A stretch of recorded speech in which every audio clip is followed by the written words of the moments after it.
wanna make today. I could be everything you need to make today. So I don't wanna wait, I know you're feeling me. So why don't you feel on me? Why don't you feel on me?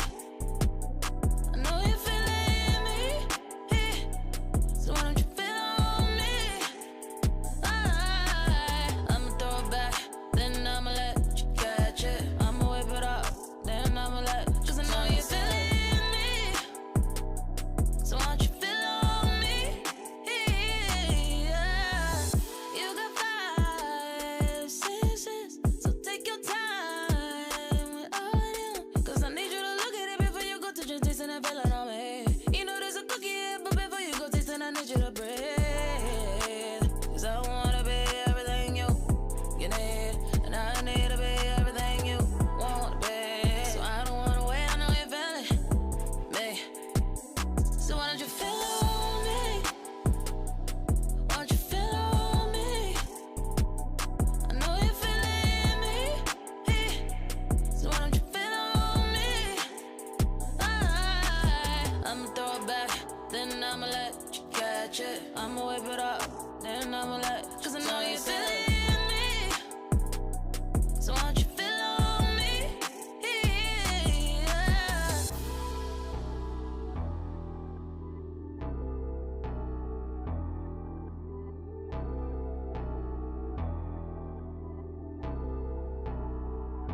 So why don't you feel on me?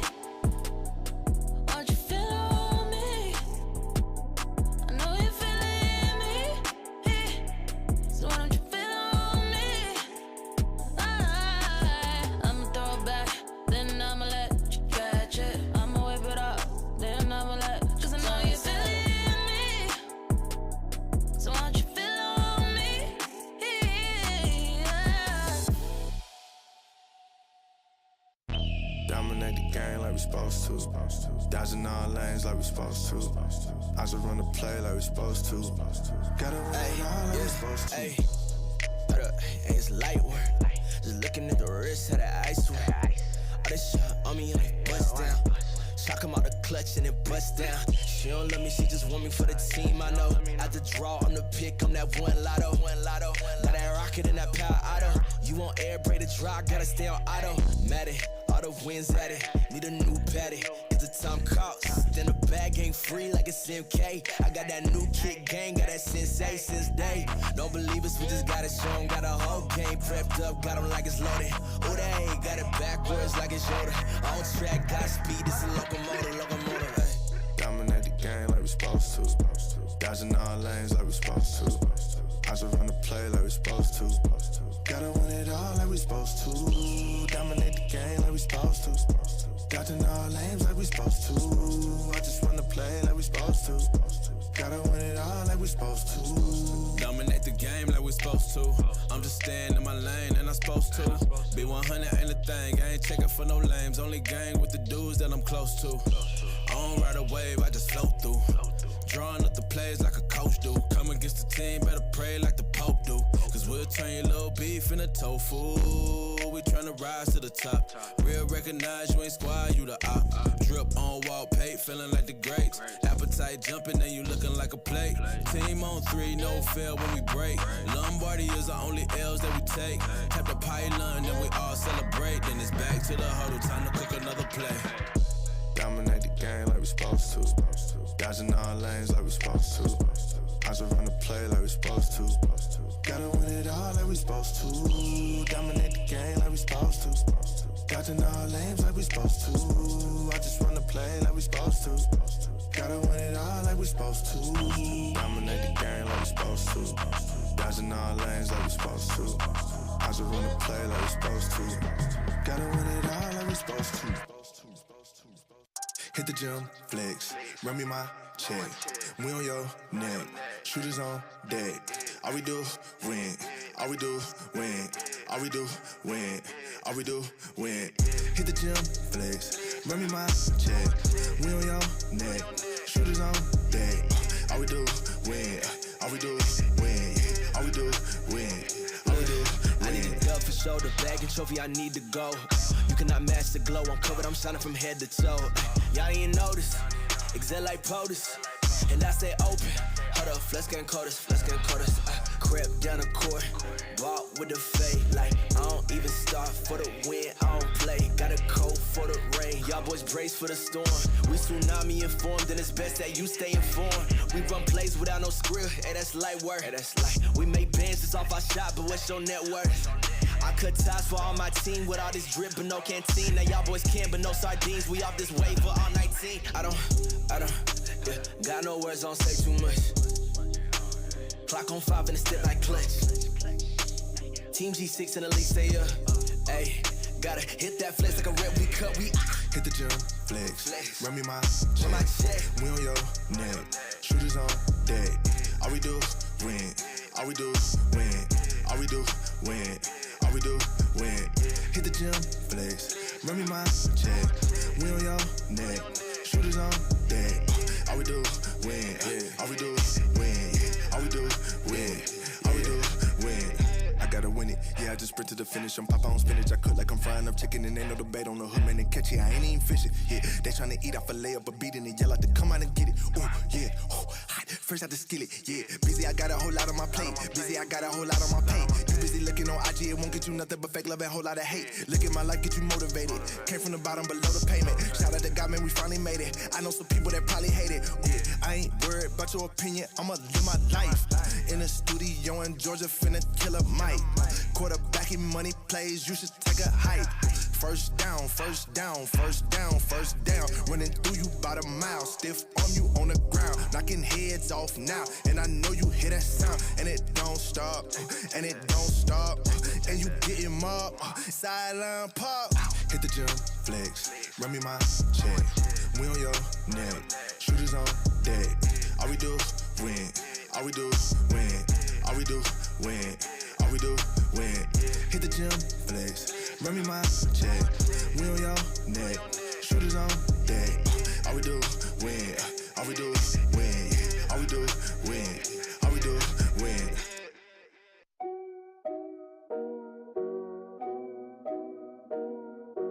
I'ma throw it back with no hands. Bust it wide open, do it on a handstand.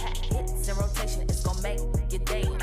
He gon' throw a stack, pop a rubber band. Pop, pop, pop, pop, pop, pop, pop, pop. I'ma throw it back with no hands. Bust it wide open, do it on a handstand. Bands rack it up, first of the month.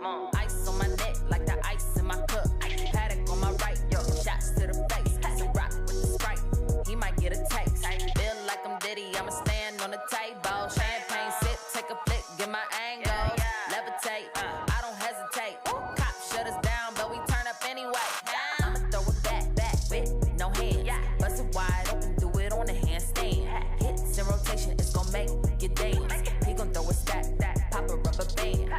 Pop, pop, pop, pop, pop, pop, pop, pop. I'ma throw it back with no hands. Bust it wide open, do it on a handstand.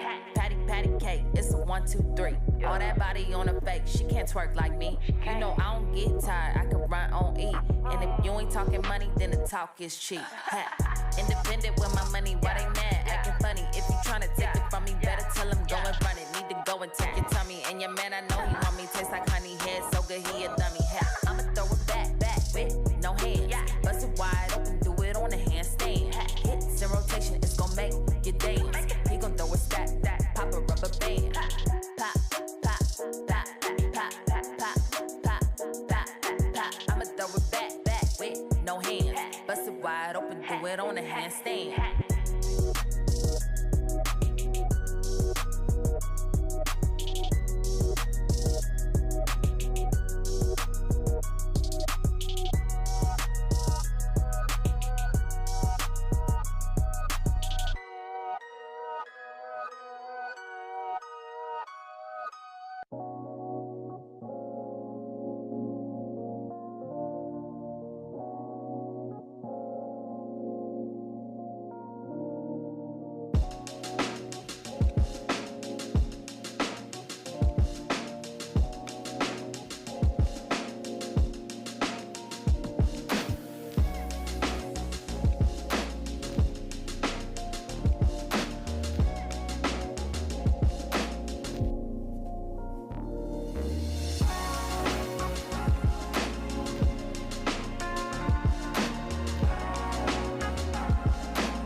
This will never end.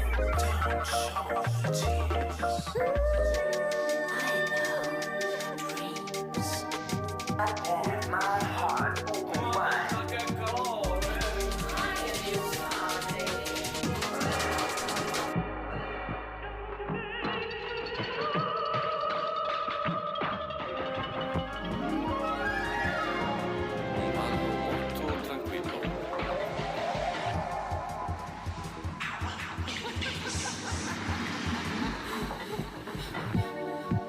If you wanna dance, now's the time. Wir können auch jetzt mal so Töne oder sowas machen. Bye, bye, bye, bye, bye, bye, bye, bye, bye, bye, bye. I pray this will never end.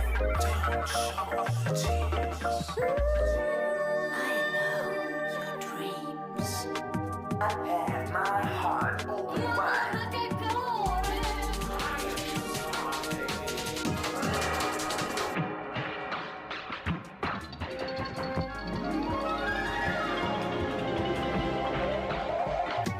Wir können auch jetzt mal so Töne oder sowas machen. Now's the time. I pray this will never end. I never let you alone.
looking for no wifey, but you're trying to entice me. No way, I see PD. Cause your body's the only thing gonna please me. Why don't you come over? Let me call you a cab to get closer, baby. It's 2 a.m. and I'm up at 8, but I don't care, I'm calling late. I wanna be up all night, you're keeping me up all night. I wanna be up all night. I know you don't do drama, but I can't help it, I want you right now. Giving me one more time, giving me one more time, giving me one more. Go slow and don't rush, I do it right, yeah, you know I make you. I can't describe the way I'm feeling you. Eh, you're amazing, but I didn't want no baby. Eh, I don't know what the hell I'm gonna do. Eh, you're amazing, but I didn't want no baby.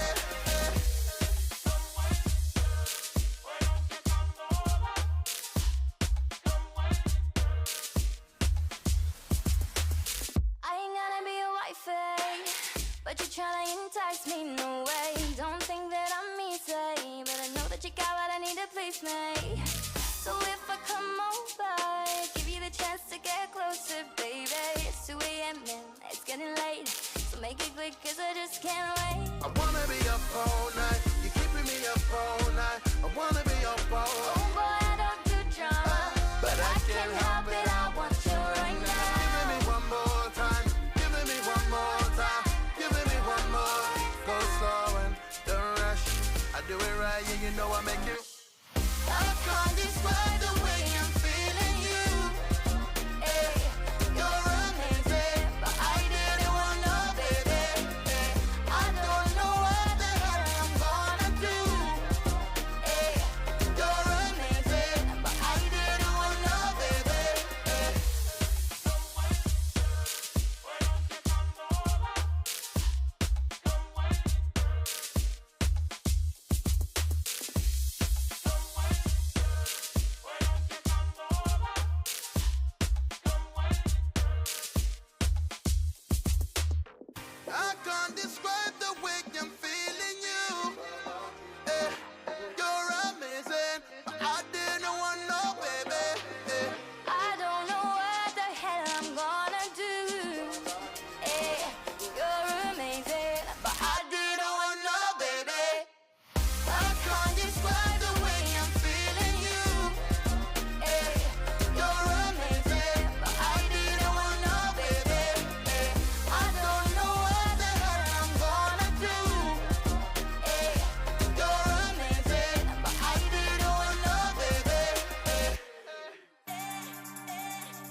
anything you wanna make to be.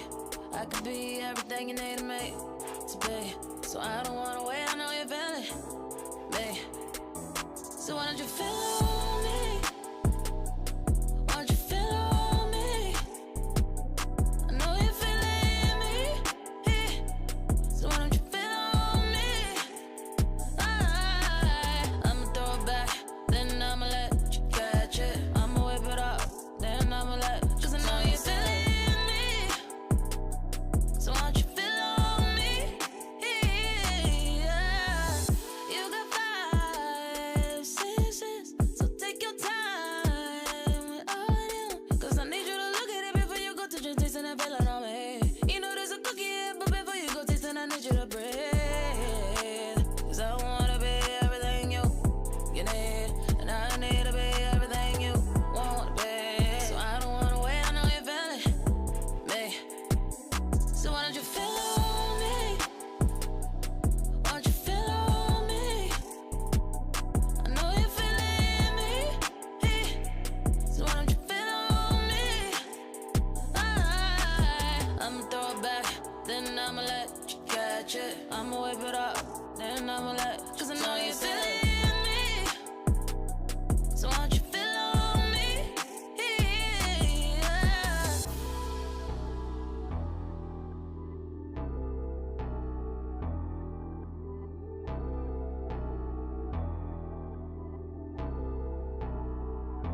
So why don't you feel on me?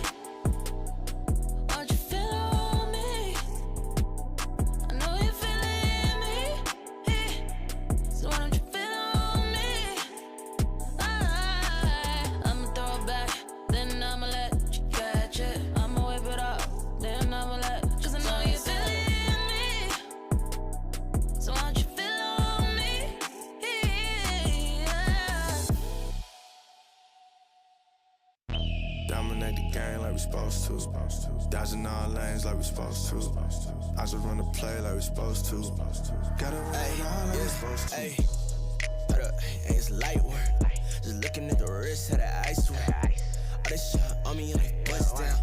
Shock him out the clutch and it bust down. She don't love me, she just want me for the team, I know. At the draw, I'm the pick, I'm that one lotto. Got that rocket and that power auto. You want air, braid to dry, gotta stay on auto. Mad it, all the wins at it. Need a new patty, it's the time cost. Then the bag ain't free like it's MK. I got that new kick gang, got that sensei since day. Don't believe us, we just gotta show 'em. Got a whole game prepped up, got 'em like it's loaded. Oh, they got it backwards like it's Yoda. On track, got speed, it's a locomotive, hey. Dominate the game like we supposed to. Dodging all lanes like we supposed to. I just run the play like we supposed to. Gotta win it all like we supposed to. Dominate the game like we supposed to. Dodging all lanes like we supposed to. I just run the play like we supposed to. Gotta win it all like we supposed to. Dominate the game like we supposed to. I'm just staying in my lane and I'm supposed to. Be 100 ain't a thing, I ain't checking for no lames. Only gang with the dudes that I'm close to. I don't ride a wave, I just float through. Drawing up the plays like a coach do. Come against the team, better pray like the Pope do. Cause we'll turn your little beef into tofu. We tryna rise to the top. Real recognize you ain't squad, you the op. Drip on wall pay, feeling like the greats. Appetite jumping and you looking like a plate. Team on 3, no fail when we break. Lombardi is the only L's that we take. Tap the pylon, then we all celebrate. Then it's back to the huddle, time to cook another play.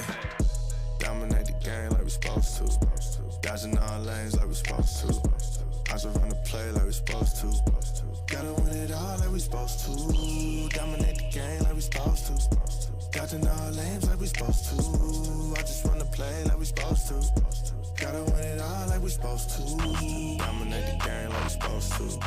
Dodging all lanes like we supposed to. I just run the play like we supposed to. Gotta win it all like we supposed to. Hit the gym, flex, run me my check. We on your neck, shooters on deck.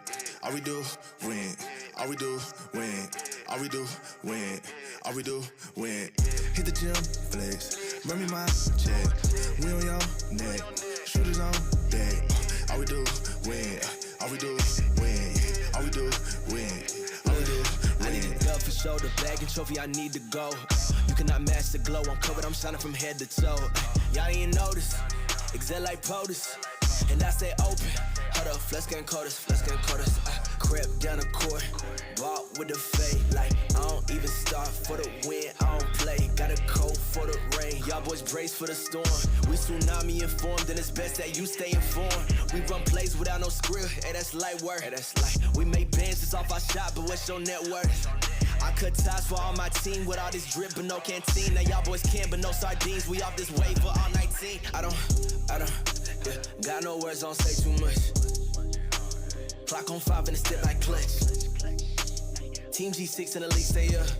Ayy, gotta hit that flex like a rep, we cut, we Hit the gym, flex. Run me my check. We on your neck. Shooters on deck. All we do, win. All we do, win. All we do, win. All we do, win. Hit the gym, flex. Run me my check. We on your neck. Shooters on deck. All we do, win. All we do, win. All we do, win. All we do, win. I gotta win it. Yeah, I just sprint to the finish. I'm pop on spinach. I cook like I'm frying up chicken and ain't no debate on the hood, man. And catch it. I ain't even fishing. Yeah, they tryna eat off a layup, but beating it. Yell out to come out and get it. Ooh, yeah.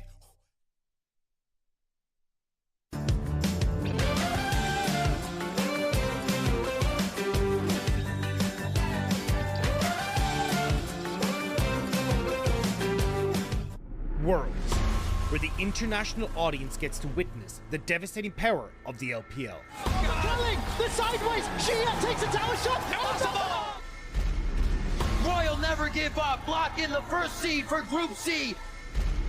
Where WE and RNG became titans on the global League of Legends stage. Then they vanished from the spotlight.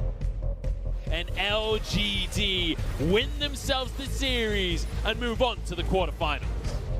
Disappointment and struggles left the World Championship a distant memory. RNG and WE had to break themselves apart so new faces could rekindle old desires.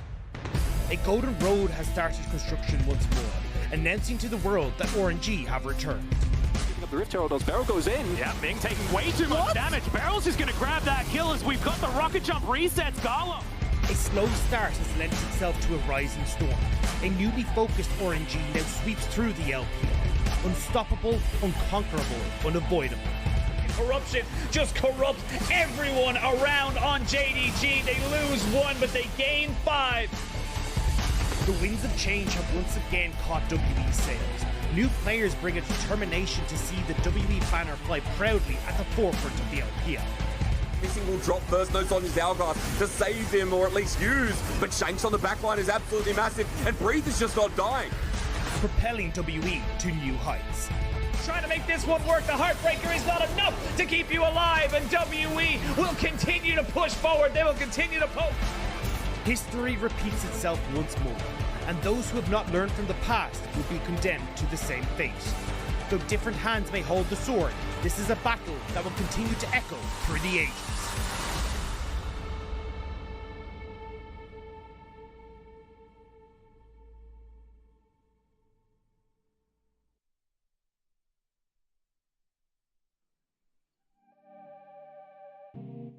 Let's get ready to rumble! Welcome one and all to the LPL. It is week 9. I am Penguin. I am joined for a week of games because we're casting all the time this week with Lyric. How you doing, buddy? I'm trying to bring the energy, you know?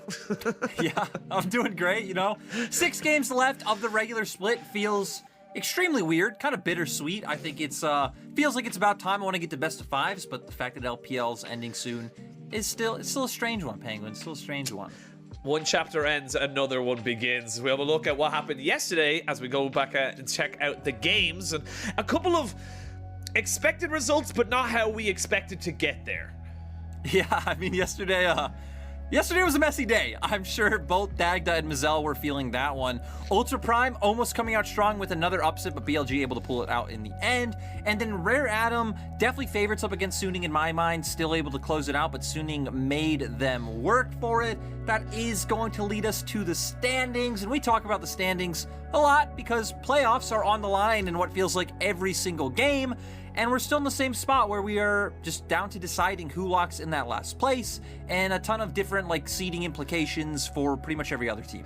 That's the thing. Yes, it looks like a lot of our top 10 teams have pretty much cemented themselves in the top 10, but where in that top 10 is so damn important. It could be the difference between an extra best of 5 and an extra week of rest. That's how big this can be for you as we look at today's games in our schedule. And we have got some absolute bangers coming up today. We got Top Esports versus OMG. Top Esports still waiting to secure their spot, and OMG seeing how high they can go. With then later, a fight for 4th with RNG versus Team WE. I'm just saying, I know a lot of fans are going to be sad that Dag isn't on the broadcast today. So, Penguin, you got to bring enough RNG for the both of us. I'll try my very, very best. I'm even wearing my orange t-shirt, you know? A little bit of caster bias, I guess, as we come into today's series. Obviously, for RNG WE, we'll get to that a little bit later. But first, we got to talk about Top Esports versus OMG. And for Top Esports, it is very, very simple. Win, and you are in. And I mean, for Top Esports, it was that simple last time around, but we're still waiting for them to pick it up. I'd still say they should be considered maybe a slight favorite against OMG. OMG definitely coming off of a great week, so that's where... Yeah, I don't know, actually. I don't think either team feels like a favorite, Penguin. This one could really go either way, but Top Esports, they need to pick up a win because Top Esports need to lock it in. Their next match is against WE, so OMG definitely the easier of the two teams left in their schedule, so hopefully Top Esports today are able to pull it out for their fans. Yeah, and let's have a look at it as well. If we look at the standings, there is only one ticket left for playoffs, and you're kind of looking at them and JDG. Yes, Top Esports are still very much in the favorites position, but it could go any way. And just to kind of look at this one here, Top Esports could still lose 1-2 in both their series and still come out on top. Yeah, Top Esports definitely control their own destiny. Even looking at JDG's match, it's against Rogue Warriors. Rogue Warriors aren't an easy team by any means, so once again, just highlighting the fact that Top Esports' destiny is in their own hands. They are still the favorites to be able to get that last playoff spot, but OMG and WE, two tough teams for sure. Yeah, as you say, it's playoff people, it's teams that are going to be going against you in the playoffs, and this is the thing as well. I didn't think I'd be saying this so late in the season, but this is just to secure playoffs. This isn't even like a top 6, top 4, where we normally expect to see Top Esports. This is just to get you into the top 10, and I think that comes down to the team not really performing as a whole unit. Knight's having a fantastic season in its own right, nearly equaling the solo kill record in a regular split, but at Knight with no army isn't really something that can do as much, as the series goes on. We've seen, right, other members not performing up to stuff. I think especially Jackie Love has been one a lot of people have highlighted so far this split. Karsa, in my mind, has been one of the most underwhelming splits we've seen from him in a long time. And the jury's still out a little bit on 369 and Joie, in my opinion. So here come the excuses, Penguin. Guess what? 369 and Joie haven't been back on the roster for all that long. I still think these players deserve a bit of time before really being brought into the roster to their full potential. And when we look at the Ultra Prime series, where you're saying, hey, Knight has been having a great season, I definitely think a career split so far, especially once we started getting later on in the series, Game 2 and then Game 3 especially, even Knight's back started to break at a point, him not performing his best, and then when Knight isn't performing, when your sole win condition isn't up to stuff, it really feels like TS don't have too much to fall back on. So we're going to need to see those high highs coming out from Top Esports. They probably do still have the highest ceiling in the LPL, but we have not been seeing that for quite a while. Yeah, I think that's the big thing you mentioned there, is that Top Esports, yes, they lost the series, and yes, Knight had a good first 2 games, but when you're putting absolutely everything out there and on the line straight away, you're going to run out of gas, and eventually you're just going to, as you say, find the straw that breaks the camel's back, and you're just not going to be able to carry as much. And even in that last clip there, yes, he gets taken down, but he's trying so hard to just get himself into a position to try and maybe turn it around, but it's just not possible. But looking on the other side of this, you'd think we would talk about Cream, excuse me, but we've already talked about Cream so much, and someone I wanted to highlight, someone you wanted to talk about specifically, was Aki, who's played a fantastic supportive role to that mid laner.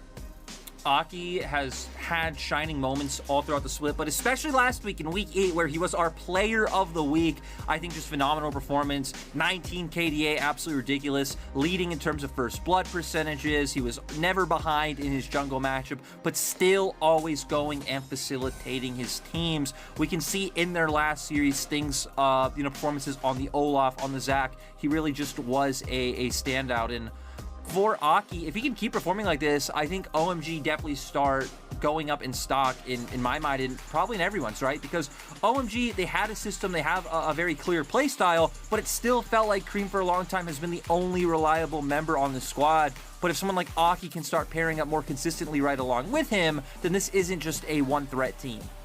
Yeah, and I think the big thing as well when you're looking at OMG, this is their last game of the regular split. They can't put themselves up into 10-6 and give themselves a really good opportunity to get into that top 6 conversation, because this is it. This is kind of going out with a bang. You want to go into the playoffs with momentum, and taking down Top Esports today could be a huge, huge moment for them if they're able to make it happen. I mean, that's the thing, right, is picking up another win. Getting to 10 wins for either of these teams, right? Because OMG, one series left, could get them to 10. If Top Esports win both their remaining series, they get to 10. You can jump up from potentially like first round all the way to, you know, second or third round of, you know, the playoff bracket with how close every team is right now. So for OMG, for Top Esports, going to be a massively crucial game, even for J2G. J2G are going to be watching this one, see if their fate is sealed. Yeah, honestly, I was just thinking there, it's like it's probably the most important game, and JDG aren't even playing right now. They have to just wait and see if Top Esports are going to take it to the series. And like I said earlier today, when we looked at the graphic, is that Top Esports could still technically lose their 2 series 1-2 and still qualify because of game difference. Yeah, Top Esports having a lot of avenues, and we are going to make our way on stage to actually take a look at Top Esports. We do know that they are running the same roster that they have been running in their past few series, and going back to the copium, going back to the excuses that 369 and Joel just returning to the roster, I still think definitely a ton of potential here to see. We saw what this roster was able to do in Spring Split, right? So hopefully TS can pull it out. Always seem like they're never in bad spirits when they come out onto stage. Munchables pointed out to me that especially Karsa and Knight always seem to be giggling right when they come on stage. So good vibes all around, Penguin. Good vibes. Good vibes. And this is the thing as well. I suppose we were just talking before we came out onto broadcast, is that when do we stop the copium as such? When do we stop giving the excuses? But for this team, for how stacked these players are in each position, we've seen the ceiling so much that we know that, yes, Jackie Love is having some very poor series as of recent date, but he can turn it on. And I think once Top Esports get into playoffs, they are still a massive dark horse. Oh yeah, they're gonna be. That's what they are right now. They're dark horse. They're an X factor. You know, they can not make playoffs. They can fall in first round. They could maybe make a crazy run. Anything's possible for them. On the opposite side for OMG, we're still gonna be looking to see how much depth they have in terms of their play style and their pool. We've seen them get out of their comfort a few times, and they've looked all right. But I still don't feel like we've seen OMG pushed too much in terms of the champions that they like to pull out.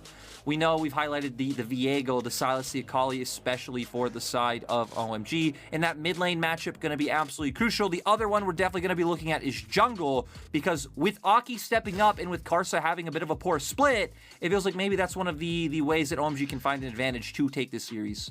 And that's the big thing as well, as you just mentioned there. It's like the jungle kind of setup as such, because if Cream can get combinations going where he's able to roam, maybe even get some 2v1 kills in the mid lane, put Knight behind, that is a massive issue for Top Esports. We just mentioned Knight without an army. If the rest of his team isn't stepping up and Knight being put behind, Top Esports will find themselves in a very, very big hole. But for OMG, that's still a tall ask. Knight has just shown time and time again that no matter who he's on, what he's playing, or who he's playing against, he could just find the opportunities and the skills to be able to turn it around for his team. It really does feel like this guy is just, you know, the best mid laner in the league right now. Honestly, I feel like, you know, probably only Doonby is in that conversation alongside him.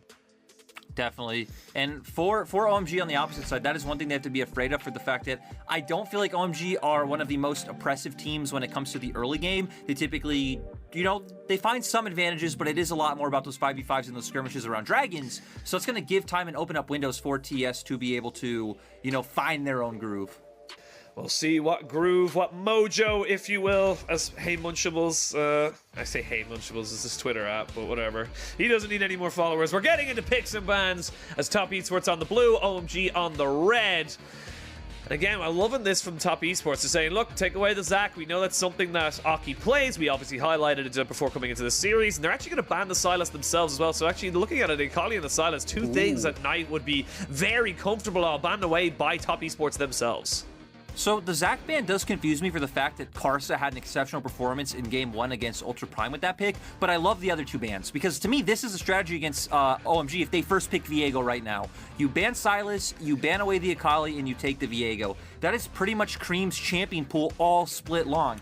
And Knight has had phenomenal performances on the Silas right now, sitting at 5-1 on the pick. Sure, you're potentially going to give over the Xin Zhao to OMG, but you really just limited the star player on their roster. Yeah, I think that's a very, very strong strategy coming in here for Top Esports, but I feel like OMG right now could just take Gwen, Xin Zhao, and just take the trade right now. Give Aki and Nu that really, really good combination between the top and jungle, and just set yourself up for a strong top side. I 100% agree. I think those are definitely the two picks that they should go for, and Penguin, you called it. But now there's going to be a lot of pressure on these members that we don't see step up all the time. Aki definitely coming off a great week. Nu has had some really insane solo kills this split, so the potential is definitely there.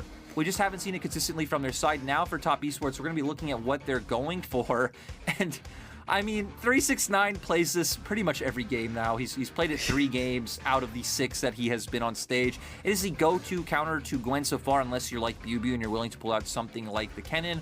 Now for TS, we know they're going to need to look towards an AP jungler, unless they want to try and put Jackie Love on something like the Ziggs, which we haven't seen him on quite yet.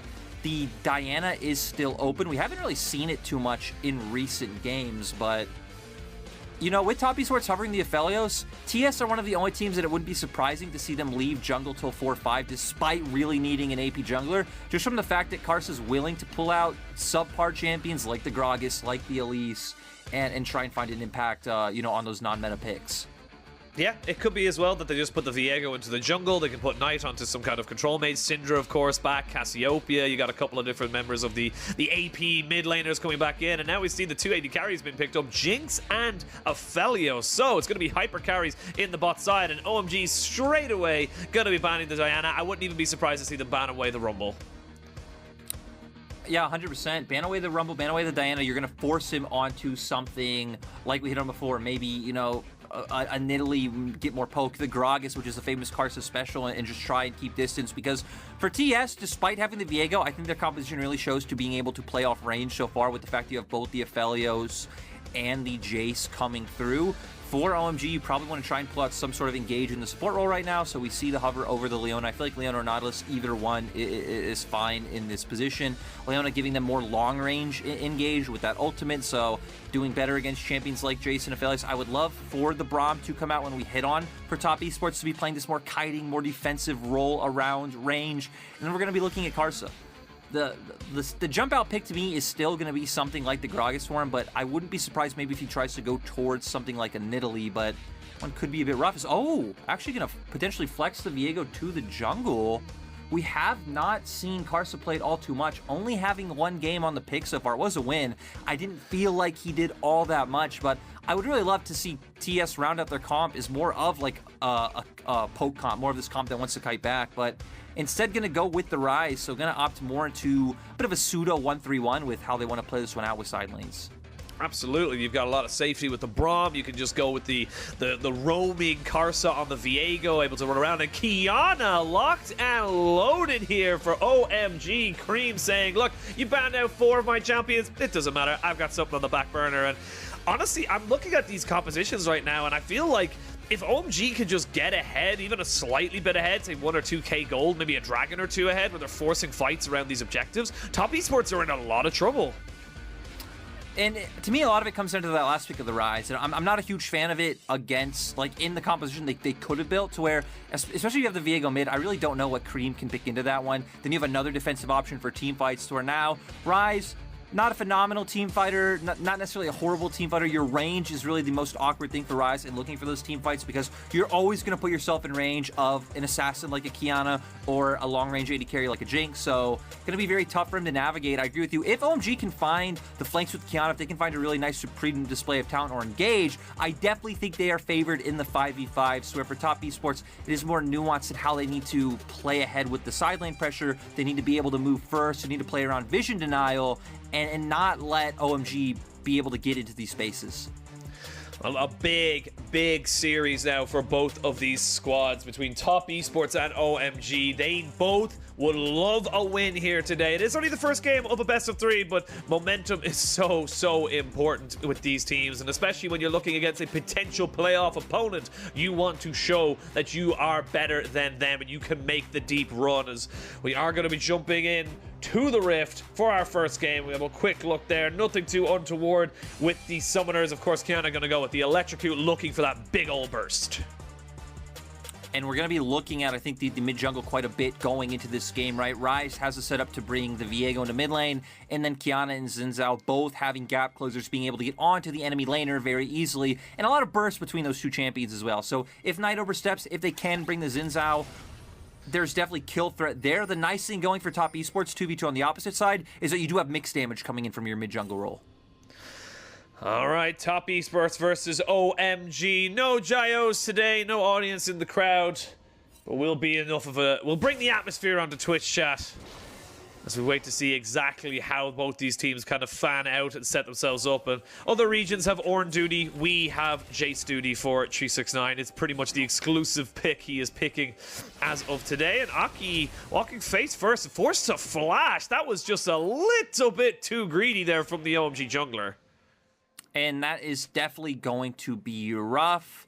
Gonna, lose some potential avenues to find ganks. We see a lot of time like W flash W coming out from Xin Zhao to close that distance, be able to get in there for some more of these. The creative ganks is new. Gonna walk in and look for the trade, but not coming out in his favor either. Karsa gonna be left to do this buff alone, but I think he's gonna be fine on the Viego, having just very low cooldowns and a lot of sustain within his kit as well. And now we're going to get to some standard laning phases coming out. We've already highlighted the mid-jungle 2v2 really being the place to watch. I think in this bot lane matchup, I mean, you have Braum against, an engaged support like Leona. We shouldn't be expecting too much. And this top lane, Penguin, looks like it's going to be spicy. It is going to be spicy. 369 should hit level 2 very, very shortly. And Nu has got the Dorn Shield, so sustaining quite nicely, but needs to be very, very wary of how that one's going to go. And with the early skirmishes now happening, speaking of early skirmishes, level 2 hit down bot side. Joe forced to flash away in this bot lane, already in the ascendancy for OMG. Jackie Love and Show going to be finding it very difficult to get back into it.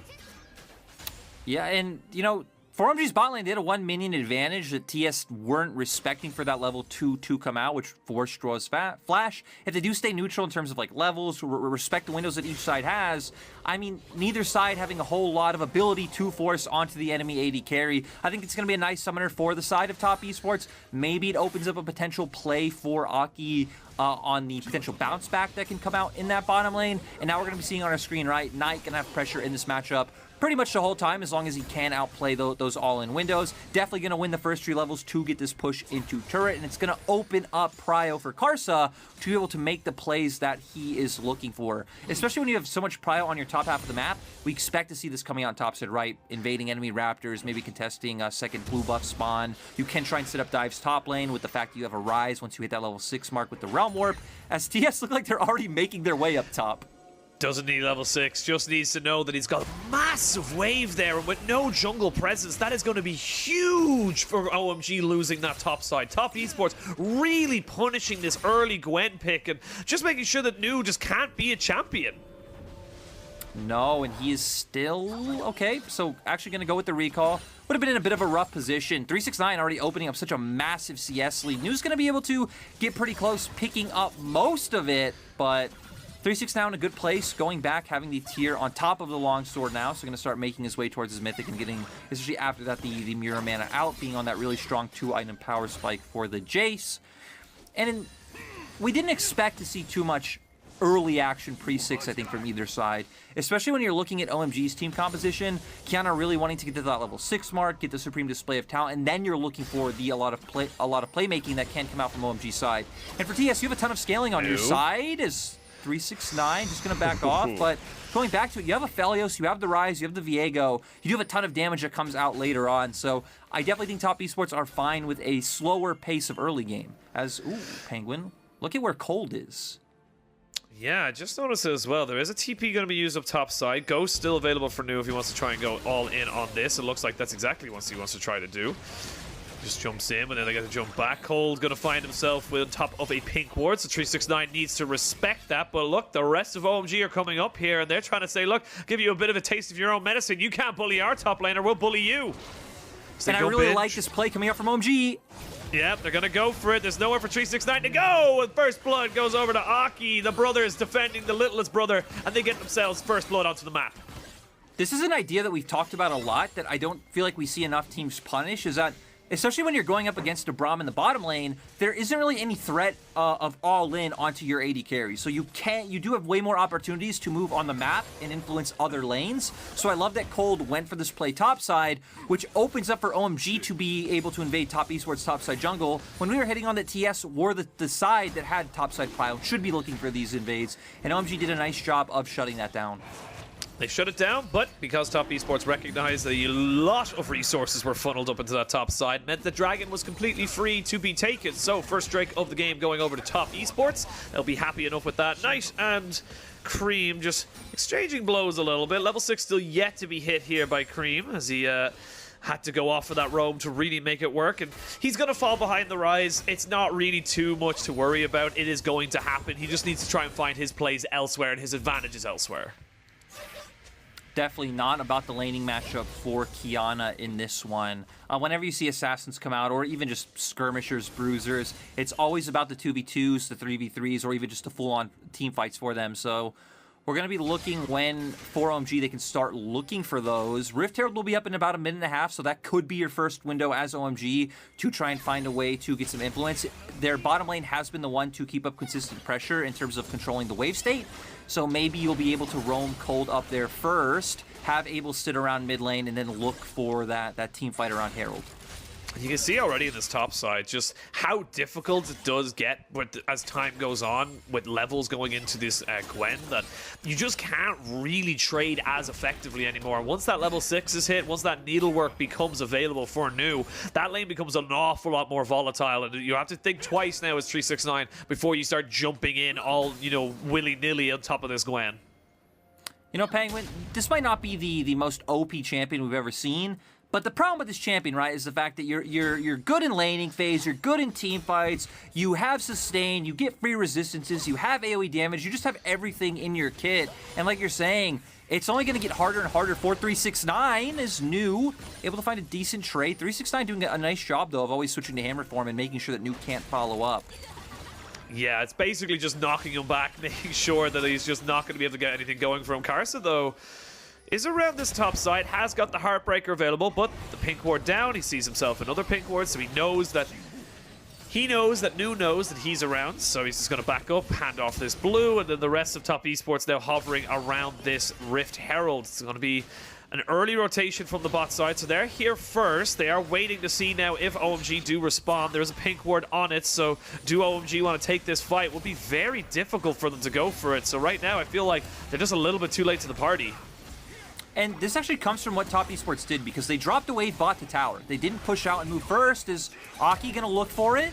Oh, they're going to look for the engage though onto Jackie Love, and he's just deleted. Nowhere for him to go. Uses the cleanse, but all for naught. Great move by Cream to get the solo kill.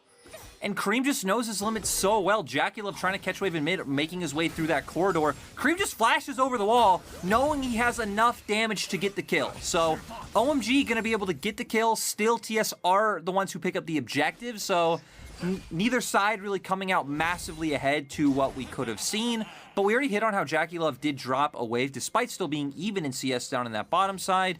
Does look like he should be able to get there in time to answer the next push coming in from Abel, but we're going to have some action up here. Yeah, we are. We are going to see Karsa sitting on top of a no, ward. We're not, Penguin. We're not. We should see it, though, soon, as Knight is roaming up. Hal's got the Realm Orb available to him. Aki is around, and maybe he's just going to try and interrupt this now, as they have found themselves in a bit of a 3v2. Karsa gonna have the Rift Herald as well, but there's the Realm Orb to cut off any escape now new between the minions and the tower. See if he can do anything here. There's the needlework coming down to try and keep him alive and sustain. He's trying his best, but there's nowhere for him to go. Karsa, though, in a lot of trouble. I feel like that wasn't the play to take that soul. No, Karsa definitely just killed himself, 100%. I mean, he even had flash, right? So even if you're in any fear of, like, Aki falling up on you, you flash away towards your teammates, and then maybe Aki goes down as well, as we're going to get to see a replay of what happens. Cream flashing over the wall. Supreme doesn't even hit him with the ult. Doesn't even hit him. Just has enough burst between the rest of his combo to go for it. But it's confidence plays like that that really feels like separate Cream from other players here in the LPL, right? Is that you have a lot of aggressive players, don't have confident players in the LPL, but it seems like Cream always understands like how much damage his champion is able to put out, and he's always going to full commit to a play, because think about it, if one thing in that play goes wrong and you don't have enough damage and the rest of the top esports members can collapse, or if JackeyLove just backs off, you now don't have flash, you don't have ultimate, and you aren't going to be that useful in the skirmish. So Cream pretty much all inning, just knowing that he can make it work. Yeah, and again, this kind of comes down to what we were talking about earlier today, where JackeyLove hasn't been playing very well. Honestly, he's been very much a detriment at times to his team. And if these are the kind of things that are happening consistently as we move into playoffs, literally next week, this is a massive, massive hole in the armor of top esports. This is, this is the ventilation system and the Death Star right now for top esports. It's just so easy for them to be able to find it and kill it. I think especially right now where for JackeyLove is sitting on a bit of an item advantage, right? Having the Noon Quiver because he started Longsword, Vampiric Scepter compared to just Pickaxe and double Longsword for Abel. This could have been a place where you would try to look for 3v3s around for the side of TS, even having Braum, who's an exceptional skirmisher, but instead just going to keep playing towards that top half of the map with the CS advantage that 369 has built up. The point is JackeyLove does have the opportunity to be a massive influence on this game. New stunned up.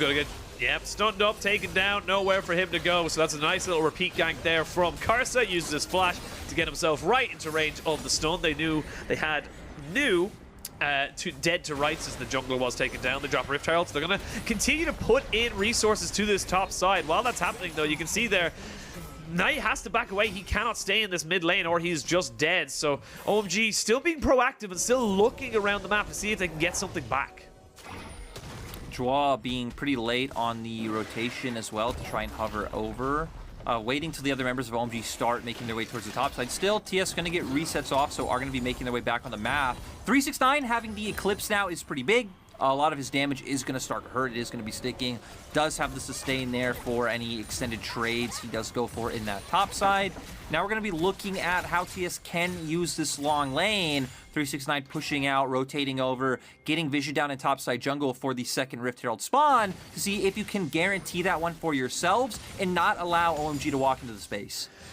I gotta say, though, I am so afraid for anyone on top esports if Cream finds them. He is just foregoing boots, does not care, already got the Prowler's Claw and a Serrated Dirk on top of it. His just straight up burst as of right now is disgusting. He will find and kill pretty much anybody in the side of top esports, so you have to be respectful of that, and you have to be very, very careful as we come up towards the 12.5 or 13-minute mark. And I think you're not really upset with Jace getting ahead against the Gwen. Like you said in the Champ Select, it is something that has been verified by many teams as a good counter, or at least a good answer into the Gwen. And the Gwen doesn't seem to mind that much. Yes, the early game sucks, but the later the game goes on, you're dandy. I also feel like for TS, we've seen that, right, their best playstyle last year was playing around topside, was setting up 369, not really enabling JackeyLove. So the fact that TS just want to keep sticking to that, I think, is quite understandable. And even in the few games we've seen so far of 369, I think he's at least shown he can be a bit more reliable than JackeyLove in terms of stepping up to try and be a carry. So TS gonna keep going with this one. For now, we just are ping-ponging waves back and forth. With the Rift Herald about to spawn soon, I do want to see TS now start using this time to get vision in the enemy jungle. We see Joie on a base right now, can start making his way up towards the top side of the map. You have push up there, Knight going to go for a recall, can make his way back mid, even has the TP if needed, and we're going to see it now. Karsa making his way in, does have to be careful though, because Cold is there. See what they want to go for. Rift Herald about 30 or so seconds away from spawning right now, as we see New being jumped on right here, but I think he might have gone a little bit too far forward for 369, as now he's forced to flash away. You see Cold going in, does land the Solar Flare right on the edge of it to get the stun. He's going to try and all in onto New, but I don't think he's got anywhere to go. Cold will pick that one up with the Ignite, and now it's a 3v3 in the top side, as everyone's already used everything to try and kill 369. There's a fantastic movement, though, from Knight to get himself right behind everybody, dodges out the ultimate from Cream and keeps himself alive and well. Cold will get out, but top esports will take the fight. I can't believe that's just a 1-for-1 in the end. Both Cold and New getting so low in terms of health bars. Had the rotation come out a bit sooner, Feels like 369 Top Esports could have been able to get a lot more. 369 potentially able to live, but still, TS go 1-for-1 in kills. They're going to be the team to pick up the Rift Herald. Now they're going to be able to turn towards the mid lane. Brahmin and Aphelios already there, but looks like Knight looking for something on New. Yep, New might be in a lot of trouble. The Everfrost and the lockdown is enough. And Knight, with his 32nd solo kill, will break Marin's record for the most solo kills in a regular season. Really great stuff coming out from Knight. We're going to get back into the replay to see another kill that went down. 369 doing such an exceptional job with the short burst trades and then getting away. Sadly, this time the rest of OMG were here. Does flash pretty early to try dodge out on the slope from the needlework, but still Cold able to get that ultimate off. The other members of Top Esports are going to make their way here with the Realm Warp. As, you know, I guess we don't get to see the rest of the clip, and there's nothing happening on our screen, so I'm not quite sure why. I think they're just setting up the 32nd solo kill, the record-breaking season for Knight. It is mad to me, maddening to me, if you will, that Knight is having probably the best solo career, season of his life, and he's sitting at 8-6. You have the record for the most regular split solo kills, and you're sitting at 8-6. That is mind-blowing to me. It's not even just solo kills, right? Because I feel like sometimes there could be stats like that that sound really impressive, but maybe the play doesn't back it up. But with the eye test, Knight's play backs it up. Knight has been just having a phenomenal split all around. We'll come back to that later with Dragon posturing going down on both sides. New is pressuring the top side, but he does have TP available. He has TP, but I don't think they want to fight this. OMG going to be forced to use the Crescent Guard to get himself out, but now the TP comes in. Soderfire lands a slow onto 4 members, but again, New not really in a position to be able to take this fight right now. Still waiting on a couple of key items, still very much put behind from this early game, so Top Esports will get the TP and they'll get themselves a Dragon, but they'll lose mid-tier 1.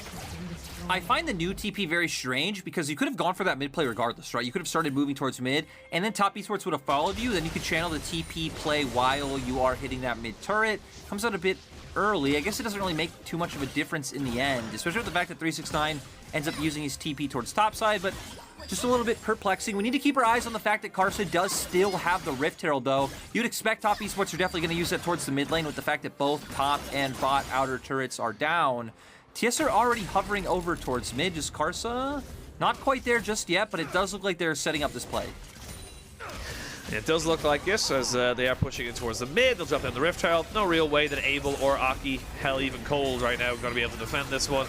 They're going to have to give up the tower now once the Rift Herald gets its charge. It's a perfect range to just pop, dead, down, and nothing you can do here for OMG. They'll stop it from a second charge and move back on to their merry ways. So we're probably not going to see a fight for a little bit of a while, unless someone really does overextend. But Cream going to be trying to see if he can get someone caught out. They are throwing out the rocket to see if they can steal away the red buff. I love the idea, Lyric. I love the gutso to go for it. I mean, the thing is, what are you going to be fighting for in the map right now? There's no Herald, there's no Dragon, there's really nothing to look to contest, so use the rocket, see if you get it. If not, just wait out the cooldown. Not too much should happen otherwise, as more trading. But 369, always going to go for the short burst. Does know he loses out in an extended trade. Just the amount of damage that Gwen can put out consistently in general, as well as having the Conqueror, you know, she will win out in those longer trades, as Knight wants to keep extending that solo kill record. Yeah, you want to make it as insurmountable as possible. Not quite going to be able to catch anything just yet. Karsa is here as they fight over the Krugs. It does go over. Winner point, if you will, to Karsa. 15 love if you're a tennis fan. And again, nothing really too untoward. I am still a bit quietly concerned about Top Esports. I do think they've done great in this early game. 3,500 gold. They've got themselves 2 dragons. Sadly for them, it is a Cloud Soul, so not the greatest in terms of combat stats. But I think for them, they need to just continue the good moves they're making so far, because if this game does get to 2, 3, 4 items in the game, where you have 3 items onto the Gwen, the 3 items onto the Jinx, and hell, even the Kiana, you are going to struggle as Top Esports, as they're going to have to try and, you know, implement this 1-3-1. I think that in 2 items time, they won't even be able to take a 1-3-1 into the enemy of OMG. I don't think it's like over for TS if it does just keep going on later into the game, because, right, they have Aphelios damage coming out. Jace's damage is going to hit like a truck on most members of OMG. Viego and Ryze both scale quite well as well. The big thing for me is if Cream will be able to land his combo, if Cream will be able to, you know, get a big Supreme display of talent, because if he doesn't, Qiyana just isn't that much of a champion. If Cream can get shut out of these fights later on, TS can control vision, they could just poke you from afar, then, you know, it doesn't really matter what Gwen or Jinx can do when you are playing what would be effectively a 4v5. So for TS, definitely still having angles to where they can take this one the longer the game goes. We do have 2 items on both sides of the mid lane, with Knight actually picking up a Frozen Heart. A lot of respect going over to Cream, and just the amount of AD and burst damage on the opposite side. Of course, he's Ryze as well for your damage there.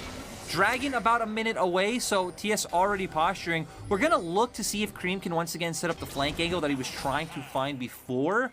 OMG weren't willing to pull the trigger on that one with the lack of vision that they had from the setup that had already come from TS.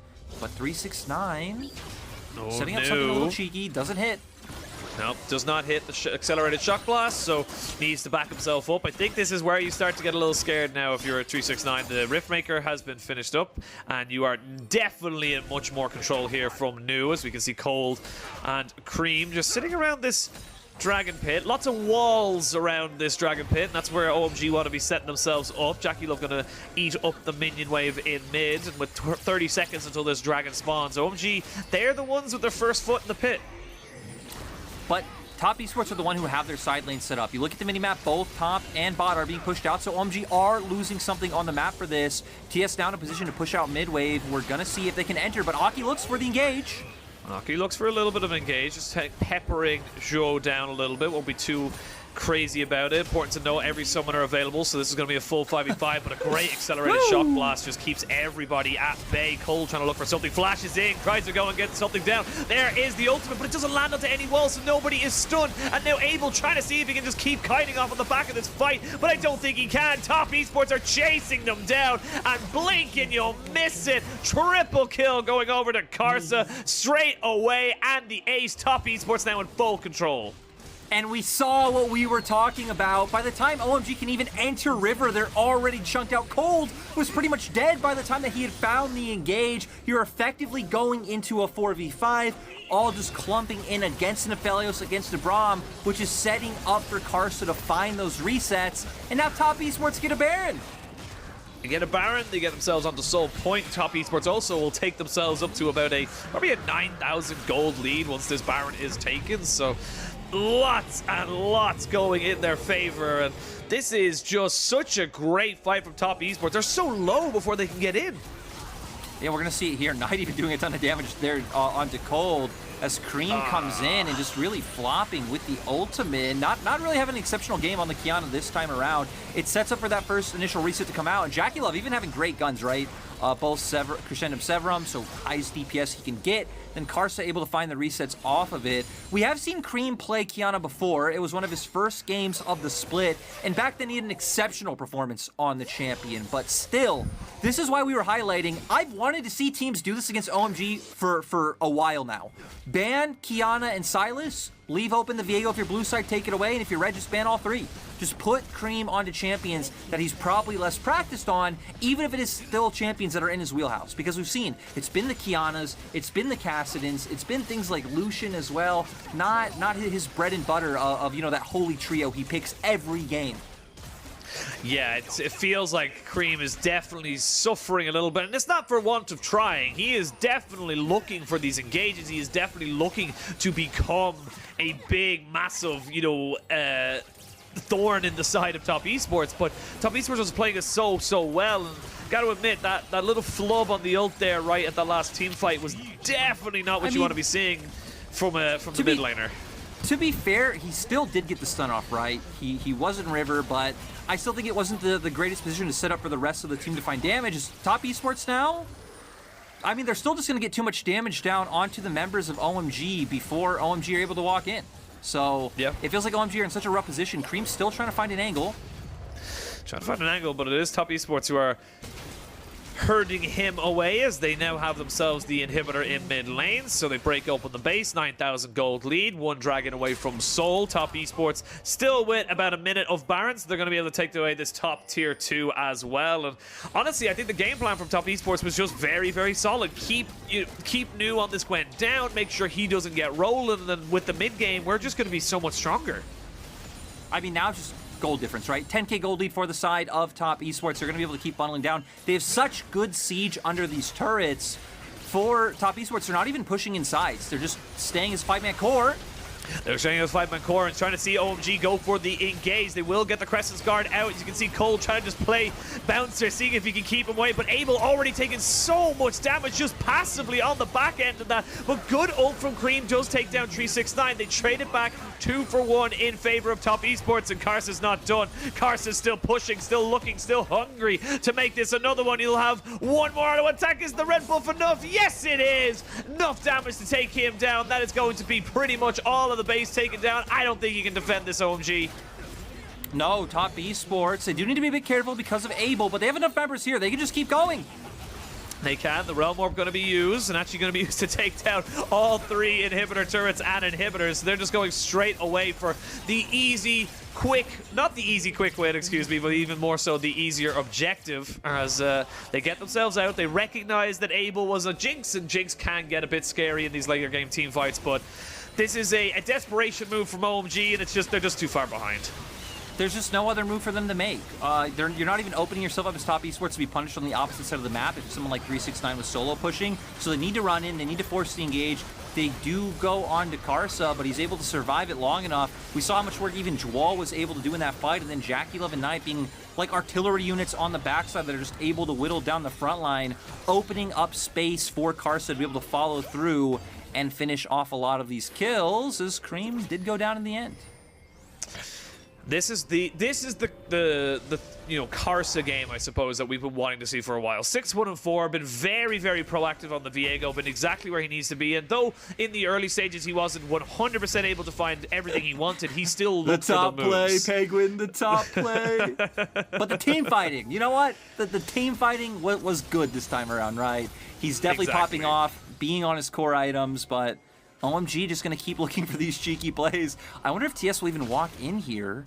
I mean, they've no reason to. Why would you need to walk in there? And OMG now realize there are 6 super minions going in, and oh no, Lyric, now they have to engage on it, now they have to look for it. It's a good ult on the Jackie Love, but look at the healing! My god, you swear he was an Olaf with a gore drinker there for a second. That's it, that's all the game is, and there's nothing you can do here. You get ace, you went for a last ditch effort, but look at the amount of minions. If Top Esports even died, I think the game's over anyway. Now Top Esports are only 1 game away from locking in playoffs. Top Esports were the heavy favorites for getting that last spot, but there were a lot of doubts after their loss to Ultra Prime. Coming out, taking this win. It wasn't even a complete fiesta for Top Esports, which I feel like does define a lot of their games, if we're being honest. This time it was a bit more collected. We did see a lot of aggression coming out. We did see some mistakes, but at the end of the day, TS knew how to play their composition. They weren't allowing OMG to walk into those spaces. They were playing around their range and their poke, and at the end of the day, OMG weren't able to find those windows to get in and really pull off the flanks. Heck, and by the time they did, that last one on Jackie Love, that looks as good as it gets, but it was too late. Just, these damage numbers are upsetting to look at if you're an OMG fan, because they never got their foot in the door. They never just got any kind of pressure in this game. They tried to mitigate some of the top side pressure, but then Top Esports had answers to that. And straight up, this is why we always give Top Esports that X factor. This is why we always look to them as a team that can just, out of nowhere, just drop you. Top Esports are a team that I think people always hold in a high regard. I've been talking to some of the teams, about who they think their competition will be for world slots. And Top Esports is still a team every team and coaching staff I talk to puts at the top of their list. They're like, hey, Top Esports are still a deadly team. They're still probably one of the favorites to get one of those 4 world spots in most people's mind. So now we just have to see them actually be able to execute on the Rift like how you would assume they're executing in scrims if other teams do still hold them in such high regard. This time around, everything worked out. We did hit on quite a bit. I kept throwing out those excuses for 369 and Joel coming in that I think it is gonna be easier and look better and better for their side.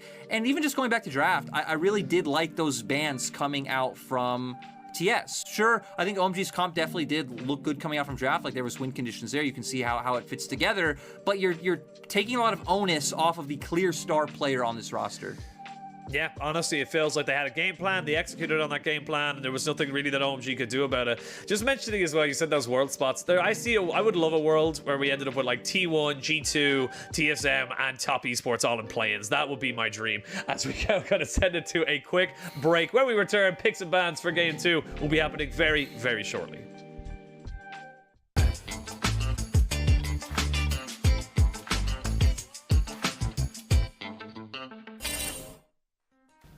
不当职业选手，我肯定是不知道。不做职业选手嘛，就暂时想不到，因为小时候也在玩游戏嘛，就还没想到其他的。就是没想过。当职业选手前没什么梦想，就喜欢打游戏。小时候也是想玩游戏，所以我是觉得差不多。小时候想的是比较快乐吧，因为喜欢打游戏，然后边打游戏边拿工资嘛。我不当职业选手，我想要在家里每天睡觉。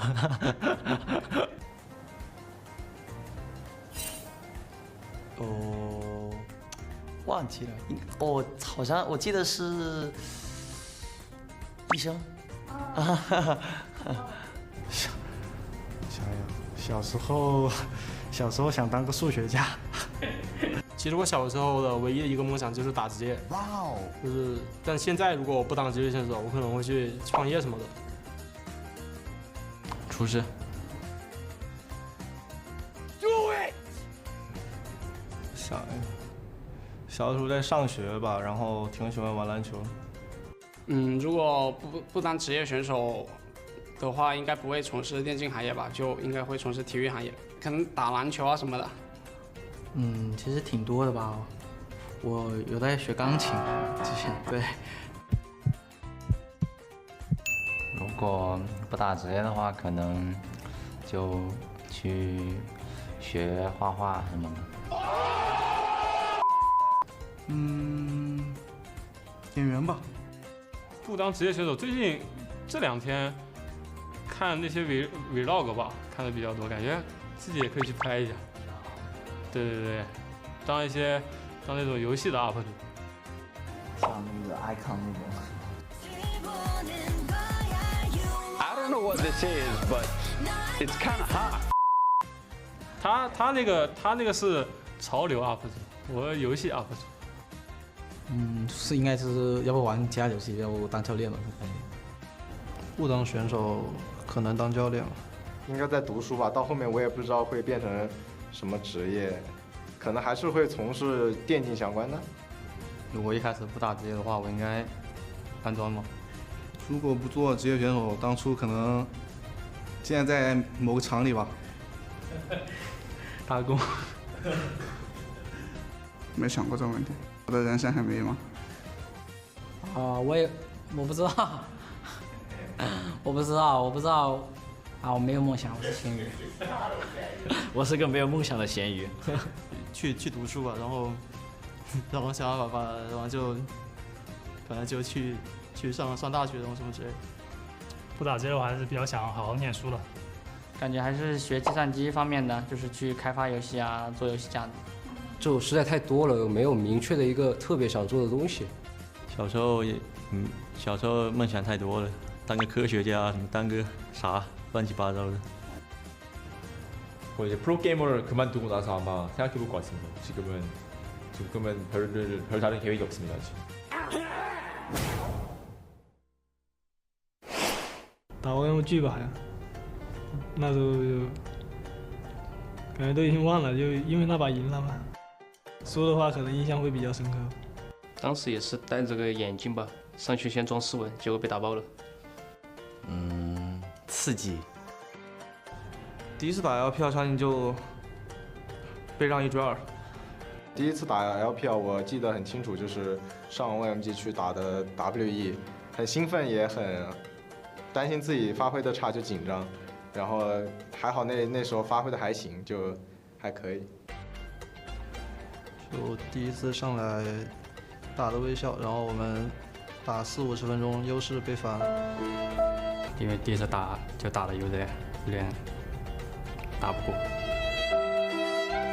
当17年在苏宁的时候，第一场打的是 OMG， 可惜了没赢，本来能赢的，好像有2波失误了吧，我记得。啊，我现在还记得第一次打 LPL 打的是 EDG， 那时候也是跟现在一样如日中天，然后特别是 Miko 辅助这个位置给我带来的压力，那时候还记得手都在抖，但是后来靠着队友我们艰难的赢了下来。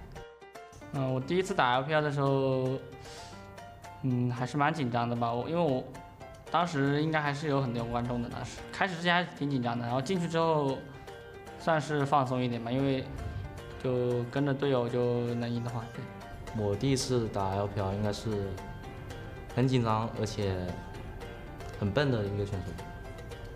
因为我之前在 LMS 打过挺久的吧，所以打 LPL 其实没有什么感觉，就感觉大家变得更厉害了。 맨 처음으로 뛰었을 때는 약간 솔직히 중고 공부도 거의 안 됐고 스크림도 대회도 거의 안 했었는데 이제 되게 뜬금없이 강팀 상대 이제 EDG 상대로 한 번 나와서 그냥 처참하게 패배하고 집에 간 것 같아요. 그냥 그랬었어요.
想用 OMG 的话，还是要看我们自己吧。就我们一定要不送，就稳一点。现在 OMG 就很有冲劲吧，然后打的也很整体。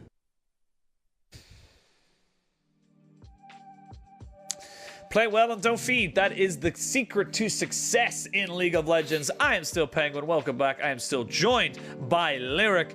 And we got ourselves an MVP, a Man of the Rift, the most valuable player, whatever you want to call him. It is going to be Karsa on that Viego. In those team fights, just got the resets, and there was nothing OMG could do about it. I mean, it's the win condition when you're playing Viego, right? Find the low health targets, be able to help whittle them down, get the possessions of the souls, and completely take over. And that's what Karsa was able to do. Maybe not the highest share of the team's damage. That was definitely coming out from felt like the soul laners in a lot of those fights. But Karsa's still able to be the one to capitalize. And for OMG, I feel like we just didn't see... Me and you actually kind of theory crafting around this a little bit, right? About what they could have done differently. I feel like maybe some of the plays they were looking for on top side or the counter plays, maybe a bit misguided. Look for plays mid, look to help unlock Cream from the map, and then maybe make some plays towards sides as a three-man unit. They weren't able to do that. And then in these team fights, sure, we did see some, I think, good plays from Cream in some of these fights. We did see some good like engages try to come out from Maki. I still feel like you need to be coming off on flanks and trying to get onto members like Jace and Ryze right away. And in a lot of these instances, OMG were forced to just come at them front to back, and OMG's composition not really suited to go for those sort of plays. It allowed for, like we saw earlier when Cold tried to go in, just gets shunked out to like 10% HP by the time he's even find and engage. Yeah, I think that was the big thing. Once the Jace was able to just land those accelerated shock blasts, and of course the Rise, even with a tiny bit of poke, it just becomes very, very difficult. And hell, even the threat of even just landing a Winter's Bite with the concussive blows, you can't really walk up forward into that because, of course, you do have those 3 quick auto attacks that can come out from something like a Jace, so you have to respect it. And for OMG, they got to figure out what they're going to do about it, because I feel like coming into this next game is going to be pretty easy for Top Esports to rinse and repeat. Yeah, and that's what I'm interested to see, right? Especially I think in terms of draft, what is going to happen this time around? What is going to be OMG's answer or adaptation? Or are they just fine with the composition they had? Because the composition they pulled out was still very LMG. It still did have these divers that's about getting on the back line and like really nice coordinated engages. They just weren't able to execute, so maybe they look at it more as, hey, we could have done things better. Maybe they theory crafted like we just did about, hey, you know, maybe if we bring Colt to mid lane at this timing, we get this prio so we can start moving Cream. There's ways you could have done it differently. We're going to see in this game, Top Esports, if they can win this second game, they will just decide theirs and JDG's fate today. They will be locked in. We will have our 10 playoff teams. And, you know, things won't be over. We still have to decide seeding because every team is sitting around like 9 or 10 wins. But it will still be nice to finally have a picture kind of set in stone. Yeah, I think that's the big thing coming into this one now is that obviously if Top Esports win, even in the next 2 games, they are just 1 game away from basically locking themselves in. Hell, it doesn't even have to be today. They could win 1 game in their final game of the week at the end of the week and still end up actually qualifying purely because of game difference. And it feels like this would be a good moment, though, for Top Esports to start building back the momentum. Like we said, playoffs are literally 1 week away. You are going to be, sadly for Top Esports, in a lower end of the bracket. You're not really in a chance to make top 4 at the moment. Still technically possible, but difficult to really see how that one kind of comes about depending on how all the other results go. You would need a lot of other people to drop games, but you're going to need that momentum coming now into this and coming into playoffs because it's going to be a long run. It is going to be a long run, right? I mean, LPL playoffs is absolutely brutal with how many series you have to play. As we do see the teams on the same sides once again, it's going to open up for Top Esports to look for the same draft strategy coming out of taking away that Viego. OMG do change their bans very slightly. They actually banned the Varus this game instead of the Camille, so not quite sure what sets up the change when we didn't see Varus in game 1, but for TS, maybe feeling... Nope. Okay, cool. We are still going to see the Viego. Okay, I was questioning everything, Penguin. I was questioning everything. I was going to say, I think that it was more just hovering and saying, well, run it back. Like, we have everything available to us. We'll do the exact same draft again. No problems whatsoever. And you kind of pigeonholed right now as OMG to take the Gwen and to take the Xin Zhao, because if you're giving over Gwen, Xin Zhao, and Viego, there's just so little that you can do in that situation against that. But OMG still taking their time, thinking about what they want to go for, thinking about what they want to lock in, and yep, they're gonna have to go with the Xin Zhao because again, they're not in a position to be able to dictate to Top Esports what they can and cannot pick. No, I mean, he's the S tier jungler right now, being the one left open. Like you said, I would still favor something like a Gwen coming out, but they want to go for the Aphelios to take away what is JackeyLove's most comfortable champion from what we have seen in the recent series. So for TS, they're going to have to be the ones to change it up. That does show why the Varus ban came out, right? Knowing, hey, we're going to take this one away. JackeyLove's next go-to pick typically has been the Varus. And now the Camille being open. Camille Galio coming out. So nice wombo combo on the side of Top Esports. 369 continuing to play on these carries. Knight going to be taking a back seat. Says, okay, I've gotten enough solo kills. Now I could be playing for my squad. And now OMG going to be the ones to answer. OMG having an Aphelios right now being their main source of damage. 369 and Knight can do a ton to just take him out of the fight right away. For OMG, they're going to go straight towards the Orianna. This has been one of the champions that Cream has fallen back onto a few times when he has gotten his mains banned out. He does have a 100% win rate on it so far in 2 games, and you're setting up for more of this, late game 5v5 team fight style. You're going to win lane up against the Galio, and you're going to have this massive range advantage in both of your carries to set you up.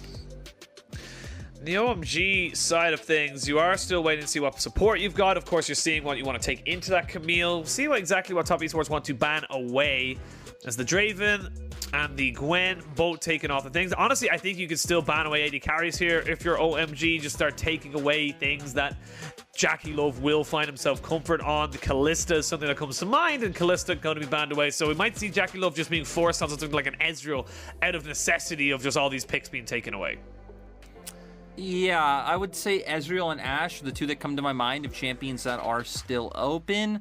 If you do go the Ezreal route, right, you're going to have a tough time in lane. If you will be playing that weak side role. Maybe it works. You do have enough damage up in your top half of the map to where something like that can be fine. We do always have something like a Ziggs available that we talked about. OMG now going to lock in the Tahm Kench in the bottom lane. We have seen 1 or 2 enchanters come out into him so far, but not too many yet. I guess technically that can also be a top lane Tahm Kench, but with the Felix spot, and there it is. We finally get Jackie Love bringing out the Ziggs once again. Has only played it once so far, and the Trundle on the Rift as well. So some disengage, some zone control on the side of TES, but then they do have to lock down the setup. I mean, you have Hextech Ultimatum into the Gallia Ultimate into a Ziggs Bomb. Someone is probably just dead. Straight up, someone is going to die. OMG just questioning where they want to put this Tahm Kench. And yes, okay, awesome. They're going to be able to put the Tahm Kench into the top side. That's going to be Zilean into the bot lane. And I love this adaptation here from OMG. You bait out the Trundle Ziggs. You say, look, there's no kill pressure onto this Aphelios. And we're going to basically turn around and say, cool, we're just going to push the waves and look to roam. I love this.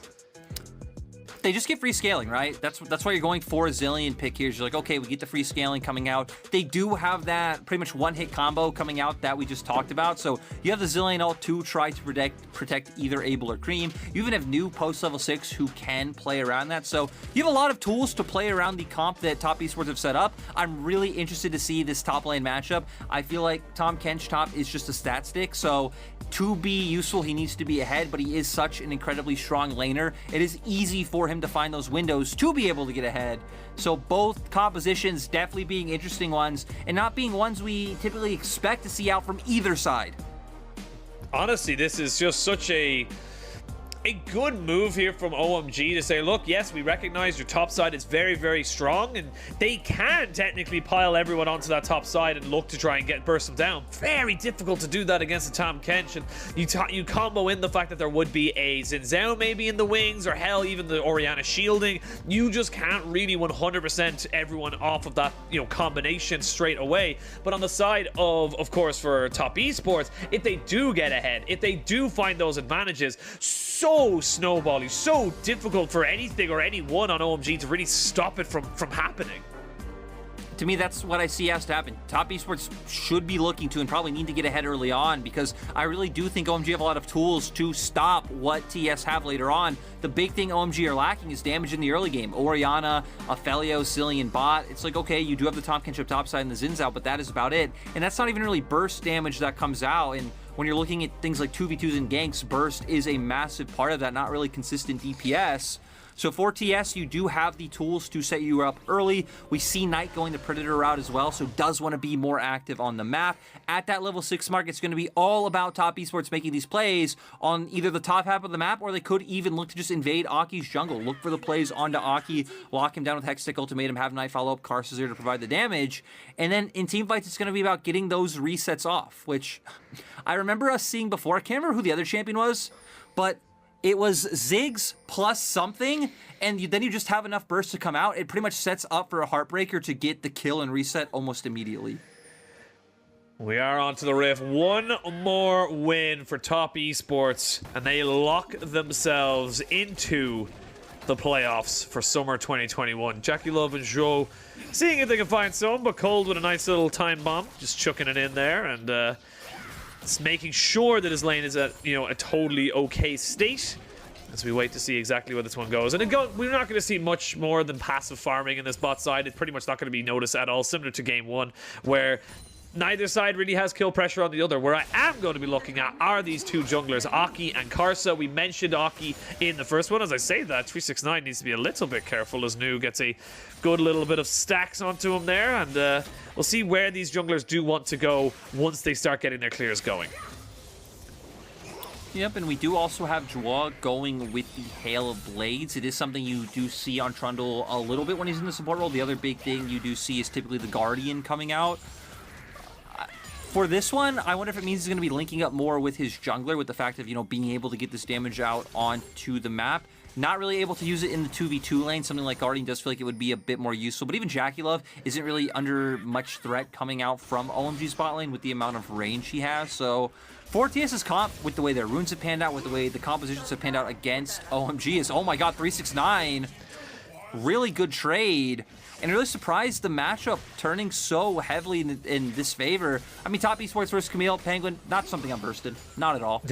We haven't even seen too much Tahm Kench here in the LPL in top lane, despite the fact of the Shy having that one massive carry performance in his first game on it. But since then, teams have really shied away from the champion. Yeah, it definitely feels like the Tahm Kench is something you pick into something rather than something you are able to blind in, as 369 going to kind of back himself away. They know exactly where he is. There's the hook shot, wall shot, trying to put him into a bit of a bad situation. And 369, Noon recognizing he needs to get a couple of these minions, otherwise he's going to fall a bit too far behind. Aki is fine to chase this. He only has like 1 or 2 camps and not really stuff he's going to be going for. 369 pretty much accepting his fate, knows that he's dead, just trying to waste as much time as physically possible, and that is enough to pick up the kill. First blood to OMG. If 369 didn't get tagged by the W, kind of disappointing. That hitbox being a little bit unfair. Could have been able to execute the turret, been able to get away scot-free and just get back to lane. Is going to use the TP. Doesn't look like he's going to miss out on any minions, so still going to have that lead. Even ends up buying a call, showing us that he thinks or knows that he does have a free laning phase up against this Tahm Kench. I think signals good things for 369. One thing about the Tahm Kench matchup that you can just speculate, regardless of seeing it or not right, is that Tahm Kench would have a hard time of being able to lock down Camille with her hook shot, wall shot, with the fact that your ult is now the thing that, you know, you can devour the enemy, take them away, and try and keep them like in range of you. So 369 will be fine. Does look like he's winning out consistently with Grasp. Karsa going to be able to get double Scuttle Crabs this time around, so even going to be in a better spot than he was last time. And Knight is close to the level 6 mark, which is what we were highlighting is important for this Galio. Yep, once he gets access to that hero's entrance, he can start to look maybe roam. Zhou on this Trundle will have a lot of innate kind of setup for that as well. Will have himself a Trundle Pillar, which is so unbelievably annoying. Incredibly powerful form of CC, as it has got I think it's a 70% slow overall, so as long as you're around it. So it's a bit nutty. It's a little bit nutty as OMG now put themselves towards back up into the lanes, and I think I want to see more from Aki. We highlighted him a little bit. I want to see him maybe use a little bit more of this prio that he get, or even the kill, to maybe see if he can maybe influence one of the other lanes. Yes, it is very much kind of keeping Tahm Kench relevant, but you're going to lose that lane constantly. It's similar to the Gwen Jace matchup last time, and I want to see if he can do something else around the map. Maybe even look for early Drakes. Early Drakes would be nice for their side, but instead we're going to get some potential action. Nothing going to pan out. Aki is here, though. Aki is around. They are going to land the Gravitum, and they're going to drop down 1 bomb. Not going to be able to get the stun off the double bomb there, as Abel takes a bit too many bombs of his own to his face. So, again, very difficult to do this. You're trying to get on top of a Ziggs. This is why we've seen Ziggs come back into the meta. Not only does he take towers exceptionally and disgustingly quick with his satchel charge and his passive, but he also is just incredibly safe. Very difficult to move forward onto him with his minefield and his bouncing bombs. Even just the amount of zone control that Trundle provides with him, as we're going to get a bit of a replay of what happened down in the bottom side. Some trading to give summoners on both sides. Karsa's here, though. Cold has flash. Here. Oh, it doesn't matter. It doesn't matter. He's dead anyway, and now Abel nowhere to go. Karsa picks up that one. 2 quick kills on the bot side. I mean, the amount of burst coming out from that was a bit surprising. Seemed Abel was surprised by it as well. Jackie Love utilizing the W to hit them towards the members of TES. I feel like even if Cold flashed, he probably would have still died regardless, but Top Esports already opening up to a nice 1,000 gold lead. They're picking up the kills. They have some CS advantages in terms of bot and jungle. 369's farming his call. Feels like life is easy for the side of TES. It feels it right now, and this is the problem you get when you go with a scaling bot side. Yes, it will become very difficult later on in the game to kill off this Aphelios, but pre-level 6, not really that hard. And there was just so much damage in that trade, right? Coming out from the W, then Joa flashing in immediately, has the Hail Blades, has the Q, has the Ignite, just a ton of burst damage coming out. I think Jackie Love even finished off the kill with one of his Qs, and then Abel not having flash is okay news. News gone.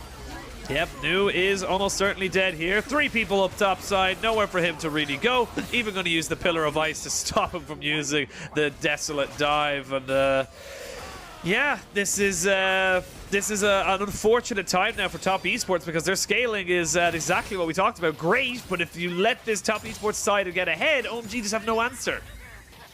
No, OMG so far just falling further and further behind. Those answers don't come out until later in the game, like we highlighted, grouping up, having the Zillion ultimate available, having the Tom Kench ultimate, more items onto Aphelios and Orianna, so they're able to take over these fights. Right now, it feels like everything is on Aki's shoulders, and I mean, it just really isn't enough in terms of how the drafts have turned out for early game. OMG look like they want to contest this one, and 369 isn't here. 369 is not here just yet. Is coming back from base with a Kindle Gem and a Sheen in his back pocket, and OMG recognized they maybe want to go for something here. Cold not got the ultimate available to him just yet. Heartbreaker goes in. They're going to commit a lot of ultimates. Look at that AoE, but can you follow it up? The smite comes in. I believe it was actually secured by Top Esports, and now OMG are playing defense, trying to see if they can deny this Rift Herald. A lot of skill shots being thrown left, right, and center. There's a lot of slow ticking, burning items coming out and trying to see if they can get any more damage down. You can see Abel and Cole just not really able to put themselves fully, and the Ziggs able to disengage. Not only do they get the steal onto the Rift Trail, they also get out with it. Yeah, Karsa able to pick that one up still. A bit sad they weren't able to get any kills off of that one. We saw a lot of ultimates come early on, but not having the burst to take down any member. Excited to see a replay of that one to see how it all did pan out. TS do keep their lead. OMG don't really lose anything off of that, but Top Esports don't only get the objective, they're going to be the team to keep tempo with the fact that they're coming back onto the map first. We do have topside scuttle coming up, so that can be something that Karsa looks towards. Make your way down towards bottom side. We're going to be closer to when Dragon's respawning at that point. And even your bottom lane has a bit of an advantage at this point. We do see JackeyLove ahead in farm. JackeyLove is a kill and an assist. You can just set up for that next Dragon play and look to start stacking objectives as the side of TS, because Knight's ultimate isn't available, so no real Galio plays able to come out, you know, within the next minute or so. The big thing as well for OMG is that the big problem they have with those fights up until literally this point was that they did not have the chrono shift. They did not have that guaranteed revive for anyone on their teams. They had to play a little bit more defensively. They had to just back up a little bit and make sure that they were just not losing anyone more than they already had. But now the game starts to take a little bit of a shift and turn. You've got the Devourer available. You've got yourself the Shockwave, of course, the Chrono Shift, which you just mentioned. OMG now have tools to survive should they find themselves a decent opportunity to take a fight. I'm really curious to see how a fight would pan out if OMG are able to hit their key abilities. Right now, they're hovering around mid lane. Knight doesn't have a flash, so they can find the opportunity right now. Oh, they're going to go for it. There's going to be the Shield of Duran to try and get him down, but the Shockwave is good enough. Knight will fall down. Great execution from OMG and good patience as well. But remember that when you make a play on one side of the map, it opens up things elsewhere. Doesn't look like Top Esports are going to be able to take advantage of the fact that Abel is alone, though.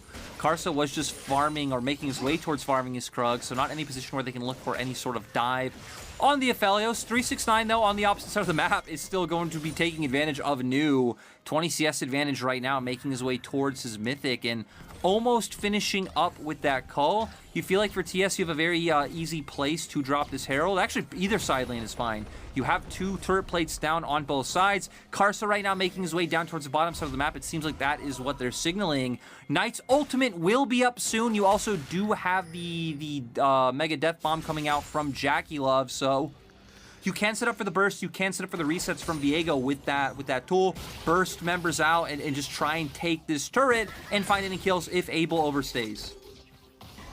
Yeah, we'll see. Look exactly like what they're going to be doing. I like this because you've, of course, got the Ziggs as well. So even if the Rift Herald doesn't quite get enough damage down on the turret, which it almost certainly will now, you, of course, have the Satchel Charge to just pop and immediately pick up that objective. And again, just tried and standard here for the side of Top Esports. They have pressure in the bot side, but a TP going to be committed here by Cream into the mid lane. Comes back in with Dragon spawning in just 15 seconds. Karsa has found himself into a brush. It looks like it is going to be Top Esports with the early pressure at the moment to see if they can maybe take away this objective.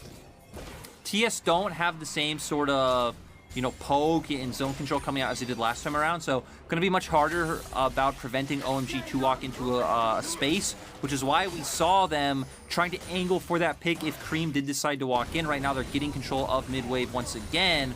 For TS, it's going to be a lot more about finding and engage onto a key member. Right now, both Cream and Abel have flashes. If you want to stop a play like that from coming out, you need to bring in 369, but 369 does have teleport and is going for the reset. They're going to go for it. TES do get the steal, but a flash away from Carson. The bomb ticking down, but not quite able to get a TP. Was committed. New going in with the Abyssal Dive.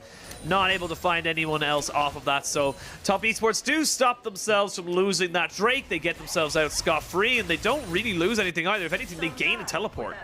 You do. You gain TP advantage off of nothing. You take away the Drake. Your 369 is up on the top half of the map. Actually, wait, did they take away the Drake? OMG have a Drake. OMG took the first Drake. That was an Ocean Drake, and Top Esports took the second Drake. They stole it. Penguin, thank you so much. you are no here problem, for me as I'm paying attention to the TPs to see what 369's got going on. But 369 not having to use his TP to go to that fight does TP up towards the top half of the map. Has about a 1k gold advantage right now just in that role. Jackie! Ooh. Jackie having a 1500 gold as well. Jackie Love absolutely popping off so far on the Ziggs. Maybe not in terms of kills. When it comes to gold, this Ziggs is far ahead. Yeah, honestly, I think the Ziggs pick into the Aphelios has been proven to be so effective, and you're just waiting such a long time as the Aphelios to really become relevant in team fights. And yes, you do have the Chrono Shift, yes, you do have options to get yourself back into fights, but for OMG, it still feels bad when 2 or 3 bombs come out and you just have to walk away from the fight. There's just nothing you can do about it. I will say that Abel was in the company of his supports, so Cold had got the Chrono Shift pretty much hovering, I'd imagine, at that last second, just in case the Leandri's burn was enough to take him down. And now Jackie Love just seeing if he can keep this mid lane pushing. This is exactly what you do when you have a Ziggs. You get bot wave turret, you get bot lane turret straight away, you move back, you now sit in mid lane, and what are they going to do? No one can push against you. You're a Ziggs. It's one of the great things about the champion, right, is that you look at OMG, they're having to force 3 to 4 members mid to get mid prio, to where for Top Esports, they can just keep Jackie Love there by himself. TS posturing for the fight. Knight is around, is sitting in mid lane. Looks like they want to push out one more wave mid and give time for 369 to start making his way down from top to set up the combo that we were hitting on earlier. Ooh. Show taking a lot of poke damage, though. Not really in position. Knight is here. They have got Camille and the Time Catch on the top side. Again, another stolen objective. Karsa has been on point with these smites. Now New in a little bit of trouble. It's a fight on 2 fronts, but while it's been happening, the Mega Inferno Bomb comes down, and now you've got the Grand Entrance. Everyone just piling in on all of these members. Great shockwave, but it's only enough to get back 1. You lose 3. And I just feel like Top Esports just aren't being tested right now. Man, the Mega Inferno Bomb just does so much. Doesn't even need to do damage. The threat of it forcing out 2 flashes from OMG right into Knight's Galio. Nothing you're able to do. Ziggs. Woo, what a crazy champion. This is why we see him banned so often here in the LPL, just taken away quite a bit, even from teams who haven't shown it yet on stages. We're going to go right into the replay. Karsa, yeah, we can say it was a steal. Feels like more like OMG just handed it to him, realizing, hey, we're not in a position to fight. Aki now just way too far forward, wanted to secure that Ritual, does go down. There is the bomb, forcing out both flashes. Knight's here, 369 is here. And OMG just having to sell their teammates. Cream does hit a multi-man shockwave, looks good, but the damage isn't there, and you don't even have the teammates to be able to capitalize off of it. Yeah, when you're a Zillion support and you're using Chrono Shift on yourself, that's never a good time. That's never a situation you want to be in. And now, 4,000 gold lead here, 5,000 gold lead here for Top Esports. We are going to see them trying to jump onto Jackie Love, but Jackie Love has flash. Jackie Love didn't lose anything in that last little exchange, so he's totally fine to be able to tank this up. Now go and reset, drop down the Mega Inferno Bomb just for good measure, get a little bit of extra damage down. And now OMG, they're being pulled and thrown across the map. They don't really know what to do or how to deal with it, because right now I gotta feel like no one can really deal with 369. He's just too far ahead. No, to me that is actually going to be one of the biggest problems for the side of OMG, is dealing with this Camille in a side lane, because we've seen New has not been able to keep up in terms of this 1v1. 369 just now going to be start open to roaming across the map. Knight doesn't need to push out the opposite side, right? It's more about answering one wave, not really letting it come into your side, and then looking to just continuously answer and move. So for TS, they have the options to keep doing this. You hit on how they're going to have perma mid-prio earlier on, and now OMG are going to be the team forced into walking into them. And OMG don't really have the option to play off different angles. It's not about finding flanks from sides or you know, TPs behind. They want to take front-to-back team fights, but TS are going to be able to try and dissuade with the Ziggs. No. I think a good front-to-back team fight. We now see New at the back of Zhou and Jackie Love, but they're able to back away. You've got the Frozen Domain to be able to keep him nice and healthy, or nice and speedy is Cold. Big flank from Knights. They go in, Hexag Ultimatum comes down. They're going to try and use the Shield of Durant down onto 2 members, and oh my lord, it's all gone horribly wrong now for the side of OMG. They got caught with their hands in the cookie jar, and they are being 100% punished. Top Esports able to get the 3 points with a nice swish from Jackie Love on that Mega Inferno Bomb. And now Top Esports, they may look to just take inhibitors or anything right now. They have so many ways of pushing everything around, and Ace comes in, and those delayed timers as well are going to be so much. This game is, I don't want to say it's over, but my god, Top Esports, like, they're just smashing them. It seems like after the loss to Ultra Prime, Warhorse probably brought out the belt, said, hey guys, we got to be serious. We got to start stepping up our game. They come into this series, and Top Esports is absolutely dominating OMG so far throughout both games. You really you really can't say there's one member who's had a weak series. Sure, there have been mistakes coming out from TS, but nothing overwhelming, and it feels like they're just punishing the mistakes of OMG and forcing these fights so much more. OMG trying to force their way in. Both members of Zhou and Knight able to get on the back line, 369 and Karsa both peeling for Ziggs, and then even the long-range damage able to come out to continuously punish the other members of OMG. 369 wanting to try and finish this off in style is going to go for Cold in the end as well and just pad those KDAs a little bit. Already at about 17 minutes. Actually, no, that timer is broken, so I don't know exactly what time it is actually at all. As 16:45 is just the time forever. We're caught in a time loop. We're just staying here for the rest of eternity, Lyric. We're not going to move out from this, and this is if we do stay here for eternity, OMG are going to be very, very sad because this is a tough game for them. But honestly, great to see from Top Esports. Not to take away anything from them at all, but it does feel like this is a good adaptation for them, where they were able to come in, know exactly how they needed to deal with OMG in the draft, and just 100% deal with them in this game. They executed it perfectly. You know, Penguin, oh wait, I'm gonna stop, is okay, nothing no, gonna come continue. out. It's like a bug where Cold tries to ult, you know, the Aphelios and stop time for him, and then accidentally just stops Summoner's Rift. But, you know, being stopped at a 7k gold deficit, definitely not the best thing to happen, as not ideal. TS, I mean, they're gonna force this. Yeah, I mean, Zhou walks in as we quickly swap back to the old layout where we're going to move forward. Yeah, and now we're back. We're moving forward in time as we get ourselves up to about 21 minutes. And Knight and 369 break open the base on the bottom half of the map. And 11 and 3 in kills. It is an 8,000. Actually, no, sorry, it's a 12,000 goal lead. So you know that 7,000 that you talked about? It wasn't 7,000. The overlay glitched and bugged. They had to immediately kill it. It's now a 13,000 goal lead, or just a little bit underneath it. You haven't even got a mythic onto your Tam Kench yet. You haven't even got a first item completed for Cold. This game is just so difficult. You are looking for multiple mistakes here now from Top Esports for OMG to really come back into this.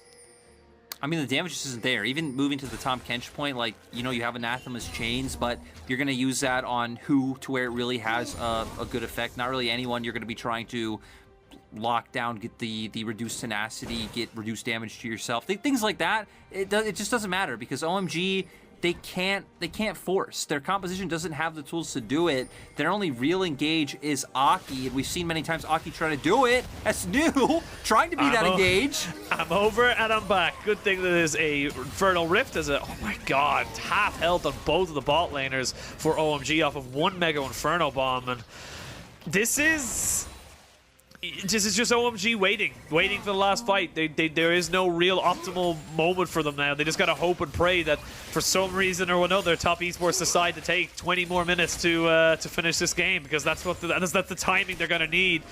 to try and be relevant in this. Yes, Cream has got a decent amount of damage, of course, finishing up the Seraphs and the Ludens Tempest, but it's just not enough.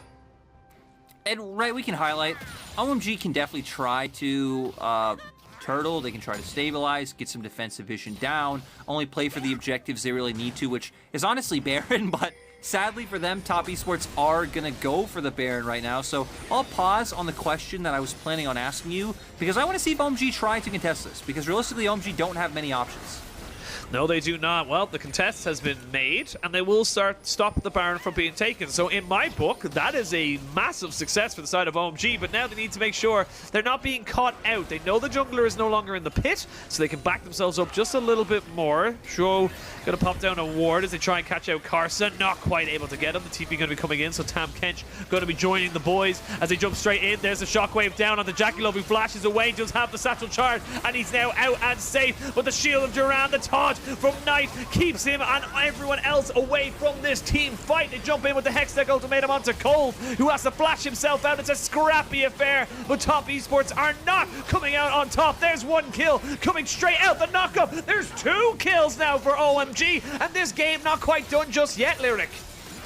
The amount of ults or key abilities that were missed, and the fact that that fight was still close is mind-blowing to me. OMG are the ones who are able to pick out some kills. Jackie Love was engaged on from early on. Doesn't seem like OMG feel comfortable enough to go for any sort of Baron play. Both 369 and Jackie Love do have teleport, so OMG can't overcommit on the map. They do need to be careful. Even going to start having some resets coming out, knowing that those TPs are there from TS. Not feeling confident to look for a dragon, knowing that a fight would probably break out.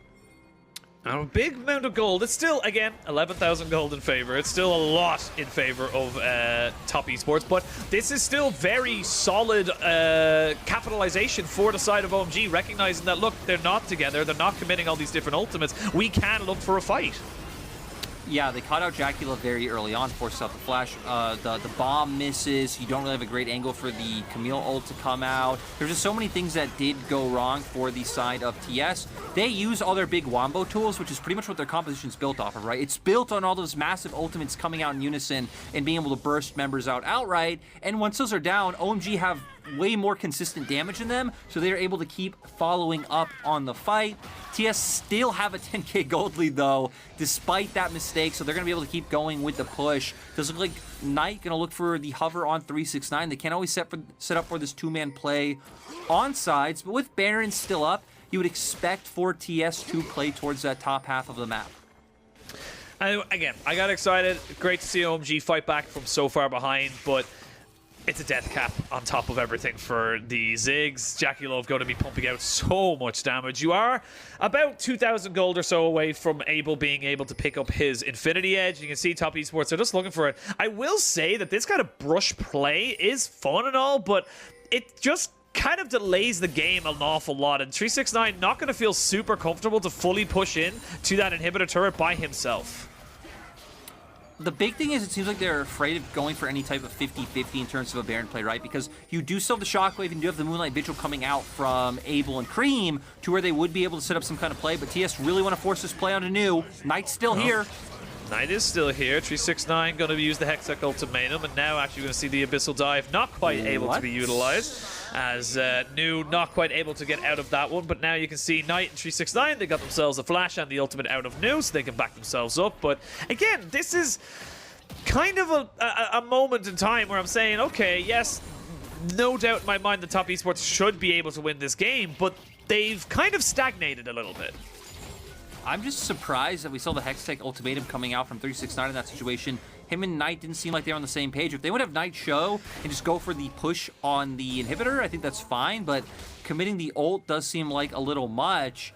TS just not having a way of breaking open sides right now is a little scared for Jwal. Gonna walk into numerous members of the side of OMG. And this is a problem, right? TS trying to pull OMG out of their base, not having that confidence to look for a Baron with the fact that they don't have a ton of DPS coming out and, you know, being channeled into a choke is okay. Jackie Love doing a nice job of stopping that one. Yep, nice little satchel charge to knock everybody back. And we now see the Mega Inferno Bomb coming down onto Cold, so he's going to have to go back to base. But, I mean, if we're talking about, like, pushing OMG back into their base, and yes, you're able to do it, but actually, as I say that, 369, oh, wait, he goes back in with the Hexag Ultimatum, and he's going to use the ultimate as well. The Zhonya's comes out as New, pops his own shield. That was the combination that they were looking at, but they even share the spoils. As we can see, Abel now 1v2 in a lot of trouble, not able to keep himself alive, and all it took was one little outplay in the bot side, and now this game is more than surely done. Man, 369 is so pog. That was absolutely amazing coming out. He thought, he got away from it. The shockwave doesn't mean anything. Goes back in, and now Top Esports should definitely be able to end the game. That play was the definition of call an ambulance, but not for me, as he just jumped straight back in on top of everyone. No way of clearing these waves. No way of stopping this push. Top Esports will solidify their spot in the playoffs of summer 2021 for a 2-0 victory over OMG. Sadness for the side of JDG. They are now eliminated, but TES were always in control of their own fate coming into this one, so nice to see them bounce back after the loss to Ultra Prime. Smiles on their faces, and now they're going to get their shot at that World Championship. The ticket, once again, you need to remember, they have really good championship points coming from Spring, so no matter what happens, they're pretty good standing to at least make the regional gauntlet. So TS now in playoffs, we're going to be looking at how high they can get their seeding with this win, and then playing WE in the last day of LPL, and then just how all the other teams shake up as well. Absolutely. I will say, as a caveat, they only have 30 points coming from Spring, so it's fine. Not amazing, but it's fine.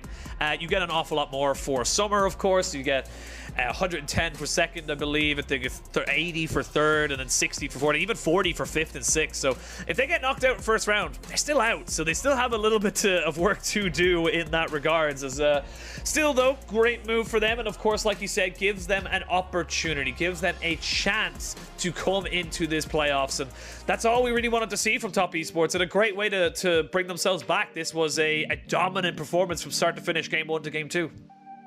It really was, and we did see in game 2 it get a bit slower, but still both games, Top Esports were always the team that was in control. It felt like OMG really never had an edge or a window where they were able to get in. I'm going to say it one last time, I really like these bans against OMG. Just take away the Sauce and the Akali and pick the Viego, or again, if you're on Red Side, you'd probably have to ban the Viego as well, but take Cream off of Champions where he's shown, you have the agency to single-handedly carry a game. So they do that. OMG doesn't look as big of a threat. All their lanes are also losing throughout the series, right? We saw 369 having his own advantages. In game 2, especially bottom lane, up about 20, 30 CS. That has felt like one of OMG's weaknesses, is their laning coming out from pretty much all members. And for Top Esports, we know that has always been their strength, is that you can never question that Top Esports team are phenomenal in the laning phase. Yeah, honestly, it does feel like Top Esports do have that power. We've talked about it a couple of times, all power, no form, but they do always seem to be able to turn it on when it matters most, and this is exactly when it mattered most. They will have one more series, so we'll see where they're able to finish it up in terms of the standings at the end of it all, but now we have our 10 teams. We know who is going to be in our playoffs, and we're that little bit closer to deciding where they're going to all be starting. Man, that's just crazy to think that there we are, we're locked in, all 10 teams in the playoffs. I guess it's not that crazy when you realize that, like, LEC and LCS regular split's already done, and LCK, I think, still has another week. So here we are, you know, in a nice middle ground of all the major regions. And like you're saying, it's all going to be about seeding. Our match later in the day is going to decide seeding, as we got our MVP. And once again, it seems like if you play Viego, you are just going to be handed MVP. So Karsa, congrats on another MVP for you. Another MVP for Karsa, gets himself 2 in a row. I think Knight will be a little bit upset with that. I feel he's almost at the full MVP awards. I think he's at 12 now, so there's an opportunity here for Knight, Tarzan, or even Xiaohu to catch up to him in that regard. But yeah, honestly, I think the Viego is just working very well for Karsa. Obviously put a lot of time and effort into this champion, and against OMG, it's also not only a good pick into them, but also a denial against them. And that was the big thing, is when you have Cream on the opposite side, when you even have someone like Knight on your roster who can be piloting this champion, but you put it in the hands of Karsa, someone who only played it once before today, and he's able to find these big moments in these team fights, it is quite exceptional, and just show the level of trust that Top Esports do have with him. He was always right in the thick of things for the side of TES. Even feel like someone like Jackie Love having, you know, a pretty good game this time around. maybe could have given an MVP. I don't know. The maybe opinion on Jackie Love. We're still waiting to see what the verdict is on him, right? Jackie Love definitely been up and down so far, but Penguin, we have an interview. We do indeed. We're going to send it over to Wendy, who's talking tonight after a 2-0 victory. Hello everyone, welcome to the interview, and I'm standing by with Knight from Top Esports. So today is a very huge victory for you and for Top Esports because now you guys finally have qualified to the playoffs. So how do you feel at this moment? 那首先恭喜你们今天拿下比赛的胜利，而且是宣布我们滔博终于进入到了季后赛嘛。那现在在这个特别的时刻有什么样的一个想法吗？就其实也没什么想法吧，就可能我们赛季初打太烂了，就要是进不去季后赛就有点说不过去。To be honest, I don't feel any special feelings at this moment because I think maybe from the beginning of the split we didn't manage to perform that good. But if we cannot get into the playoffs, so that will be a very huge pity for the whole team. But after today's game, you guys were able to successfully get the last ticket for the playoffs. So congratulations again, and let's talk a bit more about today's game. So in game 1, actually the opponents Crime have chosen the Kiana. So I'm very curious about your thoughts of Kiana mid in this meta, and also I believe many people are looking forward for the matchup between you and Crime. So after today's best of 3, any thoughts towards Crime? 那其实说到今天的比赛，第一局小奶油也是选出了个奇亚娜中单嘛，就感觉这个版本也不是很常见的一个选择，所以你怎么看待这样的一个选择？同时呢，今天的中路对决可能也是大家很想要看到的嘛，因为小奶油也是和奈特一样，也都是打得很好的选手，所以说今天实际面对他以后有什么样的一个感受呢？我觉得奇亚娜这英雄就看他自己吧，就如果自己选手觉得可以用的话就可以用，如果他对线个人他也是那种非常凶悍的吧，就有点像刚打职业的新人，就和我刚打职业挺像的。就都是喜欢用刺客，又打得特别凶。I think for Kiana, if you're really good at this champion or you can really master with this champion, definitely you can just choose this choice in the competitive place. And I think for Cram, he's a very aggressive player and he can be super dominant in the laning phase. I can feel that maybe we have the similar playstyle because after I was debuted, I think my playstyle was very similar to him's. That both of us, we just play super aggressively in the laning phase, and definitely he's a very good mid lane player. And also I want to still mention about the game one playstyle from you guys, because after you guys have just locked down that top Jace, definitely I believe the early game focus from Top Esports will try to use some skirmishes from the top lane to open the whole situation, and you guys successfully to do this. So could you tell me more about the early game strategy for game 1? 那其实说到第一局，在你们锁下了一个上路的杰斯以后，毫无疑问，可能整个队伍在前期要围绕着上路杰斯来打开局面嘛。那你们也是成功的利用了上路，然后滚大了雪球，所以说可能你们前期的一些战术是怎么样的呢？前期主要369打得比较激进吧，就369上的时候，我们可能会多打点上路，因为他对线比较凶，我们就多帮他吧。Because 369, he just plays super proactively in the early game. So we just, if 369 is as our starting rosters, we try to help him more because he can really push the lanes and play quite aggressively and quite dominantly in the laning phase. And definitely the game 1 is a very clean victory from you guys. And let's move on to game 2. So in game 2, I feel the ban pick phase was super interesting because you guys just leave the body choices to the 4th and 5th picks and ended up with a Ziggs and Trundle. So tell us more about the reason behind the choices and how do you feel the opponent's support choice, that's Zilin.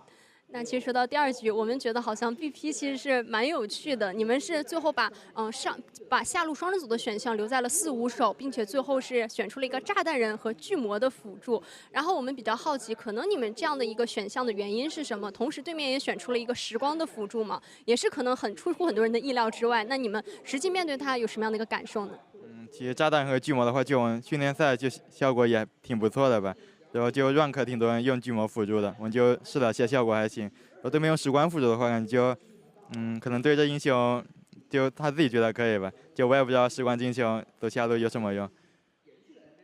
I think the reason for us to be able to pick that Ziggs and Trundle Baldue is because we really practice this Baldue in the scrims and it was have a very good result. So that's the reason for us to just pick it. And also in current solo ranks, we have seen so many Trundle supports. So maybe we can think we can give this champion a try in competitive plays. And for the opponent's Zelin choice, maybe he has his own understanding towards this champion. Because to be honest, I don't know what Zelin can play in the actual game. I'm not sure about that.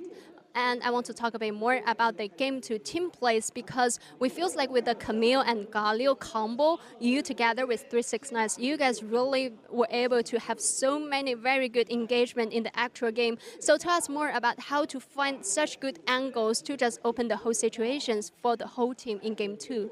那其实也想问一下关于第二局的一个问题，也就是其实你和369是选出这个卡米尔和加里奥一套很强势的一个组合嘛，而且你们每一波都能找到很好的机会来帮助整个队伍打开局面，然后进行一些开团啊之类的。所以说你们可能是在中期怎么样去找到一些很好的一些开团的角度，然后帮助队伍能够赢下那些团战的呢？就加里奥卡米尔的话，我们现在用的还行吧。然后开团的话，就主要是两边的绕后吧，就 TP 绕后，还有那种卡视野的开团吧，就这种。 So because for the Camille and Galio combo, we practice this a lot in the scrims, and we think this can be a very good choice in the actual game. And also, in the actual game, we try to find a very good angle to have the flanking from the behind, and also we can make good use of the teleport, and also make good use of the visions to open the situations for the whole team. And definitely congratulations again for today's game, and best of luck for the playoffs. 那再次恭喜你们，也希望你们季后赛能加油。 And back to you guys. Bye-bye. Thank you so much, Wendy and Knight. Some good insight there, and of course, how the games went and their feelings towards playoffs. Of course, playoffs is just the opportunity now to be able to go for that championship. But I think you can see it at Knight. He knows that that's the real goal. Yeah, that is the ultimate goal, right? This was what I was thinking in game, right? It would be so sad for Knight to come into this split, have such a crazy performance, and then not get a chance to look for retribution on the world stage, right? Because I think a lot of people agreed that Knight's performance at Worlds last time around wasn't maybe bad, but it was underwhelming. It wasn't what you would have expected from someone like Knight, who was so heavily hyped up from the split in LPL. So hopefully now Knight does get his chance once again to shine on an international stage. Yeah, well, with that result, we have got our 10 teams locked, but there is still plenty of games to play and things at stake. We're going to send it to a quick break, and when we return, we got one of those games, RNG, excuse me, versus WE coming up after the break.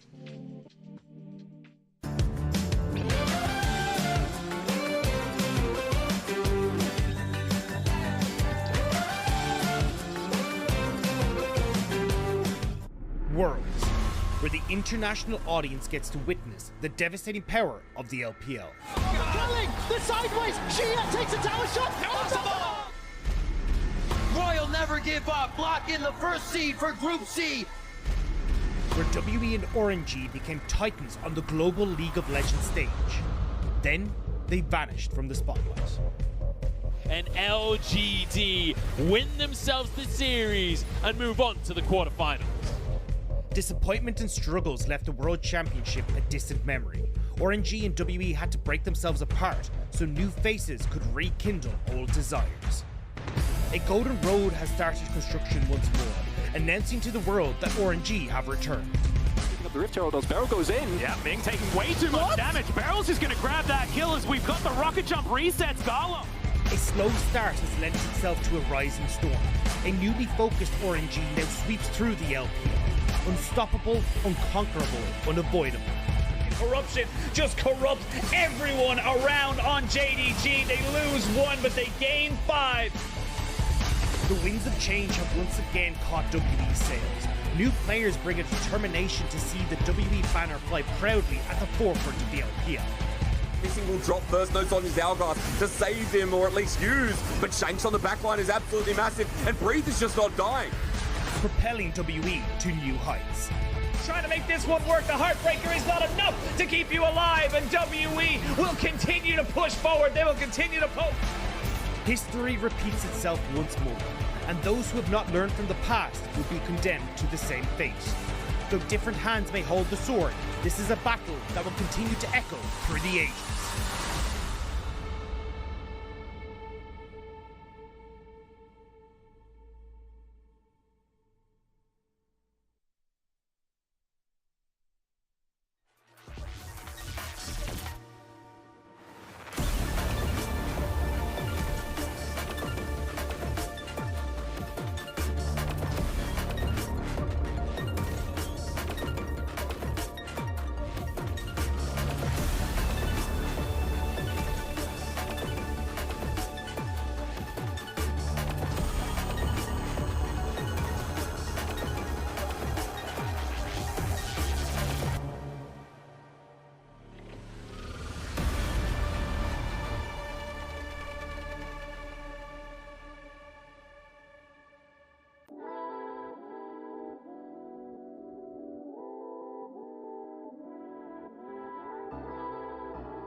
It could all just be so simple, baby.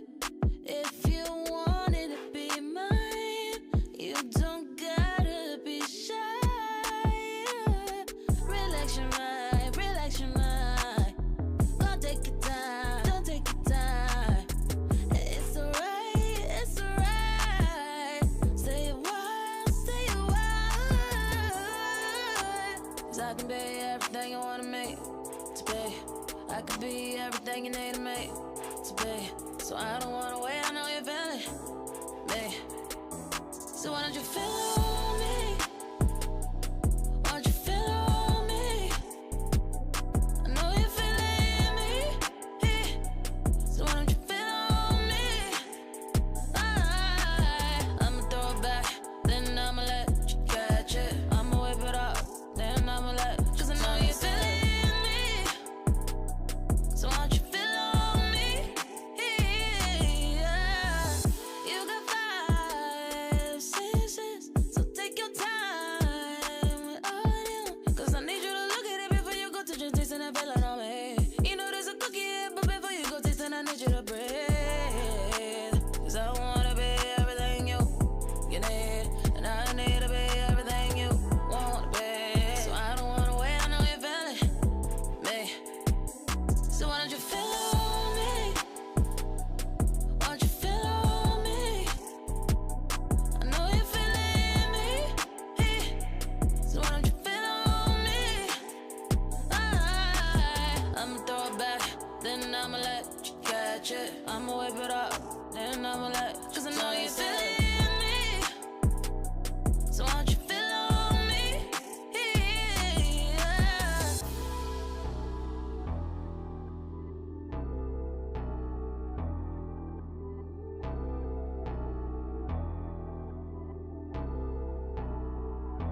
So why don't you feel on me?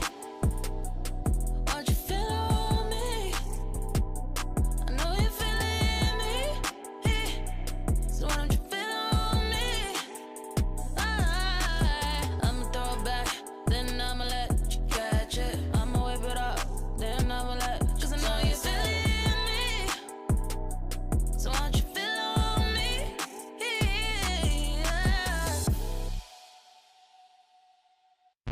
Dominate the game like we supposed to. Dodging all lanes like we supposed to.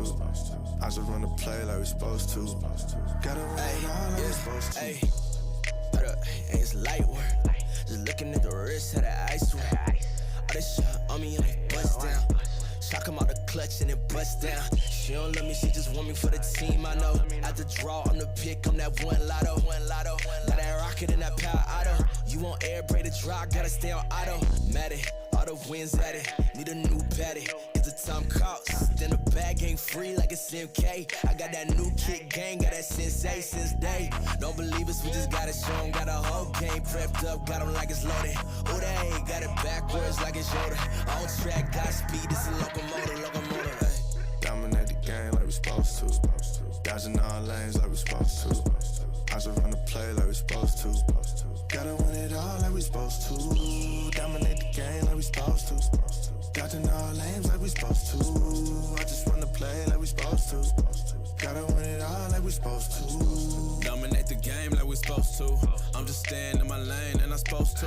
Be 100 ain't a thing, I ain't checking for no lames. Only gang with the dudes that I'm close to. I don't ride a wave, I just float through.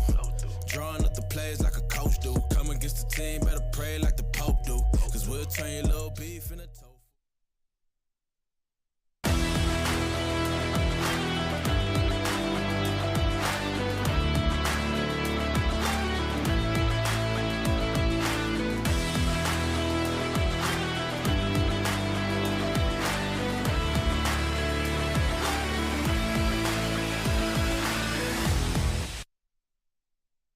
下一场对战 RNG 的位，他是一个gank型打野，然后我觉得他是这个赛季打得最好的打野。下一场打威的话，要注意一下野区防范和那个线上gank，然后他gank了，我就多偷点他的野怪吧。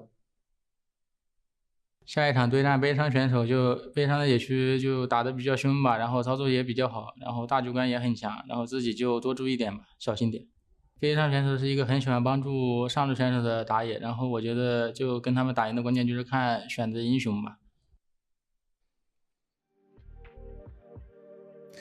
Both junglers seeing exactly what they need to do. They know exactly who they are coming up against. Welcome back, one and all, to the LPL. We are into our final week. It is day 2 of week 9. I am still Penguin. He is still Lyric, I hope. And we are coming into our second series of the day. Lyric, this one is a low-key kind of a banger, to be honest with you. These are two very highly rated teams. Yeah, and I mean, they both have the same strong points on the map. They're both on massive streaks, right? RNG on 8, if I believe, and then WE on 6. So both of them really hot recently. Super, super hot as they are going in for the fight for top 4. We can see as we are looking towards these two teams, and even honestly the teams around them, we're starting to see the difference in goal difference and also, or game difference, excuse me, and also just how important some of those wins can be.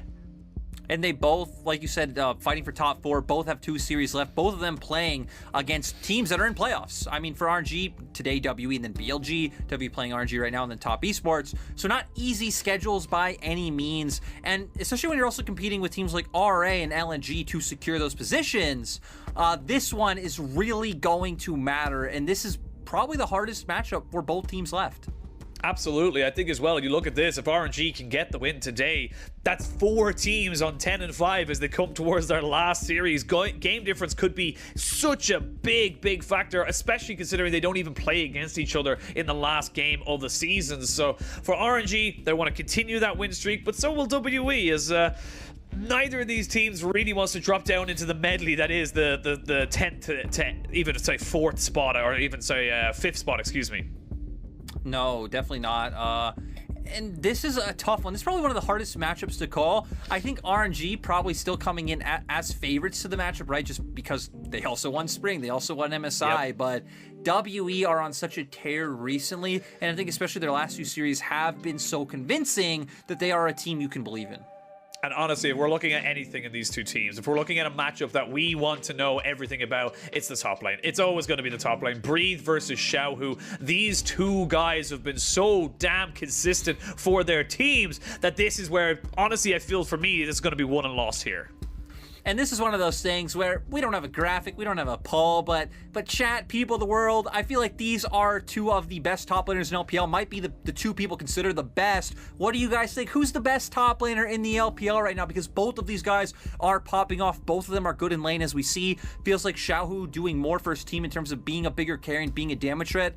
More from champions that WE plays, right? Like Elk playing Ezreal means he'll always have a high damage percent, so Breathe not going to be able to pick up in that stat. And then when we look at jungle, junglers love to influence these laners. It's all about the top half of the map, and I feel like we can start jumping into the clips. We can look at RNG specifically in terms of how they play around this top side, because for RNG, even though we're looking at Xiaohu as one of the best top laners, maybe the best top laner on this roster, he definitely gets a little help doing it. Yeah, honestly, I think when we always look at Xiaohu and we look at RNG as a whole coming into the season, it's basically put all your eggs in the Xiaohu basket, and it hasn't been too bad so far for RNG. No, and it's great, right? Because we see situations like that where Wei gets involved, but more likely than not, we see Cryin come up towards the top lane. Sometimes we have Ming coming up. Even Gala will make roams up to help out his top laner or get this top lane turret down. So it really is a team game for RNG when it comes to the top half of the map. Xiaohu never really is alone. His team is giving him that big gold lead so that he can have these massive impacts in fights and side lanes later on. And don't get me wrong, even though Xiaohu does get a lot of help, I feel like Xiaohu uses it quite well. And Xiaohu probably uses the advantages he gets from his team better than any top laner in terms of how much he's providing in mid and late game. That's exactly it. It's like we mentioned, yes, Xiaohu gets an awful lot of attention and resources, but he uses them. And why, if you're getting a return on your investment, that's a good investment in my opinion, and that's exactly the way RNG see the game. For WE, how is it different? How does Breed take what WE give him, or rather don't give him, and make it work for him? So if we just call, you know, RNG, it's like everyone's up in the top side, right? It's a party in the top side. For WE, I feel like it a lot more is like a bromance. It is all about Breathe and Beishang. It's not really about other members coming up and influencing the top side of the map. You'll typically see Beishang come up, look for these ganks, try to find Breathe and an early advantage to where Breathe can start branching out and really taking over his lane on his own later on. So we'll have times like this against IG where it's like, okay, Beishang gets involved, but then after this, you feel comfortable leaving Breathe on an island where, like here, he can start looking for these solo kills. And that's the big thing. We see Breed just popping off, getting some absolutely insane 1v1s, 1v2s sometimes as well. It just is the combination of Breed and Beishang, and I feel as well, with having Shanks on a very limited champ pool as of the recent times, pretty much plays Sylas exclusively, it does mean that you don't have to put in as much time or effort into that lane. You can just lend yourself to giving more resources to that top side, and that's why we're going to be looking at the both of these, you know, top laners that coming into the series as who gets what resources when and how can they utilize them, because coming into this series, it's going to be so pivotal for both sides. I just want to see if WE have a way of stopping that party in the top side. If you know, it changes to either bringing Missing up or just trying to get your mid and bot side on such like domineering laners that it makes it hard for members like Cryan or Ming to roam. Because if not, you know, just basic math, if WE only send 2 members up, but RNG always send 3 or 4, it feels like RNG will be favored in those top side skirmishes. But even though we've hit a lot on the top side, I still feel like Beishang and Wei are both dynamic. Like we've seen both of them. They can gank bot, they can go to other sides of the map, they are able to play more around their win conditions. It's just typically both of these teams do draft for helping out that top side. So it feels like one of them will have to come in with a different game plan. I feel like it will have to be WE and try to switch things up, or either reinforce that top side even more with strong champions and bringing other members up, or just saying, okay, this time we're going to get Breathe on something that's self-sustainable, and maybe, heck, we're going to play around trying to shut down Ming and Gala. Yeah, we'll see what way it all works out. Of course, champion set going to be so important to see where they put on the pressure, where they have that advantage either in any of the lanes or all of them, depending on how it all goes. But looking just more specifically at WE, or excuse me, RNG, and how they're building this one up, the post-Uzi era, as it's becoming known as. And they built a dynasty off of their AD carry, and it now feels like they're doing the exact same thing into Xiaohu. It feels like the post-Uzi era is going to be renamed to the Xiaohu era, because this guy has just been putting this team on his back for the last few weeks, last few months even. And honestly, I think it's about time that he's gotten the recognition that he deserves, because he's been great for RNG for years.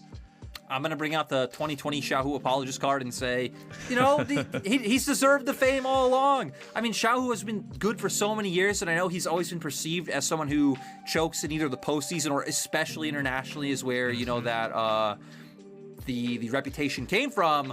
But I still feel like Xiaohu has always been a bit unjustly criticized in terms of how he's playing. Even last year, I do believe Xiaohu was the best performing member on the RNG roster by quite a margin, and it felt like it came down to him having to flip games for them to be able to win. So Xiaohu now being the main player for RNG, I think Ming as well, still exceptional. Top 2 support, if not the best support in the LPL. So for RNG, those are always the roles we're looking at, right? We're looking at top end support and how they're able to influence the game. We saw, heck, Beishang having quite high praise for even Wei. So those being the 3 core members. Seems like Gala maybe once again doing what he did in spring of waiting for the postseason for where he really needs to show up and pop off and become that big carry threat. But we know who the big playmakers are on both sides. I think both of these teams do have clear identities, and that's what makes it so fun. And the funny thing is that Xiaohu has the spotlight on him now. And like we mentioned, he's been around for such a while, but so is Ming. Like, Ming has been around just for an absolute age at this stage, and it really does feel like these two guys, this core, if you will, of like Xiaohu and Ming when they first became together, when you had Let Me, MLXG, I believe Uzi, of course, as well, on that side, is that this in 2017, this is a team that has really just added in nice, good rookie talent to the likes of Wei and Gala, and adding in that veterancy to bring them back together. And looking at WE, they've done something very similar as well for themselves. Oh yeah, I mean, WE now are finally getting that core, right? They've now had it with Beishang and their bot lane sticking around for a little bit now. Shanks now finding his way back onto the roster. Breathe, I feel like, is the pivotal point to where in 2020, this team was all based around Beishang. It was all about facilitating him. That's why Teacher Ma was such a crucial part on this roster with how well he was able to play around jungle. It feels like it is swapped to now it is all about Breathe and what he's able to do, just because the advantages he's able to force up in the top side of the map. Not to discredit Beishang, I definitely think Beishang has come back on since earlier in the split, where at the start of summer, Beishang was just not playing that well. Him and Mole just really couldn't work together that well, which is funny because Mole actually has a higher jungle proximity than Shanks does, so Mole was playing more with Beishang on the map, but it just was never going right. Typically, they were like trying to fight when they didn't have prio, or when a side lane would have prio, fight a 2v3. And with Shanks coming back, it really feels like it's helped revitalize Beishang. That's the big thing as well. Look, I think we can all agree that Mole, in pound for pound, is probably a better mid laner, and I don't think anyone's really going to have any massive egregious, opinions about that. But sometimes it doesn't work. Sometimes you don't click, and that's how some of the greatest rosters in the world, in terms of a team, haven't had the best players in the world. They've just had a team that worked together, and that's what WE seemed to have found us. I think it was season 5 when High swapped to jungle for Cloud9. By no means was High probably the best jungler in NA, But hey, Cloud9 needed that for a change. It's just one example off the top of my head, but I think we've seen that time and time again when Perks changed over to bot lane. There's a lot of situations like this, so definitely not always maybe the best player in the role at that time is going to be the best thing for your team or your teammates to shine.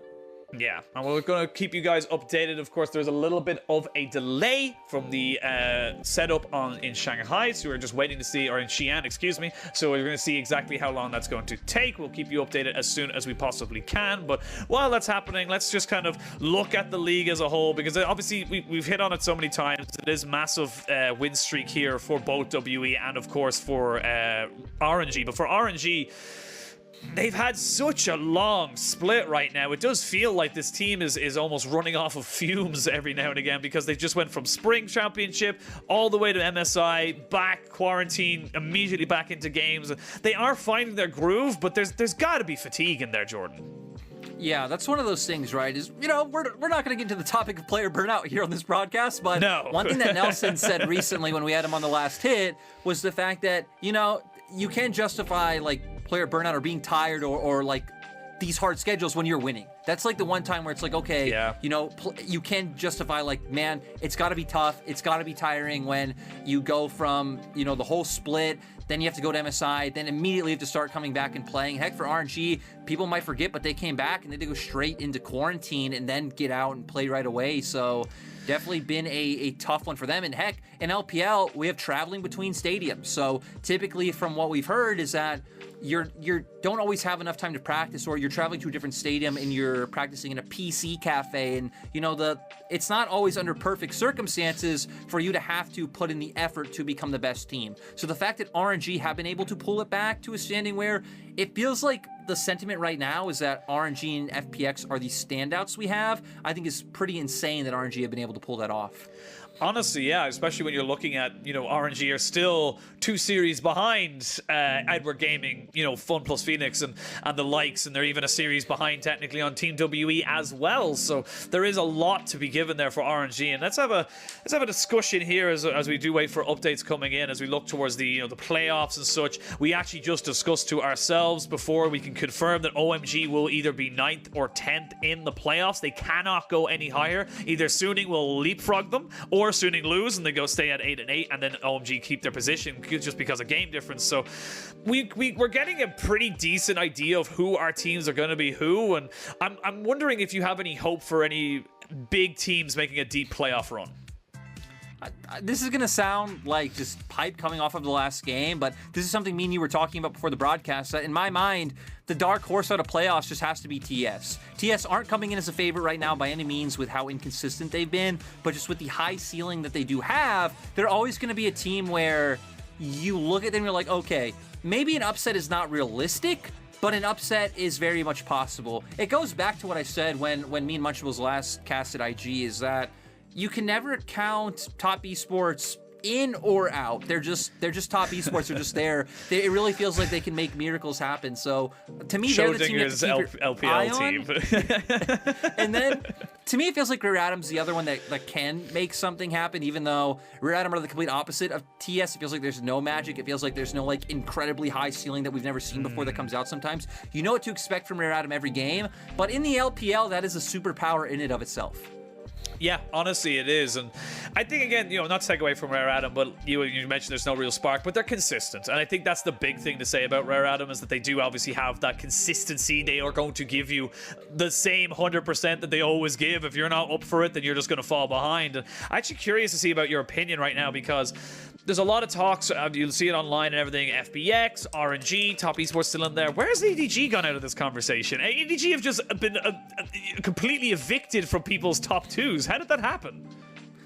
I think when they started going on that loss streak, right, where they ended up going down to RNG and then WE, they'd lost to TES prior in the split. It just felt like the magic of EDG that they had early in the split, where they were just absolutely stomping everyone, is a bit gone. I will say, I know EDG, like, the confidence is still there on the team and the coaching staff and believing that they're going to be one of those teams that get the spot, but I feel like EDG don't have the flashiest way of playing the game, which just makes it hard to stand out from a viewership perspective. So EDG, I think, are definitely still one of the favorites to get one of those world spots, but now if they'll be able to win LPL or not, I think is going to be the interesting question to ask. If they can secure top 2, right, that'll go a long way, because then they are guaranteed to be in the double elim portion of the bracket. That's a big thing if people have forgotten or don't know. If you finish regular season in top 2, you are already in the double elimination bracket. You top already 4 get guaranteed. at least one safety net. Yep, you are guaranteed top 4 finish and those precious championship points. Just as we mentioned, World Seeds, of course, LPL has got 4. We did win an MSI. Woo! Go us. Well done, RNG, on that. Got to keep reminding people we are the MSI champions. And because of that, we do have a little bit of a slightly different way of doing it than most other regions. The way we set up our World Seeds is a little bit more old school, I think is the better way to put it. We get the winner of Summer Split. They go through as a #1 seed from the LPL. The second place team will be the team that has accumulated the most championship points between spring and summer. And then 3rd and 4th place are basically the top 4 teams after those 2 teams in terms of championship points. Go head to head in a gauntlet, and then winners of that go as our 3rd and 4th seeds. So there is a very real possibility that almost all of our teams in the playoffs can make it to that regional gauntlet, if you will, at the end of the season. And that's what I'm most curious about seeing, right? Because if a lot of people are going to go with the speculation that teams like RNG and FPX are favored, you would assume, because of the fact that was the final before, that would be your winner in championship points, is who goes into the regional final? How does that one pan out? With teams like LNG kind of dipping in form, I think you're looking at the WEs and the RAs of the world. I know Suning obviously still has a massive fan base and people believe in them. Munchables, I mean, being one of the most outspoken Suning believers in the world, and it feels like he will never get off that train, which it'll be hilarious then if we have WE versus Suning in regionals to decide one of those world spots, because I wonder where Munchables will fall. But it is just definitely, this is definitely the toughest split to call in terms of the teams that you think will go to Worlds. Which, to be fair, I don't think anyone expected LGD to go to Worlds last year. I think LGD were a bit lucky that they had some championship points from spring, and they never had to play that 2020 V5 roster that had a bit of magic, or maybe things could have gone differently. But hey, LGD beat IG twice, and that's all they needed last year. So, yeah, point is, really anything can shake up anyway here. I do think, yeah, this, as you mentioned, it's so hard to tell who is going to be making our top 4, because I think this was for the first time in a very, very long time, we don't have a 100% definitive top 4, or even a setup, to say, look, yes, these are our best teams, and if someone like LGD or whatever last year makes it above them, then that's an upset. Because I honestly believe that if we're sending a majority of our teams, any of them, to be perfectly honest, from our top 10 to Worlds, we're going to be pretty happy, because everyone, and this is what's made this season, this particular split, so much fun, is that it's just been so difficult to make calls. RNG beating EDG. Okay, cool. EDG, you lost 1 game. It sucks, but move on. No, Team WE are going to beat you. It's like, okay, well then Team WE lose to LNG. It's like, oh, okay, but then Top Esports beat LNG. Like, it's just tit for tat, and it's so hard to tell between our top 10 teams that I honestly believe that regardless of where everyone stands, I think every single game in the playoffs is going to be 1, a banger, and 2, exceptionally close. Oh, it definitely is. So can't not wait for that one. And we finally did get an update, Penguin. Hopefully less than 2 minutes till when we're on stage looking at the lineups. Don't worry, people of the world. We know you want the game. We want the game too. No, we don't want to be keep sitting looking here. at us. No, we don't. Even we don't want to be sitting here looking at us, forcing this awkward conversation of playoffs and teams. We want games, my friend. We want games. First of all, it's only awkward because you said it was awkward. Secondly, right, I was enjoying our chats. I enjoy our chats, and now I've been told now that you don't enjoy our chats. So I'm a little offended, Jordan. I'm a little offended. Okay, I enjoy our long chats into the day night as you end up going into sleep paralysis. That is true. It is 4 a.m. here on west coast of the USA, but maybe it's not about our conversations. Maybe it's about the fact that it's our conversations on camera while we're waiting for games. We could be seeing blood. We can be seeing decisiveness, domination come out from RNG, WE. I'm not going to make a call. I'm not here to be biased today. I'll be biased on other days when the V5s of the worlds are playing, or if Mole was on the Rift today. But that's not today. So whoever wins wins, Penguin. Not today, not today. And this is where I suppose I come back into the series and we kind of focus in a little bit more onto Team WE and RNG. And this has been a good run for Team WE, and it's been we mentioned obviously how they've been slowly building that core that then equals out into the rookie talent that builds up with this team. For WE, this would be a great win to take into your final game of the season, because this is the momentum to say, I can beat you, and if we meet each other in playoffs, there's always going to be that question mark in that series. Yeah, you're right. Actually, that is scary, right? The mental edge that comes in over... It's not only over like owning a head-to-head against a team. I think if you beat a team like way earlier in the split, it actually doesn't really matter too much. But if you beat a team that you can face in playoffs right before you face them in playoffs, I think that definitely can do a lot, maybe mentally, to giving one team an edge and one team not. I think that's probably why teams wouldn't want to scrim each other even when they're coming up with series. I remember I suggested that to my team once. We had a playoff series against a team. I'm like, hey, how would you guys feel about scrimming them? And none of them had the confidence to do it. But it's like, hey, can you imagine the mental edge you would get of if you beat a team in scrims the week you play them in a match? Yeah. It would honestly be insane. But it goes the opposite way, right? You would also be crippled if you lost. Yeah, it's like if you go in and you lose like pretty horribly, it's like, oh damn, man, we're not gonna do well in this. And I think that's also just obviously scrims are scrims and on stage is on stage. They are two very, very different environments, but it is a mental game a lot of the times, and especially when we come towards best of fives. And we were talking a little bit as well about other teams coming into this, and specifically teams like Suning, like OMG, and hell, even Team WE to an extent, that when we get into best of five series, these long drawn out series that can develop their own little mini metas, as I like to call them, that's when the holes and the kind of the flaws in the armor start to really show themselves. Yeah, and that's going to be one of the big things, right? Honestly, just coming back to it, I'm just really curious to see how a team like WE is going to do in best of fives. I feel like that's one of the things for me, is that we've hit on some of like their champion pool issues. Heck, one thing we didn't even hit about was Elk, in terms of the fact that he's played 16 games on Ezreal. His second most played is at 6. Any chance Ezreal's open, he takes it. And that's not necessarily a bad sign, because we know Elk can play everything. We've seen like Elk on Jinx, we've seen the Aphelios come out, we've seen the Vars. We know it's all there, but when your team does show such a high preference for champions like this, it's like, how are you going to do? Especially when a team like WE, we've seen in past splits, hasn't really done the best in best of five. So it's definitely a completely different game when you do have strategic adaptations from game to game. Yeah, and I think that's the big thing you obviously mentioned. They came into spring playoffs and got absolutely routed by Suning 3-0. There wasn't even close, but we are coming onto stage. Actually, not in Xi'an, excuse me. We are in Shanghai. As the players now finally getting themselves ready to come out and set up for this series. And big momentum here for RNG. Imagine being able to go into the final game of the split knowing you could end up with playoffs at a 10-game winning streak. They went 1-5, and so far they have not looked back. No, they have been absolutely insane, as there they are with Coach Poppy on the stage. Looking good. I mean, they have no reason not to be confident. The smiles on Ming and Wei's face. Actually, just happiness and good vibes all around. Is now we get to take a look at WE as, looks like we are doing still with teams in their own individual stadiums. WE probably still in Xi'an, so I like this. This is interesting. This is kind of unique and cool. So we are going to have 2 stadiums. The first cross-stadium game in the LPL Summer 2021. Interesting. Actually, Penguin, we had one the other day. I can't remember who it was. It was WE God against... damn it! WE against IG. I was there.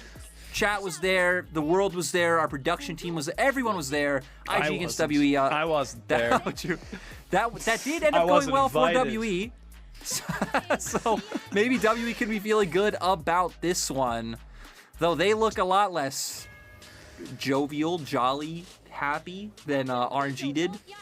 Yeah, I think see how that all goes. Now I have a curious question for you before we come into this pick and ban. Who has home field advantage? You know, that's the real question now as we jump into picks and bans very, very shortly. Who do you think has home field advantage? Home field advantage exists where there are more fans cheering for you. So, you know, with no fans...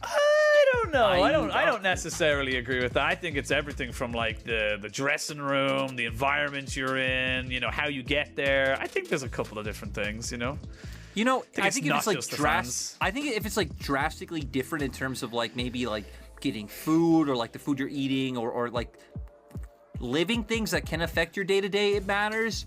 But if not those things, I truly actually believe it's probably just the fans. I remember, I think it was the last IEM championship.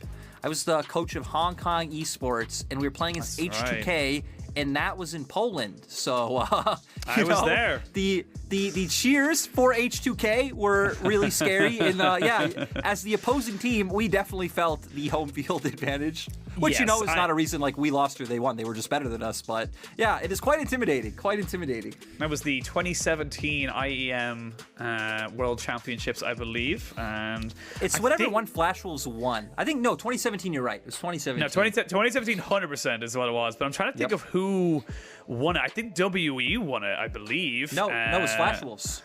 Was it Flash Wolves? Yep, it was Flash Wolves. Flash Wolves won the very last IEM championship, but I don't know why we're talking about this. We went a bit too deep down this rabbit hole.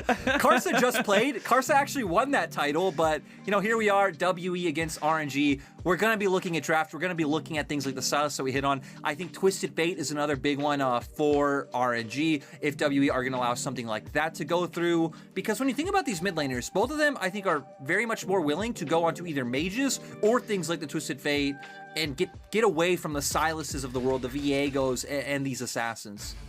Yeah, I'm thinking of the year WE went against TSM the year before, I believe it was, or 2015 maybe. I don't know. IEM was a very, very long time ago. All I know is the last IEM had, as you said, Flash Wolves and G2 Esports in the finals, and it was Flash Wolves who came up out on top. As we are jumping finally into picks and bans, thank you so much to everyone for staying with us and dealing with the delay as we went into a slight bit of madness and historical nonsense. As RNG now looking towards their final ban, they're taking their time with this one. They want to really make sure they're making it worth it, and they're going to put the Xin Zhao out of the game as they do not want Xiaohu to get pressured up in top side. That is a bit interesting to me, taking that one away when you could always go for a first pick there. We have seen RNG have been one of the teams that have preferred something like an Olaf. I'm also keeping my eyes on Gwen because WE have just hard forced Gwen and Olaf almost consistently. So these are going to be two power picks between both of these teams, and I'm really curious to see with which one RNG decides to take away. See what they want. They want a completely different route. They're going to go with the Jace, lock that one in. Can technically flex the crime, but it's going to Xiaohu. If it's ever going to be picked up by the side of RNG, Xiaohu is taking in the top side. And this is an answer to that Gwen pick, so instead of going for that, you just opt into this right away. I'm just very interested to see what RNG decide to do to finish off the rest of this draft. Typically, you would expect to see something like the Olaf come out here for the side of WE. Is that really being the only high prio jungler left open? An insta-lock Rise coming out from WE, and we're just getting such different drafts than we're used to seeing. I think WE for sure lock in the Olaf here, and then we're going to be looking at where RNG go with the rest of their draft. I mean, they have Jace, so always potential of an AP jungler coming out, but there isn't really too much left open. We also know Wei has been a fan of going back towards things like the Volley Bear earlier on in the split when there are a lot of junglers banned out or taken away, like right now. And yeah, for RNG, those are the only things I'm really keeping my eyes on. We'll wait to see what they want to go for. Of course, the Olaf locked in here for Beishong, and it's curious to see though Shanks on this Rise pick. Very safe pick, of course. Good at wave clearing, just like mitigating a lot of that pressure from the mid lane. And honestly, that could be what they're looking to do. What we've seen a lot from RNG is they will just look to try and use Cryan as a facilitator to those side lanes, specifically to the top side. So if Cryan does end up picking something like the Twisted Fate, he's not going to have that push prio to be able to make as many proactive moves. And we already see RNG building up a bit of a poke and siege comp coming out from them, going to be able to play off range. Typically, right, you wouldn't pick things like Varus when you do have like Olaf on the other side. You can use the Ragnarok, get away from that CC, but RNG instead preferring to just have the lane dominance in that bottom lane 2v2. Also going to bring out the Orianna, so front to back is already the name of the game for RNG. We're going to be looking at who these facilitators can be. I think things like Braum really stand out in my mind of things that RNG are going to be happy with if they can get their hands on in their composition. And WE bringing out the Irelia up against the Jace. You wouldn't expect any less when you have Breathe on the side of WE. We are going to have a knife fight up there. I do expect jungle attention to be the name of the game because with a champion like Irelia, you need to be looking for all in. So you very least need vision control, but you do want that jungle pressure up there facilitating. And I love this from the side of WE. Really put, as you say, Jace to the sword. Make sure that they're making it as difficult as possible for them to be able to make this one work for them. And I think this is a great adaptation from them. They've secured their top side. They know that Gala and Ming are not going to be able to pick a very oppressive or don't generally play to be oppressive bot lane duos. And now they can start focusing towards those jungle picks as Wei really gets his champion pool pinched. Yeah, for Wei, I just really don't know where he goes. We've already hit on like certain off-meta picks earlier that you can go towards. Things on the lines of like Gragas of the world, but you struggle so hard against Olaf and what they've put together. The Volibear is still open. You can just try to play the frontline role and have some early pressure. I've already tagged on something like a Braum coming out from the side of an RNG. Alistar is also always open as well, but WE are going to get to try and deny something. They can try and save counter pick for support though, if they do just want to opt into an AD carry pick here. Things like the Aphelios are so open, but Aphelios not really great up against poke. For WE at this point, it does feel like you're playing a bit of 1-3-1, but also would like some sort of options to be able to force when needed. So with 3 seconds, we're going to see the Kalista. Well, it fits. It checks the boxes, Peg. When we said you need something that can force when needed, Kalista definitely able to do that, and counterpick being left for missing. It is being left for missing, as he's definitely been something that has been a bit of a coin flip, if you will, of his terms of his form. Sometimes looking like an absolute god, probably one of the top 3 supports in the league, and other times a little bit running it. So I'm actually curious to see now what RNG do in this particular matchup, because this is going to be a pretty good all-in bot lane with the Varus and the Leona. Now they're going to have one last pick here for Wei. And do they actually end up going? I don't think they go for the Shyvana here. But that being said, there's a lot. I'm not being baited. We don't talk about hovers. We don't talk about hovers right now. But there's still a lot of bans here. There's still a lot of options. Graves going to be picked up here. This makes a lot more sense in the grand scheme of RNG's comp.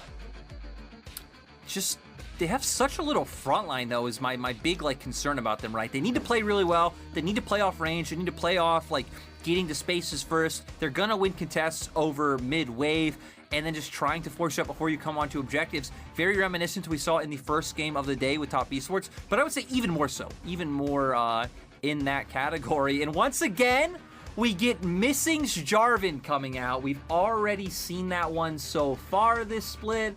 Was a fun one to watch. They did win out in that game, and there it is. You have champions that can pressure on side lanes to where you do have 2 as compared to their 1, with the Jace being comfortable, especially if he can get ahead, and you know the Irelia will be able to win out in that one. And you have your 3-man core that does have the ability to force when members like Breathe and Shanks are coming off on flanks. So for WE, they have the hard engage to force on this very squishy team comp of RNG. Can RNG poke and whittle them down before they are allowed to find these fights?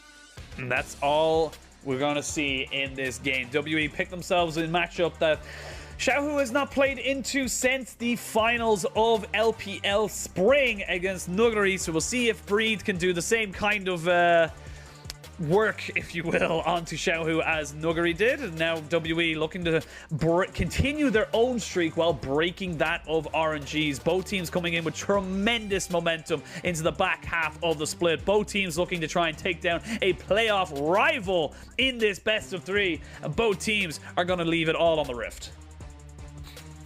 They are. RNG always coming back to these, I'd say, harder to execute comps that do need a bit more precision coming out, where you do have less CC and less of a front line. But RNG definitely would love to take this win and start making their way up to that top 4 spot. For WE, having more hard engagement, say having more maybe skill expression coming out with champions like Irelia on their side. But this is a battle to try and get up to that top 4 spot, Penguin, and I'm excited. Those top 4, the less series, the longer break, getting to study your opponents, it all means so much. It means everything for these teams. Like we said, it's not just the LPL Championship, it is Worlds qualifications. It is getting as high as you can, as quick as you can, and if you can do all the heavy lifting before the playoffs even start, that is exactly what you want to be doing with either of these teams. But again, only one can be a winner, and only a couple of teams can get into those spots. So for Team WE and for RNG, it's going to have to be all left out here as they jump finally onto the Rift. And so we wait to see where they're going. Actually, early ward there from WE puts it right down onto the Reds. They will have knowledge of where Wei starts or where he goes. But I wanted to ask you a quick question, as the priority into Aurelia globally definitely has not been as explosive as we anticipated. And I wanted to ask why, one, we're seeing her back into the meta, and two, why are we thinking that she should have maybe gotten a bit more attention than she has so far? I mean, the reason we're seeing her in this game, right, is she has always been one of these champions that is able to go toe-to-toe with Jace. We even remember in spring, that was what was being played by Nuguri up against Xiaohu. Level 1 can be quite rough if you're not able to like cheese him in a brush and get on top of him, start proccing your passive. But once you do hit that level 3 mark, there are way more avenues available if you are able to land your E. And then at level 6 especially, you are quite strong, much stronger in 2v2s. I'm still a bit surprised as... Oh, I'm going to calm down. Wei's here, Penguin.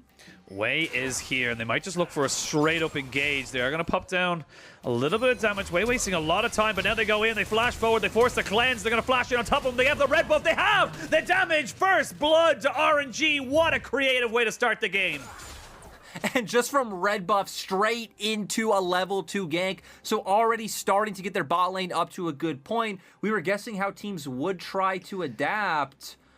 And RNG already making the first move of going for this play down on bot side, trying to set Elk behind early on. Even though WE do have good tools into trying to play against RNG's comp in terms of like having this hard engage up against their long range and poke setup, we still need to remember that champs like Kalista, Olaf, especially support Jarvan, fall off quite hard later on into the game. And you're getting them before their power spike comes in. Level 2 is a massive spike here for the WE bot side. Of course, you just mentioned the Jarvan support. Not really going to be as relevant the later the game goes on. As we can see, Breed missing the flawless duet. To the skies goes Xiaohu as he's trading it back. And this is tit for tat right now. But it feels like Xiaohu is the one coming out on top. Xiaohu needs to be careful, though, because Beishang, of course, did clear from bot to top. He could be here first. Instead, we are going to see Breathe go for a reset. And Beishang's going to try and cheese the Scuttle Crab. We can see Wei walk into him. I think he'll be able to do it fast enough before both Wei and potentially Xiaohu would be able to come down. So this should just be the Scuttle for Beishang. Yeah, going to be able to get 2 Scuttles. It's kind of the trade you opt into for Wei over Beishang, as he knows that he's just not really going to be able to be in a position to fight that one. But they do have full vision of exactly where he is, so they know exactly where this WE jungler is going. The WE bot lane now securing that bot side Scuttle. Again, you're not too upset about that if you're Wei. You got first blood. You're actually still ahead on gold, so it's just a little bit of XP you're losing out on. It's not the biggest thing in the world. I mean, the thing is, you made a decision, right? When you make a play somewhere, you're going to lose out somewhere else. You're using the tempo you have to do this and giving tempo for the enemy to make another play. So it was a conscious choice by RNG to potentially lose both those scuttles and go for that earlier bot gank. It does seem like their bot lane has definitely had a fine time in lane, and right now, knowing that Wei would be back towards the bottom side of the rift, that's why both Elk and Missing are playing further back.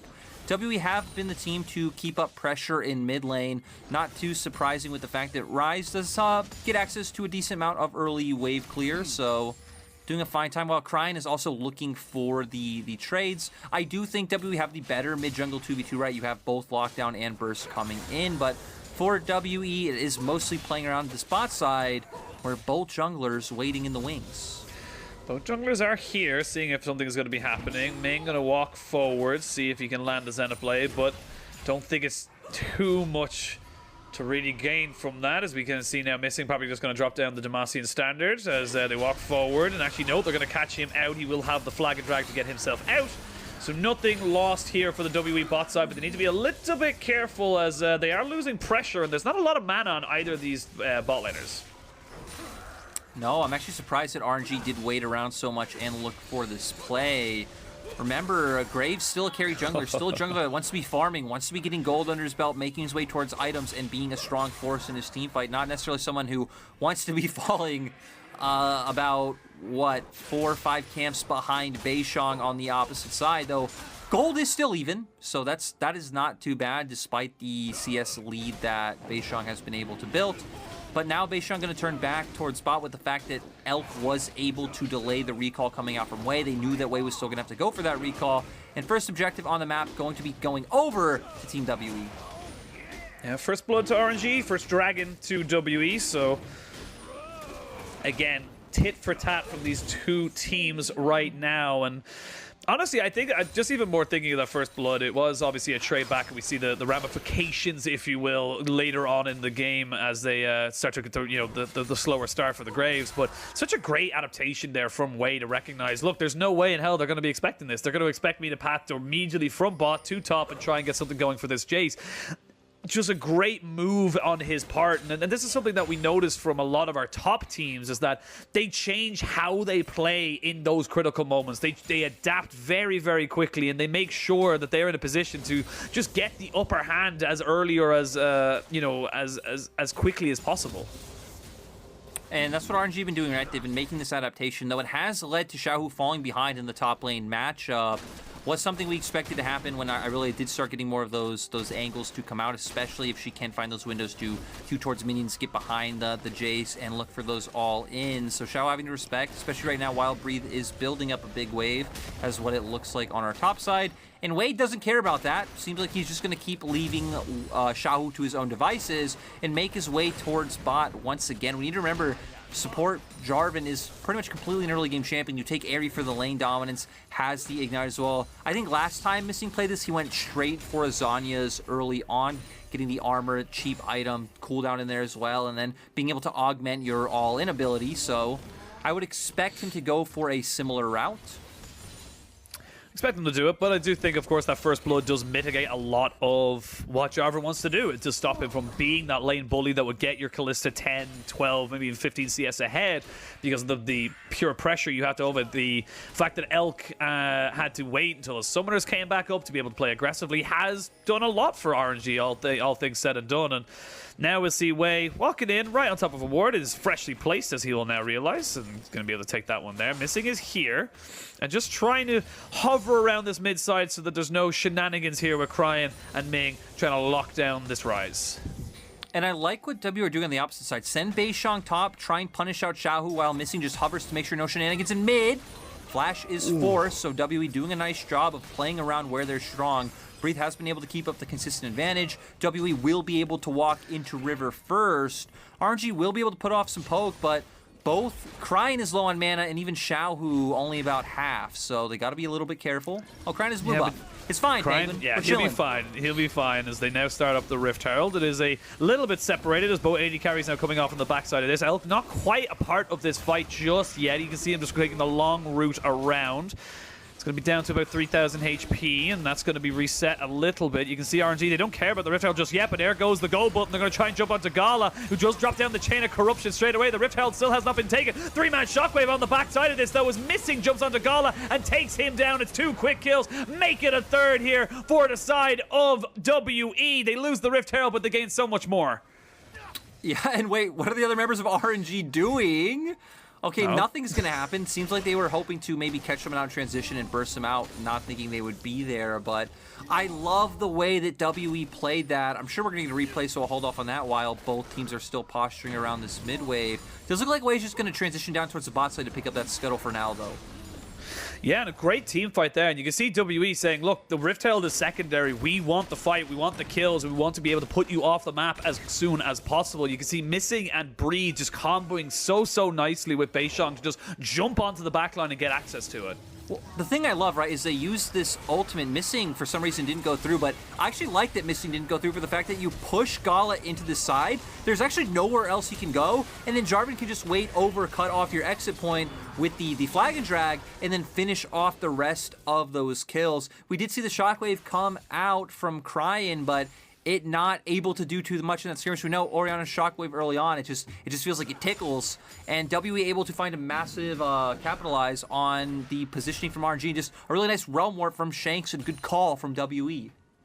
Yeah, great call. Also capitalizing on the fact that the Ming had not gotten his Solar Flare just yet, so the lockdown not quite there, but Missing had gotten himself the Cataclysm, so once that flash has already been burned by Gala, very, very difficult, almost impossible for him to be able to survive in that engage. And we go back to the laning states. Actually about a 15 or so CS lead in this bot side. It will be a stacking wave going in favor towards WE, so they should be able to mitigate some of that a little bit. But great start for WE. They've got themselves a 1,000 gold lead. They're feeling pretty good about their standings right now. And importantly enough, the skills were pretty well spread out as well. So not one person getting stacked with gold. Kind of all lanes gaining something from it. I think it's going to feel nice for their bottom lane to get something back. We've seen that Breathe has been fine in the top side matchup because it's been left alone. Wei is now finally looking up here. But remember that Xiaohu and Wei don't have any lockdown, so Breathe will need to overcommit for them to be able to punish him, and he does still have his flash up.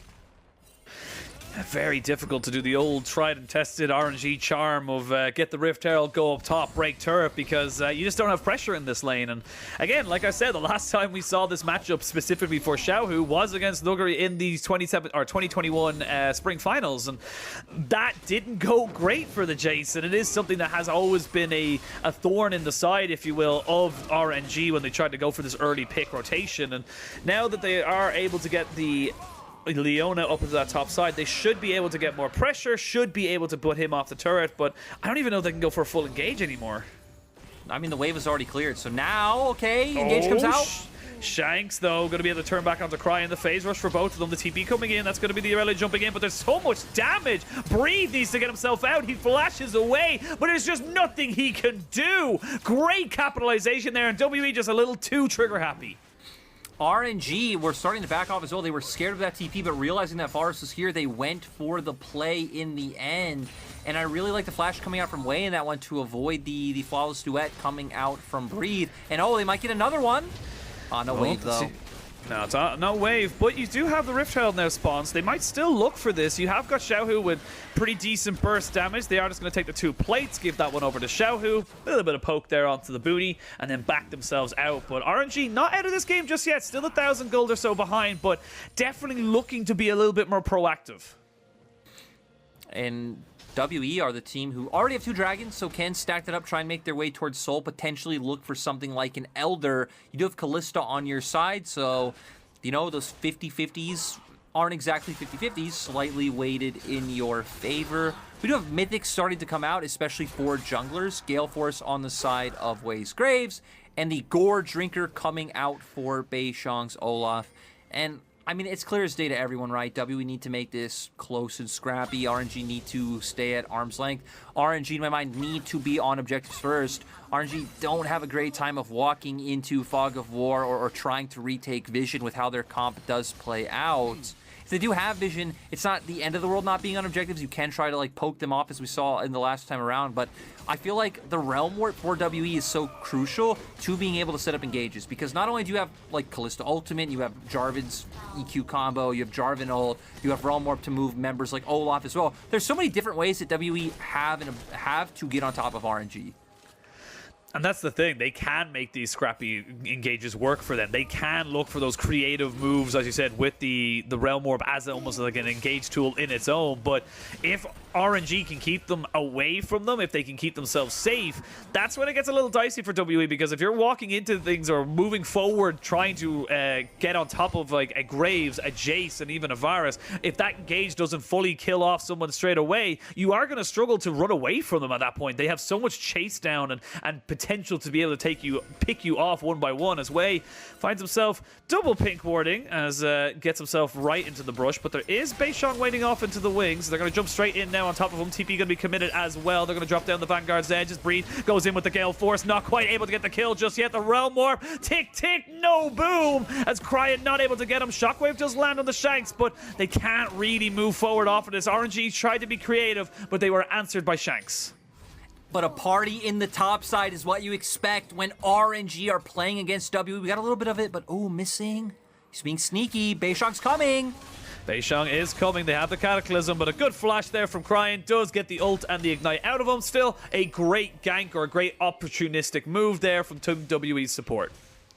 And it sets up the Rift Herald for the side of W as well. I don't think RNG are in a position where they can answer. Looks like RNG consciously chose to give it up as well with, okay, thank you, observers now on our screen. Both Gala and Ming pressuring down this bottom lane turret.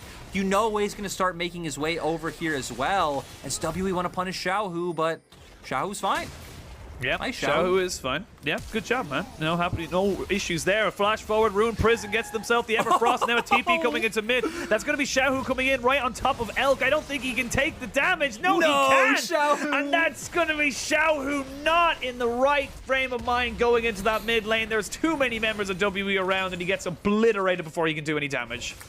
Your mid laner gets solo killed. You think you're being... I actually don't know what you think you're being, because I think he started channeling the TP even after Cryan was dead. I could be wrong. Could have been like right before, but regardless, the other members of W are there, and you know they're on Rift Herald, and now, well, that Rift Herald went a long way. They break down 2 turrets mid, they break down a turret top, and, you know, RNG were an 8-series win streak. W had a win streak of their own coming in. I think we said it was 5, Penguin? 5, or was it yes. 6? Yep, 5-series win streak. So, in my mind, RNG, we're one of those, we're a favorite coming to the series. We're one of the favorites so far at looking at the LPL title. But man, sorry, I lied. WE coming out with really good responses. Is Shanks flashing in, does get the EW down into the Q, Everfrost route there, and I mean, just has the damage available. So it is channeled after. It is channeled after, just not anticipating Ming. Ming trying to see if he can get on top of Wei, and Cryan going to be able to get a bit of revenge now onto Shanks. He does not have a flash, but while that's been happening, Cryan kicks himself, or excuse me, it's going to be Wei picking up that kill. Now we're going to see the Fate's Call brought in. Beishong trying to jump in onto Ming, who will fall. Cataclysm goes down. There's the flag and drag back out, but missing in a little bit of trouble now. Will have to try and run away, but cannot do it. Now it's going to be Wei versus Elk and Beishong. He's trying to trade it back as best he can, but he just hasn't got the damage right now. It's a scrappy game one between Team WE and RNG, and Team WE are the ones coming out on top. They're going to be able to put themselves into Soul Point now. We don't even know how we got here from the replay, but you assume both teams were posturing over getting positioning for Dragon.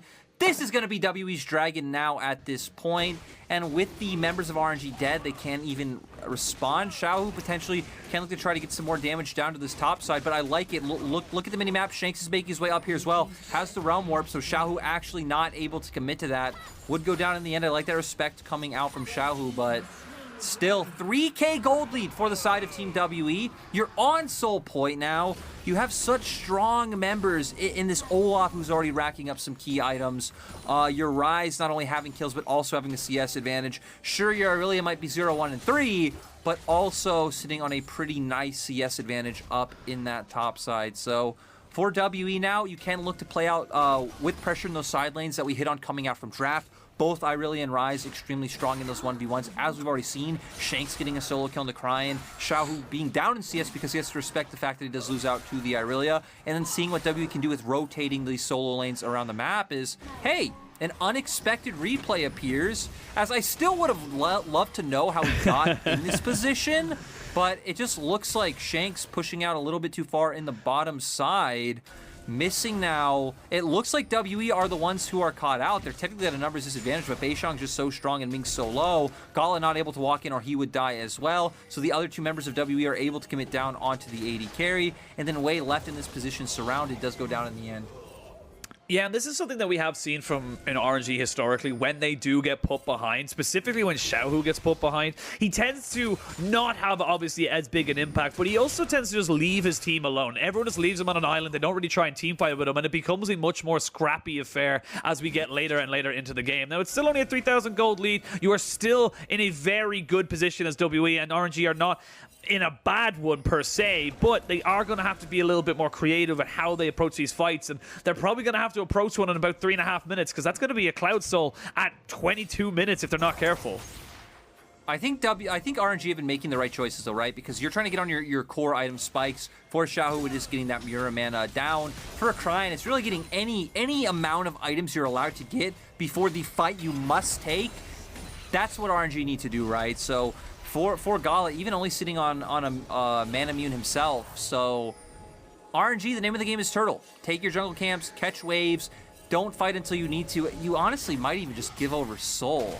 It's definitely not unwinnable for RNG at this point, right? They're only 3k gold down in terms of like if a team fight broke out, but with how their composition is positioned, with how squishy it is, needing to be on objectives first, get that poke down, hoping for kind of some massive shockwave while also having damage in his kit, I just feel like for RNG, it might even be better to just keep looking to get gold on your carries and fight for a Baron or fight for an Elder.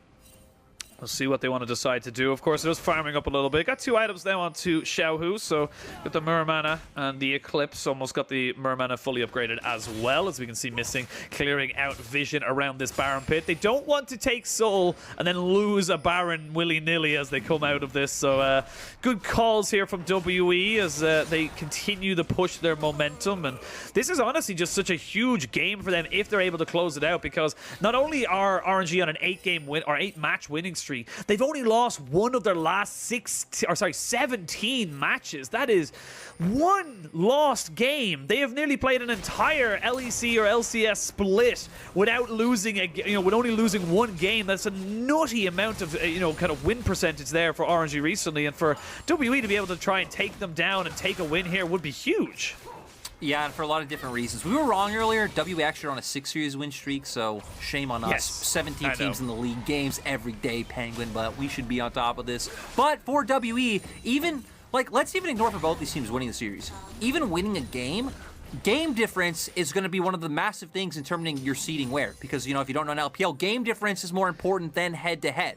So even taking a game and then one of the other teams you're competing with in the standings going down and being under you could go a long way to getting you up higher somewhere else in the bracket. So like you're saying, for WE, this one can definitely be monumental if they're able to pull through. Dragon up in about 57 seconds. For WE, we've seen what the tools are. The Realm Warp with the Olaf, being able to use the Cataclysm on the Jarvan, get on top of members like Gala or Xiaohu. And for RNG, I'm not quite sure what you're looking at. Maybe trying to go to midway first, push that in. Ming just going to go for the engage. Missing has to use a Zhonya so early, and they're going to jump straight on top of him. There's no escape for him, and now you've lost him out of this fight. RNG just capitalizing on a well overextended support of WE. Yeah, I was just saying, I don't know what RNG should do. Maybe should do this, maybe they should do that. But Missing just hands it to them, and props to RNG because they chained CC perfectly to where Missing wasn't allowed to flash away after coming out of the Zhonya. So, there was always a world where you flop that one, Missing does get away. His WE, they were trying to be sly, they were trying to do a 2-man bear, and they do have Ryze, who, again, you are pretty much just a DPS machine in terms of how fast you are able to get off damage with your abilities, but they need to be careful. Yeah, RNG, though, haven't taken the Dragon just yet. They are now back onto it. They have put Wei onto that objective as they continue to try and look for this. But WE are calling their bluff. They're saying, cool, we're going to be a 5-man stack pretty damn soon, and we take this very, very quickly. They've a Blade of the Rune King on their Aurelia, and of course, they've done 2 items onto their Callista as well. And they're at a little bit of an impasse. They're waiting to try and get Wei back into this fight. He's nowhere near it. They're going to have the Chain of Corruption going down. Shockwave goes down. They lose the Baron, and now you can see RNG looking to see if they can just get anyone back off of this fight. WE need to run. WE need to get out, and they will. The Realm Warp is perfect. They will only lose Missing a game, but that is a win for Team WE. WWE just come out so far ahead. Wei tries to be a hero who even flashes and tries to get the burst down, but you just don't have the lockdown to keep people right in front of you. Xiaohu finding a kill onto Missing doesn't feel like it means anything at all. Xiaohu might be solo killed. Elk gets flashed in on top of him, but they're going to try and turn the burst onto him. He can't kill him, and the TP's coming in off of this as well. Cryin is here, and they're going to try and get double TPs from WE as they look to try and keep their bot laner alive. It will not happen, though, and they will trade the jungle for the AD carry. But importantly for RNG, they are getting rid of some of these blue buffs, Baron buffs, as there is the double kill there for Breed. They can push into this mid. They can crack open the base. WE definitely should be getting an inhibitor off of this play. Even Beishong isn't too far behind. They should feel comfortable about this one. Death timers are still decently long. As W, I'm surprised they don't want to go for it. They're actually making their way towards the bottom side. I feel like we just brought Jarvan over. Olaf over. Jarvan not too far behind. You would be in a fine position to go for it, but going to respect the side of RNG. Maybe just not wanting to open an inhibitor just yet. Funnel gold into RNG. Going to be waiting on next Drake in 3 minutes. Ooh. You know, there's a lot of like potential action going on everywhere, Penguin. That's why I'm so on edge right now. A lot of things could happen, and we don't know if they're going to happen. Yeah, I think that's the best way to put it, but you can see Wei wants something to happen. Jumps onto Missing, almost takes him down. Not quite able to get him there, though, with the ultimate. As I think the big thing with that mid lane was that, yes, they maybe could have stayed for that, but without major ultimates onto Breathe or onto Shanks and no flashes onto them either, becomes very risky with the sheer amount of lockdown you have with the Varus and the Ilona. But it's just Elk looking for an opportunity, flashes so aggressively, and funny enough, Xiaohu's not even the one who dies here. No, Xiaohu does get away because all of these TPs come through. Both TPs coming out for the side of W, and even look at this damage Elk gets off before he dies. It is massive onto Cryin and allows Breathe to go in, keep following up on this one, and secure himself the double kill in the end. And you're right, Xiaohu getting a get out of jail free card, sacrificing his teammates for himself, which I feel like when you've had the year that Xiaohu has had, it's fair. Yeah, honestly, I think if you're again, we talk about good investments, and speaking of good investments, Xiaohu might be in a little bit of trouble now up on this top side. We're going to see Missing go golden, and there's nowhere for you to go, Xiaohu. No flash, no way out of the Cataclysm, and honestly, the way WE have built this comp, I thought it was going to be like a team fight comp. No, it's a pick comp that is built around picking off Xiaohu when he doesn't have flash. And for RNG, I mean, they can't even go for team fights, so I feel like we're seeing a lot of just them opting out, and then WE get whatever objective or get whatever they want, and then we see things like this where they're just opting into fighting on the side, as RNG do have a decent amount of wave clear.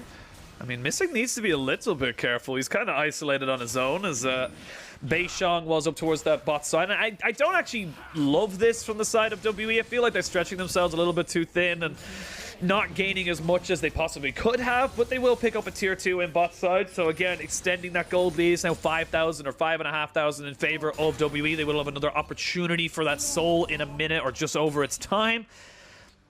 And again, we're starting to hit big item thresholds here for pretty much everybody on the side of WE. 3 items onto the Callista. You're going to have 3 items now, probably the Sterex here for Breathe very shortly. Even actually went back and picked up a stopwatch, so they know that if they can just get this soul, if they can get this fight, they are going to be in such a good position to continue this game out.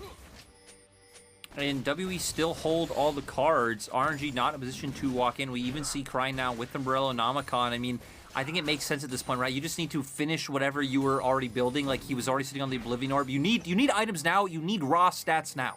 Because you know there's no way you're probably going to avoid this fight. Also having the needlessly large rod. Ming needs to be a little bit careful. Doesn't know where all the members of WE are. So Shanks and Elk could be here. But Elk now showing on mid-wave. Keeping your eyes on the engage again, Penguin.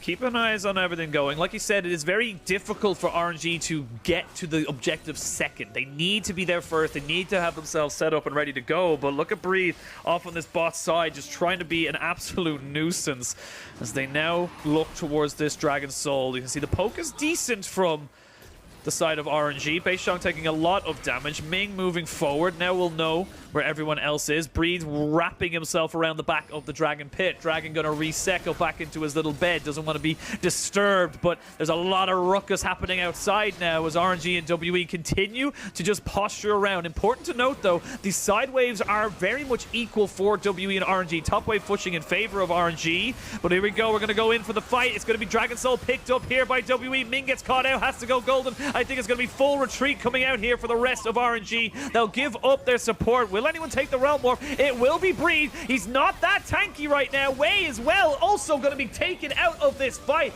WE got themselves a soul. They'll jump in with the Cataclysm onto Gala. No flash, no heal, no life bar. And that is RNG getting routed. WE destroying them in the team fight. And WE going to take this first game. What a dominant performance coming out from WE as well. 6 series win streak, and they're looking to extend that. Every game win matters right now when we talk about playoffs, and WE pull it out. WE dominating from the word go in this game. Nothing that RNG could do, and with those early dragons stacking, it was only a matter of time, and that is a fantastic start to this series for Team WE. And RNG, they gotta look back to the drawing board. I don't think you can blind the Jace anymore. It doesn't even feel like it's just like one thing is what stands out to me, right? Is you have this kind of draft where it's very squishy. You don't have a ton of like tanks. You don't really have any CC either beyond your Leona, so you don't have a great way of setting up ganks. We saw that early on from like Wei trying to force his way into top. A lot of times, like you just can't. You literally need Breed to make mistakes, or you can't touch him. So it didn't feel like RNG's comp had a lot of options other than try to get ahead, keep that advantage, and then your poke starts to work. Then you're able to force WE into these tough positions where they're making tough choices, they're getting whittled down, but you're not able to do that when we saw Cryan losing out in terms of the mid lane. He was getting pushed in the whole time. He ended up getting solo killed. Your top lane was losing out because you weren't able to put any attention into it for the fact that you don't really have the setup to look for 2v2s. So you're only finding pressure bot, and we even got to a point where WE weren't making those mistakes. They weren't overcommitting, and you're just like, well, okay, so how do we get our advantages? And if it ever comes to just a straight up 5v5 fight where WE can enter objectives first, or it's kind of neutral in your posturing, WE can force on you every single time. So I think for RNG, it was a weird read on how to play the game that didn't work out, and their draft was very their draft was do or die, and we saw how it went. They died. That is how that one ended up. But for WE, honestly, this is a great look for them, because we mentioned a couple of issues, or a couple of maybe sticklers that we had with them going into best of 5, specifically into playoffs. And if they're able to execute on these kinds of compositions with the Jarvan, of course, the Rise there for Shanks, and even Elk being able to pick out the Callista, this is positive for WE to maybe be able to put out a little bit of an upset as we go later on into the playoffs. Yeah, I mean, just the Shanks point in itself is a big one to me. Being able to pull out the Rise and have a good performance overall. Great to see some variety come out from Team WE. Well, good variety and a good win for Team WE puts them 1-0 in this series. RNG are going to need to see what they have left in the tank if they want to try and bring this one back. We're going to send it to a break so you guys can recharge, and when we return, Game 2 will be happening very shortly.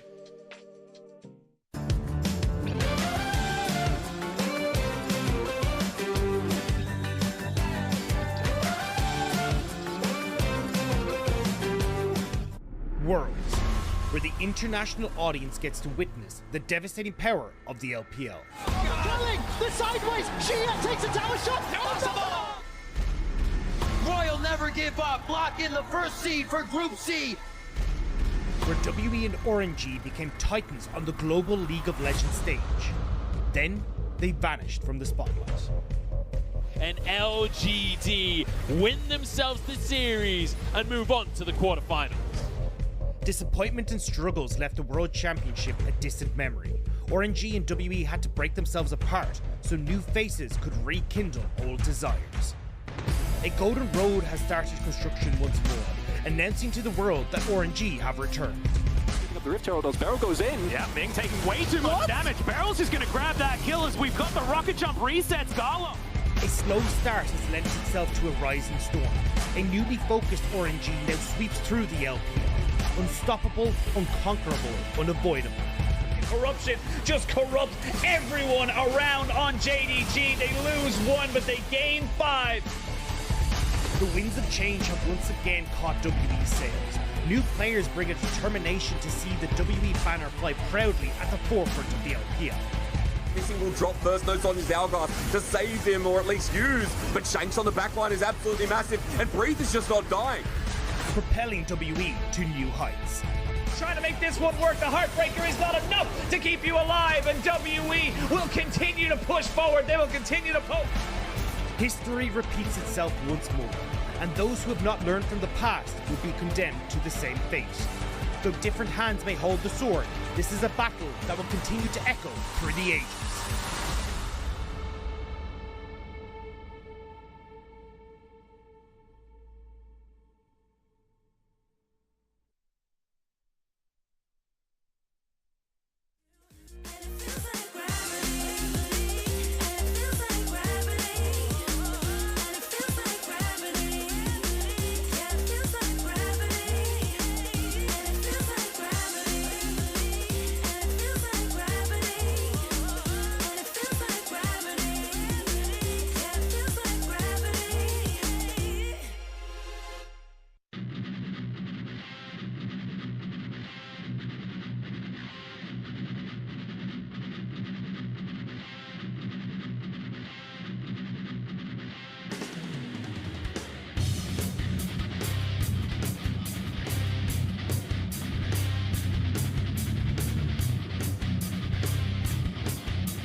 下一场对战 RNG 的 Gala，就是我觉得打好我自己的就可以了。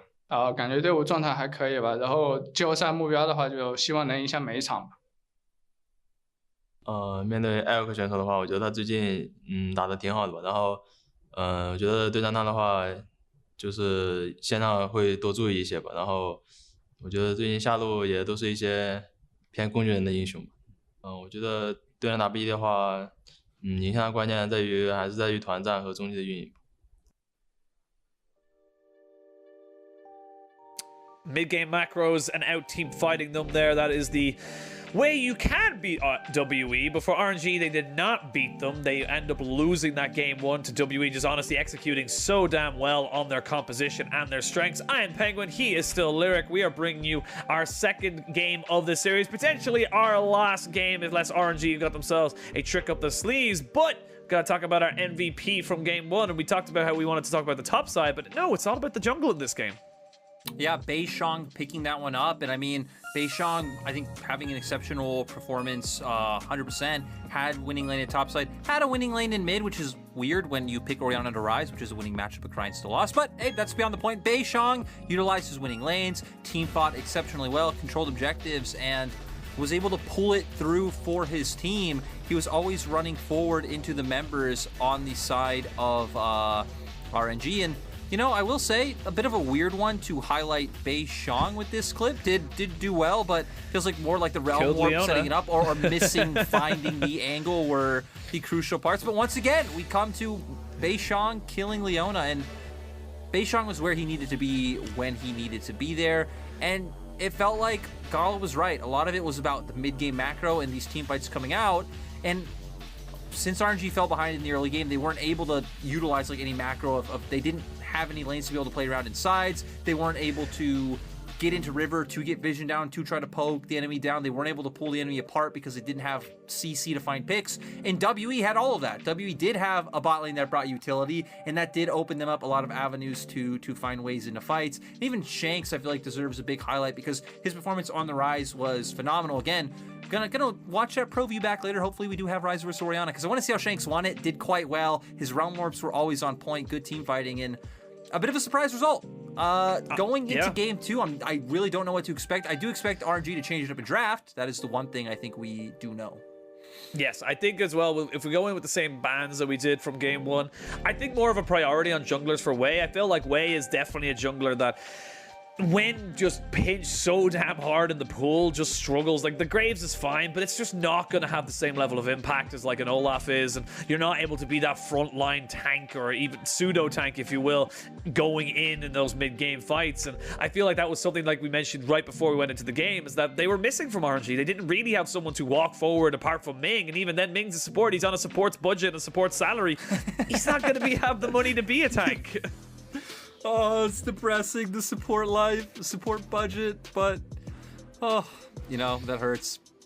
But at the end of the day, we get to see what happens this time around. Is RNG coming in blue side, WE on red, and we are gonna see what really changes up with draft this time around. We've already seen the changes so far with the Olaf being taken away this time around, other than the Xin Zhao. First pick, yeah, it forces WE to make the change. WE now don't ban the Lee. They have to ban out the Xin Zhao. The Lee comes in, and now we're getting down into the like prio list in terms of what junglers are available. Oh, I wonder if WE will go with this once again, just feeling like Crying not up to stuff in terms of having answers to anything that could really take advantage of this Rise. And I really want to see where Beishang goes with his jungle pick, because for WE, you would think this would heighten their priority on Gwen even more, because WE have been one of the only teams that really utilize Gwen as, you know, a champion that can also go into the jungle role. But instead, looks like they're gonna opt into more early pressure coming out. You know, I called it too soon, Penguin. I called it too soon. I was right the first time. Yeah, you talked about the hovers. You didn't have faith in yourself as they kind of come in, and that's why we didn't want to stop you from talking, because they could until it's locked in, they could go all the way back. So they are going to go with that early prio, like you just mentioned. And now for RNG, I mean, they know they have this blind pick of Rise coming out, how they're going to punish it. Instead, they're just going to say, hey, it's not really going to be about that 1v1 laning phase. We're just going to go with something that can impact the map. Cryin has gone back to this Twisted Fate time and time again, showing that they are going to rely on this one, and the Varus pick coming out once again for the side of RNG. So this time around, RNG will have more tools just from the fact that they do have that Destiny to be able to get around the map, utilize that macro, utilize their knowledge about playing the game to find picks, to force crazy side lane trades, and come back into a game if they do fall behind like they did last time around, though. I'm sure that is not the goal from RNG. Probably not the goal, but with the lock-in of Ezreal, we do see the junglers, the mid laners, and the AD carries all picked and ready to go for these two sides. Now you can see the top lanes are going to be the focus here by the side of Team WE and, of course, by Royal Never Give Up. They're going to go towards the Camille, the Gwen. I would not be surprised to maybe see a Jace ban and maybe a Renekton as well. I think you're definitely on the money in terms of like those main champions you would think of as the most blindable, right? Renekton and Jace definitely coming through, but instead, WE banning out the Wukong. So WE, to me, when you do that, you signal you kind of want the Jace for yourself. Wukong, we've really only seen him come out as an answer to him, you know, level 6 having that all-in potential, but instead gonna ban away the Irelia. I wonder is WE here if you do just look to lock something like that in now and have like guaranteed lane dominance. So Renekton is still something you highlighted that's up as well, though Breathe hasn't played it. Or if you just go for an engaged support here, you look for something like a Leona or a Nautilus, and then you try to save counter pick for Breathe and topside. Yeah, you try and keep it for topside, but you still have the Jace available. I was just about to mention this. Like, there's no real good counters into it, which means that Breathe is feeling comfortable to be able to just take that one up himself into that top side. Knows the Irelia is not going to be taken into him, but I'm going to bring it out right now. I want to see RNG pick up the Gragas here, complete damage mitigation into the Jace, and just say, look, nope, never mind. I forgot about it 100%. It's the Lucian. Lucian top, Xiaohu's literal favorite. I was curious to what they were going to do into it, right? Because WE ban out the Wukong. It's the signal for a Jace. You then ban out the Irelia. To me, when you do that as RNG, you're kind of saying, we're fine with you picking it and we'll play into it. They do go back to an old favorite, so just comfort picks across the board for the side of RNG. Going to be playing out that 1-3-1 style that they were doing so well in spring, doing so well at MSI. Not necessarily about like forcing down these turrets on sides, but about finding picks, about rotating first. And for WE, they're just all inning on 5v5 team fights. Now with the Alistar coming through, both engage and disengage on their side, they have a beefier front line. So I feel like if we get to the point where it's about mid-game, both teams are even, WE should be favored. But for RNG, they will always have these creative plays around them of bringing Cryin up to Xiaohu's side of the map, finding a pick, and trying to find ways into fights with a numbers advantage, or getting on an objective first, or even turning that one pick into more picks. So two very different styles, two very doable win conditions for both teams. 20 games of Lucian for Xiaohu, and his scoreline is 17-3. Didn't lose a single game of Lucian in the spring 2021 split. It became a must ban against him, and I believe the last time he lost on it was 2020 spring. So this is a big champion for Xiaohu, and honestly something that can really bring them back into this series. I was gonna say that I kind of like WE's draft more just for the fact that I just love the reliability of when you have a draft that can just very easily look for front-to-back team fights. You have engage, you have frontline, you check all the boxes. But for RNG, this is comfort. This is everything they know and love. So I'm not going to count RNG out just yet, just despite the fact that, once again, it feels like they do have something that is harder to play and harder to execute. So if you are an RNG fan out there, you are putting your faith into Xiaohu on this Lucian. We know it is his most feared pick. Back in spring, us and pretty much everyone around the world was talking about this pick as maybe the most fearsome Lucian in the world. Is going to go for that airy build to try and play around that range that Jace does have. Might go for the lethality build, which is something we've hit on before. Point is, Penguin, I expect there to be a lot more action this time around. Yep, and in the great words of Frostgurren, Xiaohu is the best Lucian top lane in the world. I will echo that until the day he loses when I'm casting him, because right now he is just undefeated this year on this pick. Such a fantastic moment for him as Elk. in a little bit of trouble. Those concussive blows do land. We can see Missing using the head buff here, and they're actually going to pop down the exhaust, force the cleanse out. Winter's Bite should be up in 2-1. There it is. There's the Winter's Bite. They're not going to chase up onto it anymore, as the rest of WE are here, but they do not know where the rest of RNG are. So you got both summoners out of that, and that's just a straight up win. Ming is a total Chad, and I will never doubt Ming. That's why I put him on #1 Ming on my VT. list of LPL players. Ming VP. So, yeah, man. Ming VP. Back. Was he number one? Was he your number one?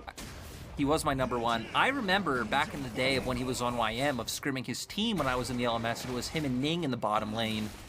And yeah, they were stomping us. So ever since that day, I decided in my heart that I will believe in Ming forever. As Ming now and Ning. we get, yeah, Ming and Ning in the bot lane. Good times, good times. Back in the day. I think that was 2016 off the top of my head. But we're going to get into the lane matchups this time around. Cryin is on Comfort. This is where he has looked best so far. We've already seen some trading up in topside. Airy has become pretty standard for Lucian. I think is especially good in matchups where like the enemy either has like similar or longer range than you, being able to look for those short trades with the Airy. Breathe gonna be the one to win out all-ins with Conquer, but Xiaohu getting off so much damage on the return trade. Another proc of Airy also does have Scorch in his runes for a bit more of that early game damage. Yep, and this is why you have to just respect this. You can't really all-in the Lucian this early on, which is kind of Jace's whole deal. He looks to get those early trades as Breathe goes forward. So dangerous to do this, and he misses the accelerated shot blast. He has to leave. And Xiaohu once again coming off to a nice, coming out with nice early trades in the laning phase, while Beishang gonna look mid, but Cryin, I think, doing a great job of hovering towards his strong side of the map, hovering where his jungler is. Way gonna look to capitalize, but W have a ward. I think they should be totally fine here. Was interested to see if they were gonna try and mind game this one, but they've let Way know. Yeah, they've now let him know, as we're going to see that Storm come down. It's going to put a little bit of damage on the Cryin. He has to flash away as that Rune Prison was coming off of cooldown. So Wei kind of baiting his mid laner a little bit there and actually gaining a little bit of an advantage here for WE, as they're going to be able to get the reset off, as Xiaohu is here. He's going to find Beishang, and they're going to try and just keep him away. Beishang playing bouncer. He knows he needs Shanks to get this reset off. Yeah, for RNG, they just want to be able to pick up this topside scuttle. They end up doing that. For Beishang, he still needs to get his camps in the top side. So RNG are going to be able to get both scuttles this time around, echoing what WE did last time with their bot lane able to get this bottom side scuttle. So RNG already making their way to a nice early gold lead. We do need to remember that TF is on the Rift, so that always does influence it a little bit, as it looks like a lot of that gold lead is coming out from the 100 in mid lane, 200 on 80 carry so far. So not too much to talk about. Is Xiaohu gonna come back to lane with that tier, so gonna be able to continuously keep up the aggression. And we've already hit on what we want to see from RNG early on, right? We want to see some ganks put up towards his top side, with Breathe going for another reset after pushing that wave out. Probably isn't gonna happen anytime soon. For RNG, you might even need to think about putting some resources into mid first to help Cryin out, for the fact that he doesn't have flash. He's going to be sitting under turret, so look to help him out. Even if you don't get a kill onto Shanks, just try to relieve some pressure with a pressure gank, and then once we're closer to the level 6 point, you can start looking to move Cryin up towards top side. Well, Wei to clear his top side, just going to put himself in the river to make sure he can spot out Beishang should he be roaming around this mid lane. Good push here for Shanks on the top or on the bottom mid lane, as they see now Breathe. He has to play so respectfully. He cannot walk up to this wave. He has to let it go down, and he has to wait and see if he can just defend himself, because he's all on his lonesome and he doesn't have exact perfect information as to where Wei is. And Xiaohu is stacking this one up, so he's going to be able to keep Breathe off the wave. Going to have to be incredibly cautious with the amount of minions. Wei, nowhere near the top side of the map, actually moving in towards bottom river. It looks like will naturally path back up towards the side. I don't believe Xiaohu can sink his wave with how far Wei is on the map right now, assuming Wei is going to clear all of his camps. So I want to see what Wei is going to do again. I do want to see him maybe put a little bit of help towards this mid lane matchup. The big thing is I feel like WE are the ones who will have more emphasis to move with their support, just from the fact that RNG do have Braum, and W are also running Ezreal as an AD carry, so Elk should be quite safe to just be able to play by himself.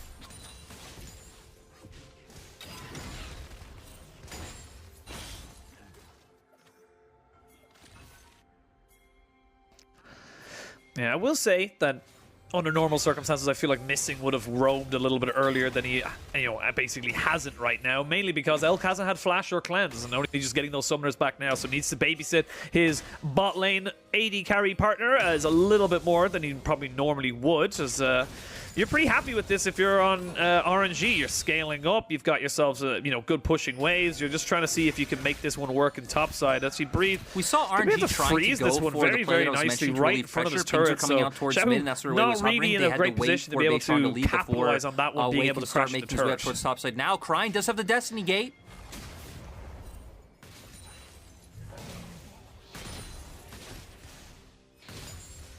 Where's the action, Penguin?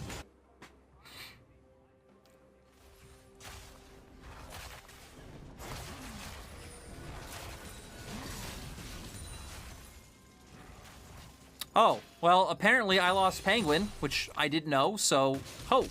Lyric is back once again with the solo cast. I guess it sounded like I was talking to no one, which sounds pretty interesting. Would actually be pretty funny to go back and listen to that one. As, we come back on the map. Last time I solo casted, we talked about things being dates, but not gonna go back this time around, chat. Sorry, we are just friends on this space. This is both teams now playing around mid lane. Herald gonna be up in about 40 seconds, so both teams gonna be playing towards that one. WE have done a pretty good job of keeping up consistent pressure in mid, but WE so far are changing back down to having prio down towards the bottom side of the rift. As okay, we're gonna finally get some action coming out. We see that Wave's up towards the top side on our mini-map. Gold card comes out. Sonic Wave does connect, but Shank's able to back off with Missing here. They actually might be able to turn it around. Crying close to going down. Does actually survive in the end, and they turn it around onto Missing. TP coming in from Xiao, who opens up for Shanks to get low and have to flash as well. Arcane Barrage doesn't end up doing absolutely anything. And yeah, RNG being the ones to come out with an advantage. Really nice turn for Missing is, Penguin, apparently we have you back, and I'm not going to be talking to no one anymore. Yeah, Arcane Barrage is incorrect. It's a True Shot Barrage. Minus points for your play-by-play. Anyway. I'm sorry. I'm only yanking you. That was some fantastic play-by-play. But I have no idea how you guys remember every ability name. You guys are absolutely gangsters with that.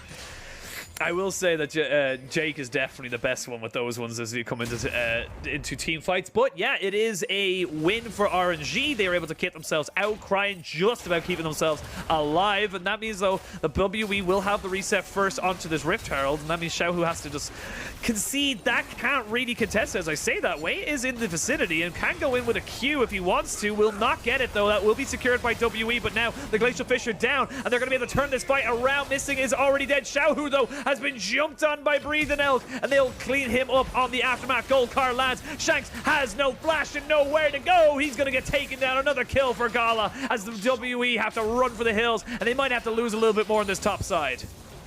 RNG doing a nice job of turning that one around.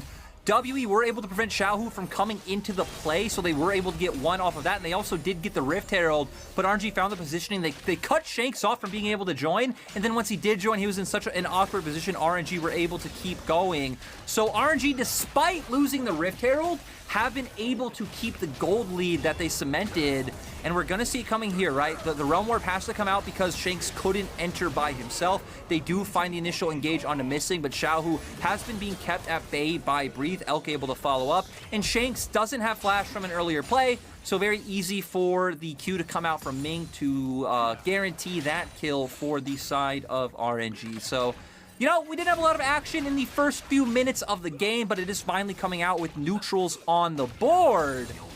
And, Penguin, there's something about solo casting that always gets me in a hype state of mind.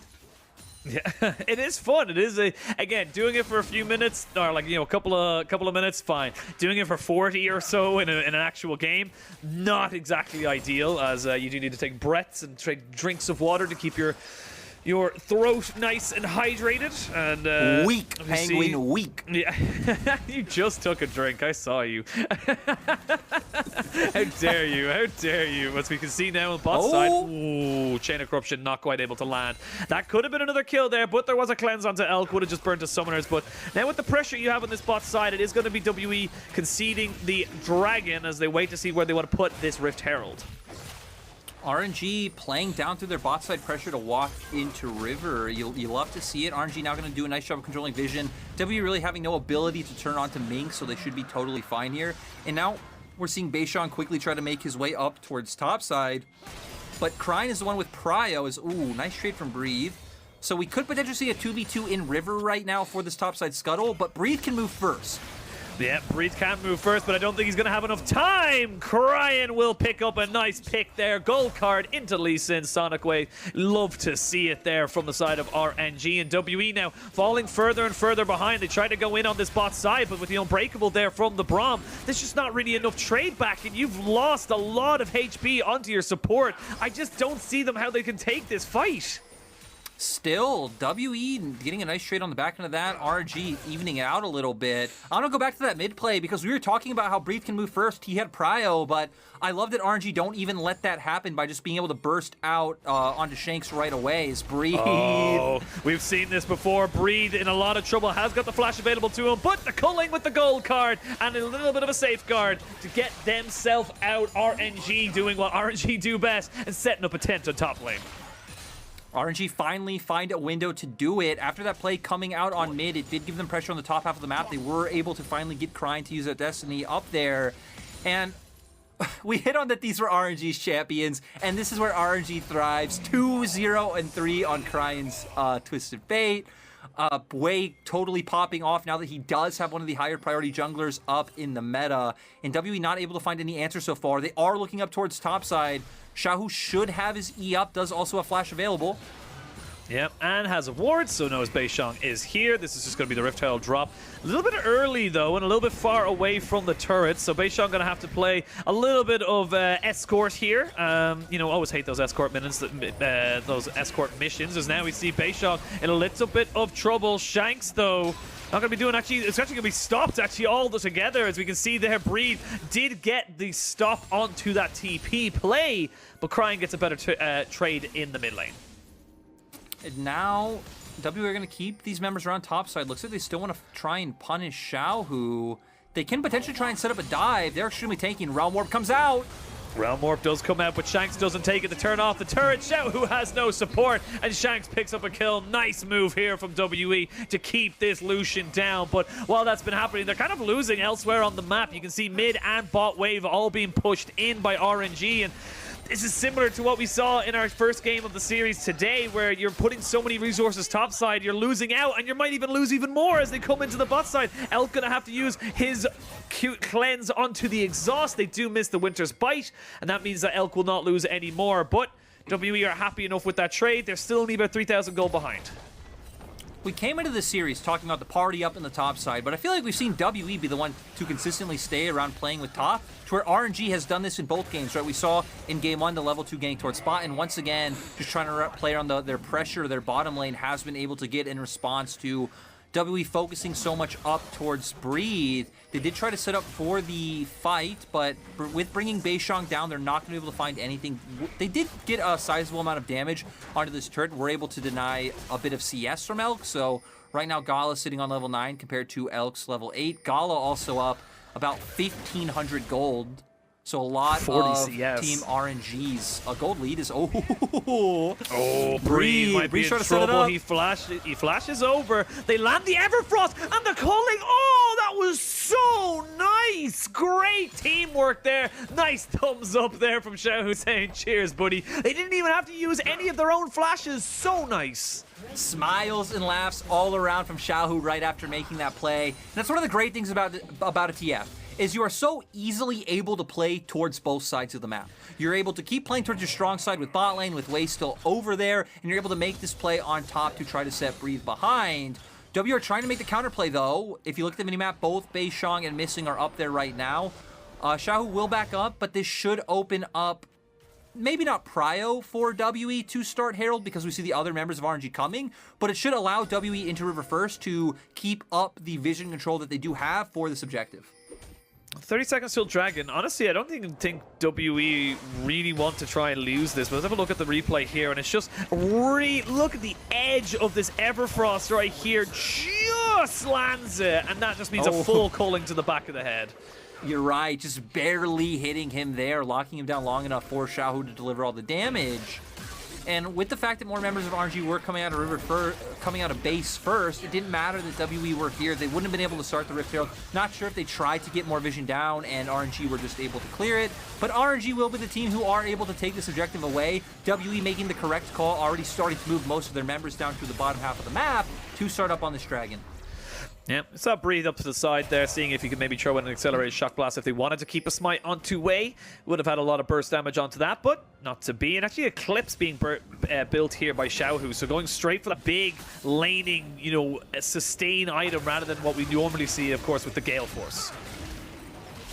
Definitely being a bit different coming out with this one, but this was actually the go-to build when we first started seeing Aerie come out on Lucian, is you would go the more lethality and early game oriented route with the Eclipse, so we're going to see Xiaohu stick to that one. You do have a lot of squishy members on the opposite side. Also, the sustain that the item brings does feel quite good, but with WE just continuously bringing these members towards topside in the pressure that Breathe has been able to generate by himself, look at Xiaohu. He has to keep playing far back underneath this turret, not able to walk up and contest the wave. So despite the 5,000 gold lead for RNG, WE are still able to find windows to impact the map. Man, that hurt. That is so much damage. You can see now the rest of RNG coming up to here. They're trying to see if they can catch out to him, and they will. Wei picks up his second kill of the game, 2-0-4 on this Lee Sin. This is kind of a little bit of a change we're seeing in RNG, where they're no longer going for those long scaling games. They pick very mid-game orientated team fighting teams where, like a Mundo going full bruiser, like this is Eclipse Lucian. They are going for more that we need to win quicker rather than wait for the game to scale out. A lot of that goes to Crying's champion pool as well, because you can't use him as your scaling element anymore with all those champions falling out of the meta. As RNG, they will be able to get the second charge off. They won't be able to force anything. If they do overstay, they got to be a bit careful with the WE coming from base and the Realm Warp being available for Shanks. We've already seen that Realm Warp used in Game 1 to punish a lot of their mistakes coming out. But still nothing available towards the side of WE. And for RNG, they're just going to keep doing what they're doing, right? You're going to keep playing the side lane game of Gala's going to be sitting mid answering waves. You're going to be able to rotate both Wei and Ming over to prop up Xiaohu. And then you're going to be using TF as your weak side to just answer waves and look for opportunities to roam him across the map. As we see here, Xiaohu already getting off a really good trade. Both Ming and Wei making their way over top. Beautiful flash Q coming out to guarantee the kill for the side of RNG. And actually, I'm curious to see now as well, Gala going with the Eclipse, not going with the Dustbringer or this Prowler's Claw, which of course the Prowler's Claw hasn't been used in quite a while after the nerfs it received, but going a little bit more towards, you know, I suppose in a Xiaohu's shadow is saying, look, you're going for it, I'm going for it. Let's continue this snowball as much as we possibly can, and let's continue this early burst damage that we have for ourselves. Speaking of burst, RNG definitely do have a lot of it, even wherever Wei is with either solo laner. So right now, hovering more down towards that bottom half of the map, they do have the Destiny available. And Xiaohu gonna just completely ignore the top side. They're looking for a pick.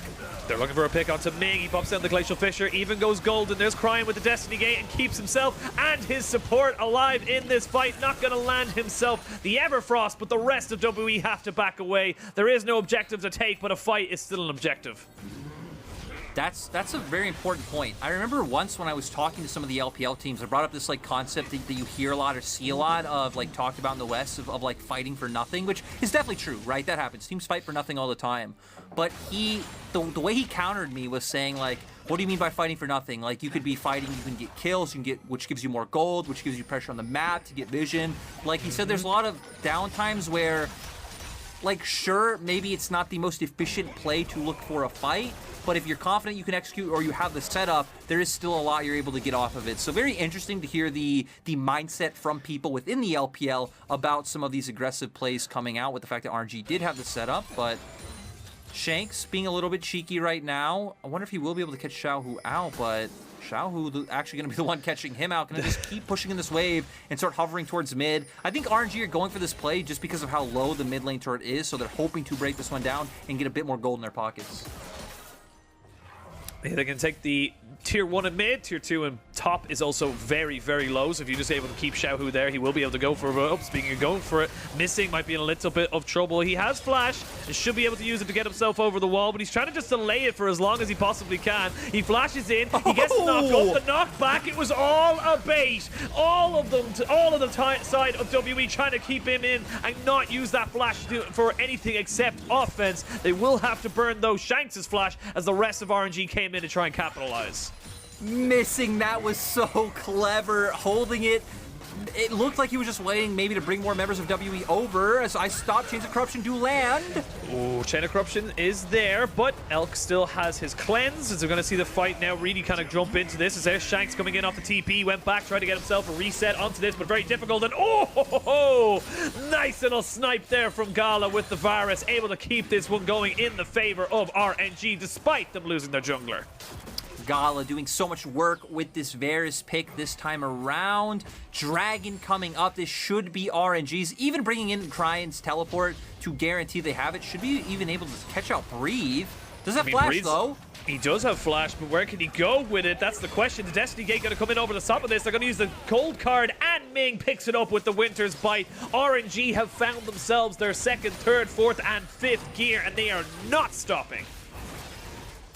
Honestly, Penguin, this is great to see, but also scary at the same time, in my opinion, if you're an RNG fan. Like, this is some great gameplay coming out. They are taking over the map. They're finding picks. They're setting up side lanes, taking every objective. But you just look at the champions they're doing it with. And I feel like I'm bringing this up too much this week about champions and what teams rely on to win. But it's like, you know, they did get pretty hard smurfed on in game 1. They bring out, I'd say, the 2 most famous champions for both their soul laners to pick up this win. It's great to see, but it leaves other questions, right? Leaves other questions. Well, I suppose my caveat or my counter to that is that if no one's going to ban it, you keep getting it, why the hell not play it? You know, if these are your best champions. But at the same time, as we saw with OMG today, right? There's going to be a time where a team says no. I guess the other silver lining for RNG then would be it's like, hey, it's better that teams push you now before you're in playoffs than getting pushed in a best of 5 and you'd be like, oh my god, we never considered this situation because the team never did this. So definitely a lot of different angles to think about this in terms of like teams relying on certain picks and certain styles to come through.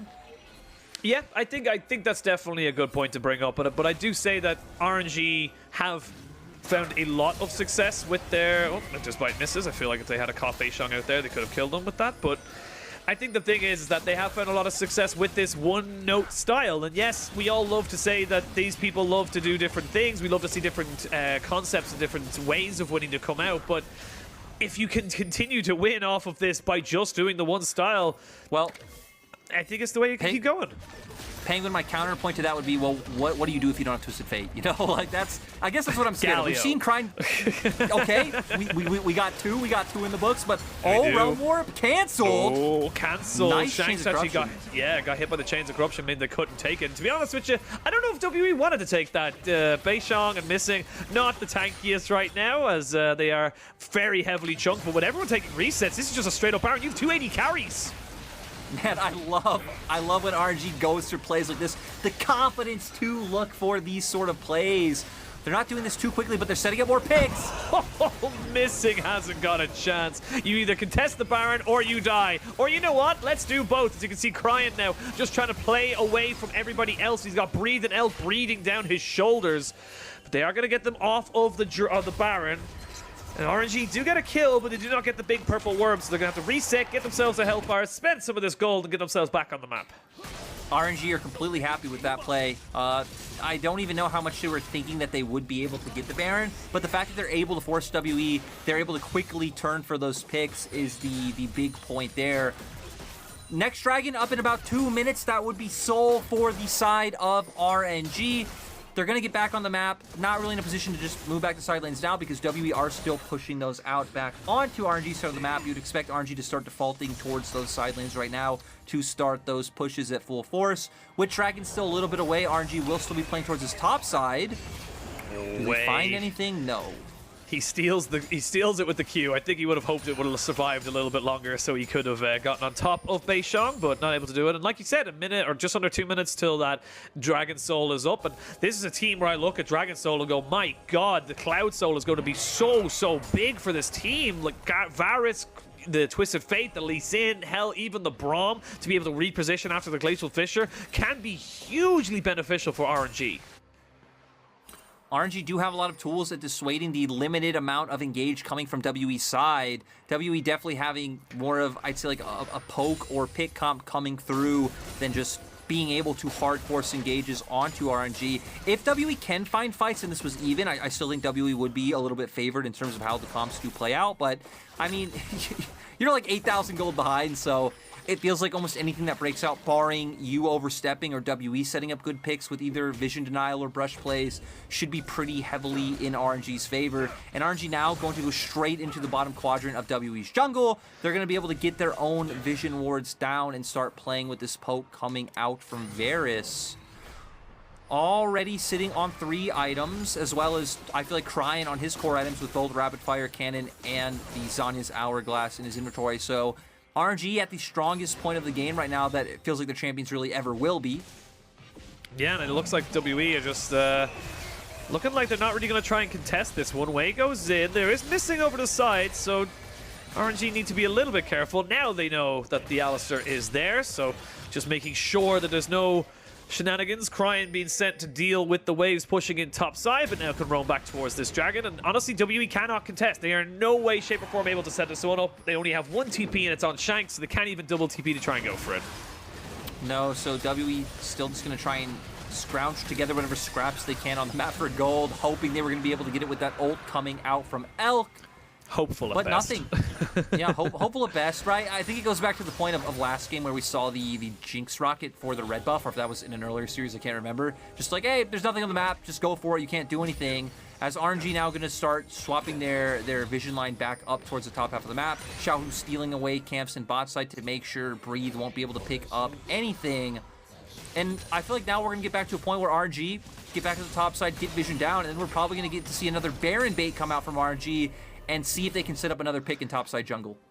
And with the movement speed they'll get by using their ultimates as well off of this Dragon Soul, it means that the turn onto from the Baron to the team fight is so much quicker from RNG, and WE are going to have to be so aware that they're not going to be as slow. They have to be ready for them at any point in time, and they're trying to see if they can get any vision in here, but it's very, very difficult. You have got a TP for Xiaohu as he's sitting in base, going to bring himself back out with 3 items, finishes off the Sorelda's Grudge, and we're going to be able to slow people down with his culling should he end up catching anybody out. And this is just an easy push in here from the side of RNG. Get in, get the vision, force them back, get them to reset, and if you get yourself 30 seconds alone with the big purple worm, it's going to be a hell of a fun time.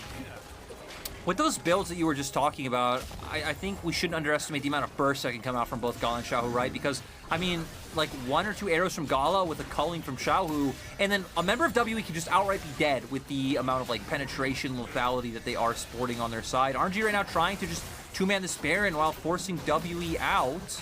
Ooh, Elk goes over, very aggressive, needs to be super, super careful, but look at the damage onto Missing there. He gets hit by the gold card and forced to use the Unbreakable, and that is before he has any HP. Now you can see the Baron down to about 3,000 HP, but they don't want it. They want to turn for the fight, and there's just too much burst damage. Goes Golden with about 1 HP. Beishang finally falls. That's the 2 tanky boys down and out for WE. RNG right back onto the Baron. WE just going to back off. They do still have their poke tools available, but don't even want to risk getting in range for, you know, maybe Cryin with his rapid fire cannon and gold card to come in range. So RNG just playing a very methodical game this time around. Have their comfort picks. I'd say have a lot more tools than they did in game 1 in terms of their draft as well. Just able to start picking up these advantages, really punishing both Missing and Breathe on opposite sides of the map. That is one of the highlights of Twisted Fate, and RNG have done such a good job at utilizing it.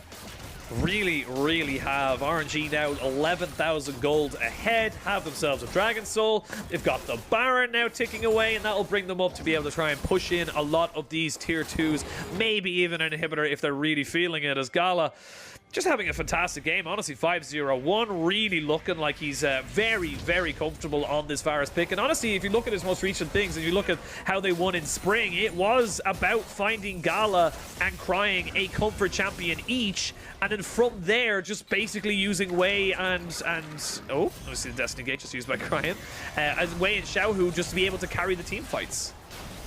You're right, because your other three members of the team are quite versatile. If you can keep Crying and Gala comfortable, I think RNG are in a good place. And with this Baron buff, they're going to be able to start sieging down these turrets. Man, that damage is dirty coming out from RNG.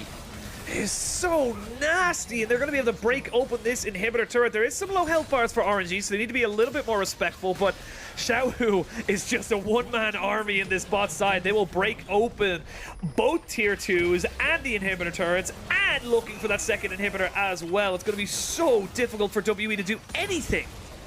RNG do need to be careful though, right? Because certain health bars have started to get a little bit low. Elk doing his best to put off damage. He is the big hope for the side of WE right now, even connecting onto Crime. But oh my man, God. that oh calling! My God! That calling does so much. Unbreakable will or not, he is broken, dead, buried back to the Shadow Realm. There is Ming with a fantastic Unbreakable to stop any kind of damage. Nexus turret number 1 falls. They're going to try and turn onto Shanks, who has to flash away after he goes golden, and they're turning back onto Beishang. He is being sacrificed. The bear is now a rug in RNG's front room, and they are turning on to absolutely everyone. There is nowhere that is safe for WE. They will lose this second game as RNG strike back hard and strike back fast.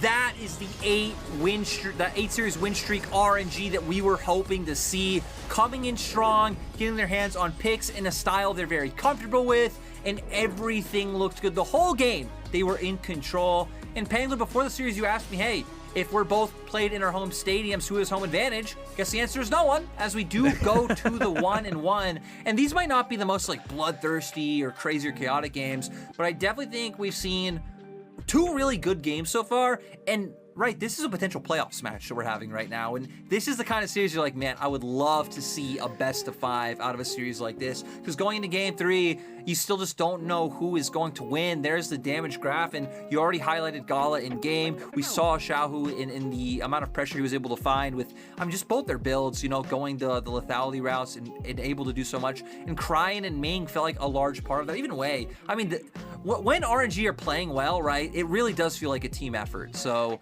for RNG, they were able to step up. The highlight of the game for me is still going to be Ming at level 1. I'm sad that we didn't get to see Braum solo kill Ezreal, but it would have been cool.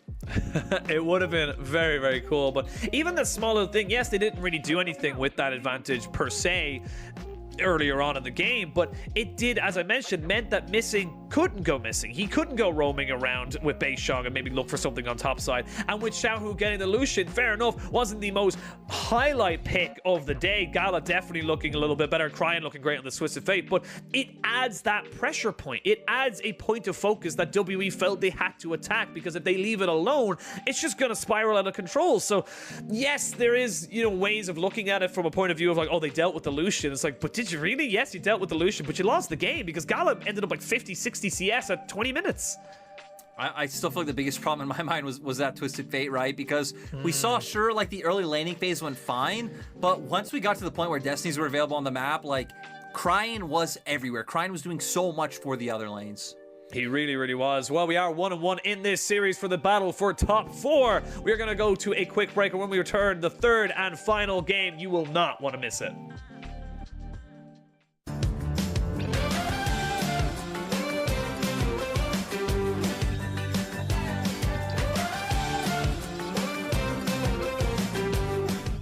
Worlds, where the international audience gets to witness the devastating power of the LPL. Drilling the sideways. Gia takes a tower shot. Impossible. Royal never give up. Lock in the first seed for Group C. Where WE and RNG became titans on the global League of Legends stage. Then they vanished from the spotlight. And LGD win themselves the series and move on to the quarterfinals. Disappointment and struggles left the World Championship a distant memory. RNG and WE had to break themselves apart so new faces could rekindle old desires. A golden road has started construction once more, announcing to the world that RNG have returned. Picking up the Rift Herald as Beryl goes in. Yeah, Ming taking way too much damage. Beryl's just going to grab that kill as we've got the rocket jump resets Garlo. A slow start has lent itself to a rising storm. A newly focused RNG now sweeps through the LPL. Unstoppable, unconquerable, unavoidable. Corruption just corrupts everyone around on JDG. They lose 1, but they gain 5. The winds of change have once again caught WE sails. New players bring a determination to see the WE banner fly proudly at the forefront of the LPL. Missing will drop first notes on his hourglass to save him or at least use, but Shanks on the backline is absolutely massive and Breathe is just not dying. Propelling WE to new heights. Trying to make this one work. The Heartbreaker is not enough to keep you alive, and WE will continue to push forward. They will continue to poke. History repeats itself once more, and those who have not learned from the past will be condemned to the same fate. Though different hands may hold the sword, this is a battle that will continue to echo through the ages.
I ain't looking for no wifey, but you're trying to entice me. No way, no way, I see PJ, cause your body the only thing gonna please me.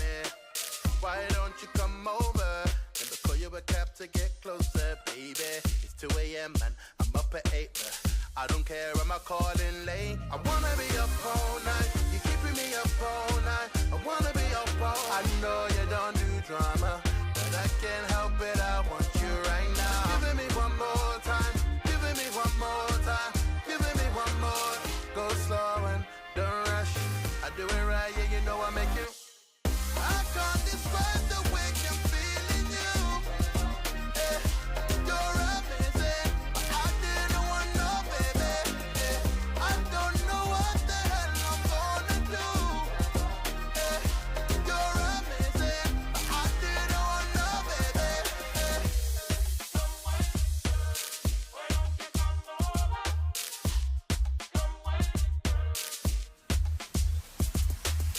I ain't gonna be a wifey, but you're trying to entice me, no way. Don't think that I'm easy, but I know that you got what I need to please me. So if I come over, give you the chance to get closer, baby. It's 2 a.m. and it's getting late, so make it quick, cause I just can't wait. I wanna be up all night. You're keeping me up all night. I wanna be up all night. Oh boy, I don't do drama, But I can't help it. I want you right now. Giving me one more time. Giving me one more time. Giving me one more. Go slow and don't rush. I do it right, yeah, you know I make you. I can't describe the way I'm feeling you. Hey, you're amazing, but I didn't want no baby. Hey, I don't know what the hell I'm gonna do. Hey, you're amazing, but I didn't want no baby. Hey.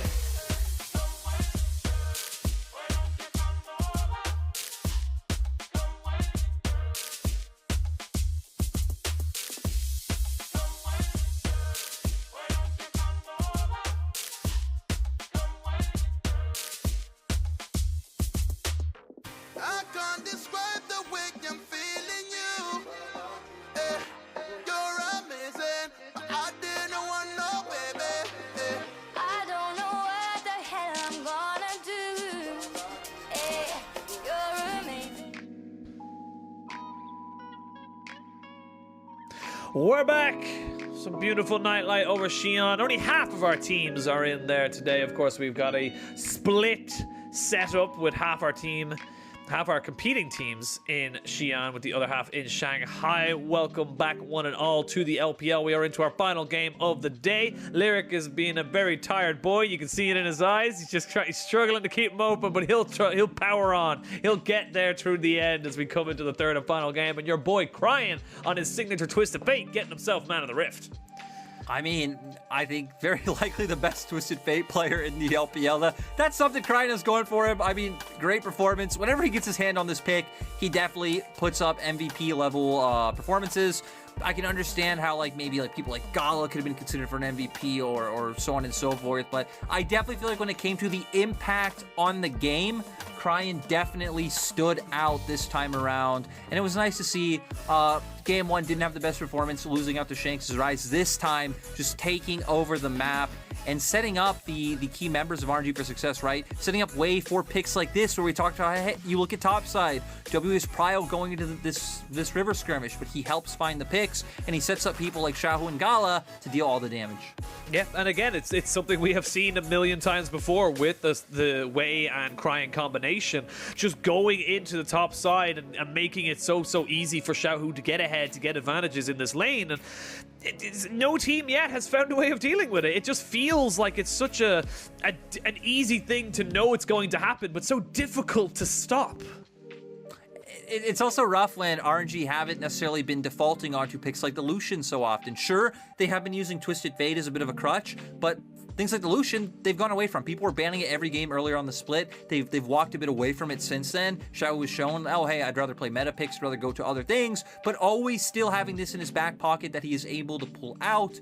And now we're going to be looking towards Game 3 once again for the adaptation that's able to come out from both teams. We've seen WE have been continuously blind picking this Rise on first rotation.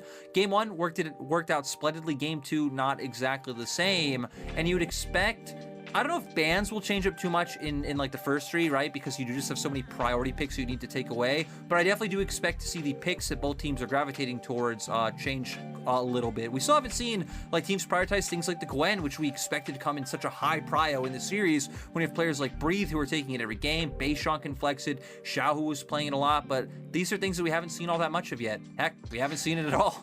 No, not even banned or picked. It has been completely invisible in these 2 teams' drafts and their priorities. And honestly, I think the Game 2 was a reaction to Game 1, where RNG were able to get themselves the early prio jungler. I think that's where we're going to start to see a little bit of a change, because so far in both series, where one team has looked the more dominant, the team with the higher priority jungler, the one that can get in your face and make these ganks and plays happen, has been the one to run away with this. First, it was the Olaf in Game 1 versus the Graves. Then we saw Wei on the Lee Sin versus the versus the Volibear. It does feel like these picks are becoming more and more important for these teams, rather than the overarching, I suppose, big carries that we normally see. It feels like the junglers are playing a much more imperative role for these teams. Especially once you add in, like, specifically for Game 2, the fact that Lee Sin is also a triple flex feels like absolutely massive for RNG being able to come out from the draft, as compared to Game 1, where you look at, okay, well, they just first pick Jace, you know it's going to go up in the top lane, you know they're doing that to try and dissuade the Gwen a little bit. So yeah, I definitely think there are better and more versatile picks that we can see both teams going towards than what we've seen so far. And luckily, we were just told in our ears that we get to go into ban pick right now. So no more waiting, straight into draft. We can see if WE are going to come out with an adaptation. Last game, RNG banning out things like the Diana, the LeBlanc, and the Olaf. And sides stayed the same once again, but I was wrong. First 3 bans do change, as WE, recognizing Krine's proficiency on the Twisted Fate, decided to take it away. Yep, but RNG going to keep putting in that ban onto the Olaf, and the second pick I talked about, the Twisted Fate, and then the Galio, both banned away. So do you prioritize the Lee Sin or the Xin Zhao here? Looks like RNG going to go straight towards that Xin Zhao. They want to try and get that early pressure. They want to get that early priority, and this is where the draft gets a little bit funky, and this is why, again, like we mentioned, we cannot wait to see these guys in a best of 5 when they have to continually change their drafts. Yeah, I do understand why you go towards the Xin, especially as a takeaway, because Beishang hasn't been someone who's really played the Lee Sin. When WE have gone towards it, it's been mostly for top. But actually, that's something we missed. Viego being left open. I'm a little bit surprised to see that RNG didn't just grab that one. Xiao, who has been a standout whenever he gets his hands up on the Viego, completely taking over games, but we're going to see that go over to the side of WE. Has been a triple flex, but WE going to stick to this first rotation rise on red side. Now we're looking at RNG, the Lee Sin still being something that's open potentially if they wanted to put that in a soul lane role. Gwen is there. You do have an AD jungler, so can always put Gwen up in the top lane. I feel like we've seen Gwen against Viego a lot recently, where we've seen the Gwen able to win out. Ooh, and there we go. We get a Malzahar coming out from Crying. I love this. It's basically saying, cool, you're picking the Ryze to have push priority. I'm Malzahar. I guarantee push priority now in the mid lane and can roam around. Doesn't have the same mobility as something like a Galio or Twisted Fate, but definitely has the same kind of impact once he arrives in those lanes. He is just able to do so much. This is an old school matchup going back years. But to continue on with draft, we actually do have the Gwen coming out, but it's for the side of WE. Beishang is going to be the one manning that Viego in the jungle role. So 3 very distinct carries, a lot of pick potential coming out on sides from these 3 champions, to where RNG, they do still have pick potential, but I'd say thus far it is more gravitated towards a 5v5 as compared to WE's composition. And WE already starting to take away some of these top laners that are able to fight into the Gwen. The Jace being really the only big one that stands out to me. We hit on the Kennen earlier in the day, but we haven't seen Xiaohu pull out something like the Kennen just yet. Has it in his wheelhouse, has definitely played it a good bit in his career so far in the top side. As we'll see there what W want to go for. The Lucian still there. The Renekton was something I was just about to mention as well. So still a lot of things that RNG can go for. And the thing is as well is that you're not getting a counter pick anymore for WE. You decided to go into it, so it's going to be RNG getting full knowledge of where they want to pick everything. So they pick the Malzahar into the Ryze. They're going to have a counter pick now into the Gwen. And not only that, but they've also gotten a good few bans into those AD carries, putting Elk on the back foot, probably back up to something passive like the Ezreal if he ends up going towards it. To be fair, is that really putting Elk on the back foot when I feel like Elk would actively choose to be on this champion no matter what in any matchup anyway? Looks like WE actually proving me wrong and going straight towards the Braum to start things off. For RNG, they already do have a decent amount of engage coming out from the 3 picks that they have so far, so maybe wanting to try to take away something like the Braum, but so far RNG have more range coming in, right? So I feel like WE were the ones who needed more engage tools coming out. We've already seen how the Realm Warp can be utilized, so there is always that, but not as consistent as actually having something like a Leona or a Nautilus down there in the bottom lane. RNG now gonna go with the Rakan, getting a bit of a free lane up against the Braum, not able to lock you down. You just have so much mobility and are easily able to get away. As now I'm interested to see where Xiaohu does go with this top lane counter pick. The Akali would be interesting. This was something that we have seen Xiaohu play a little bit already. 2 games on the champion. I think he has showed both good games in both of them, despite it going 1-1.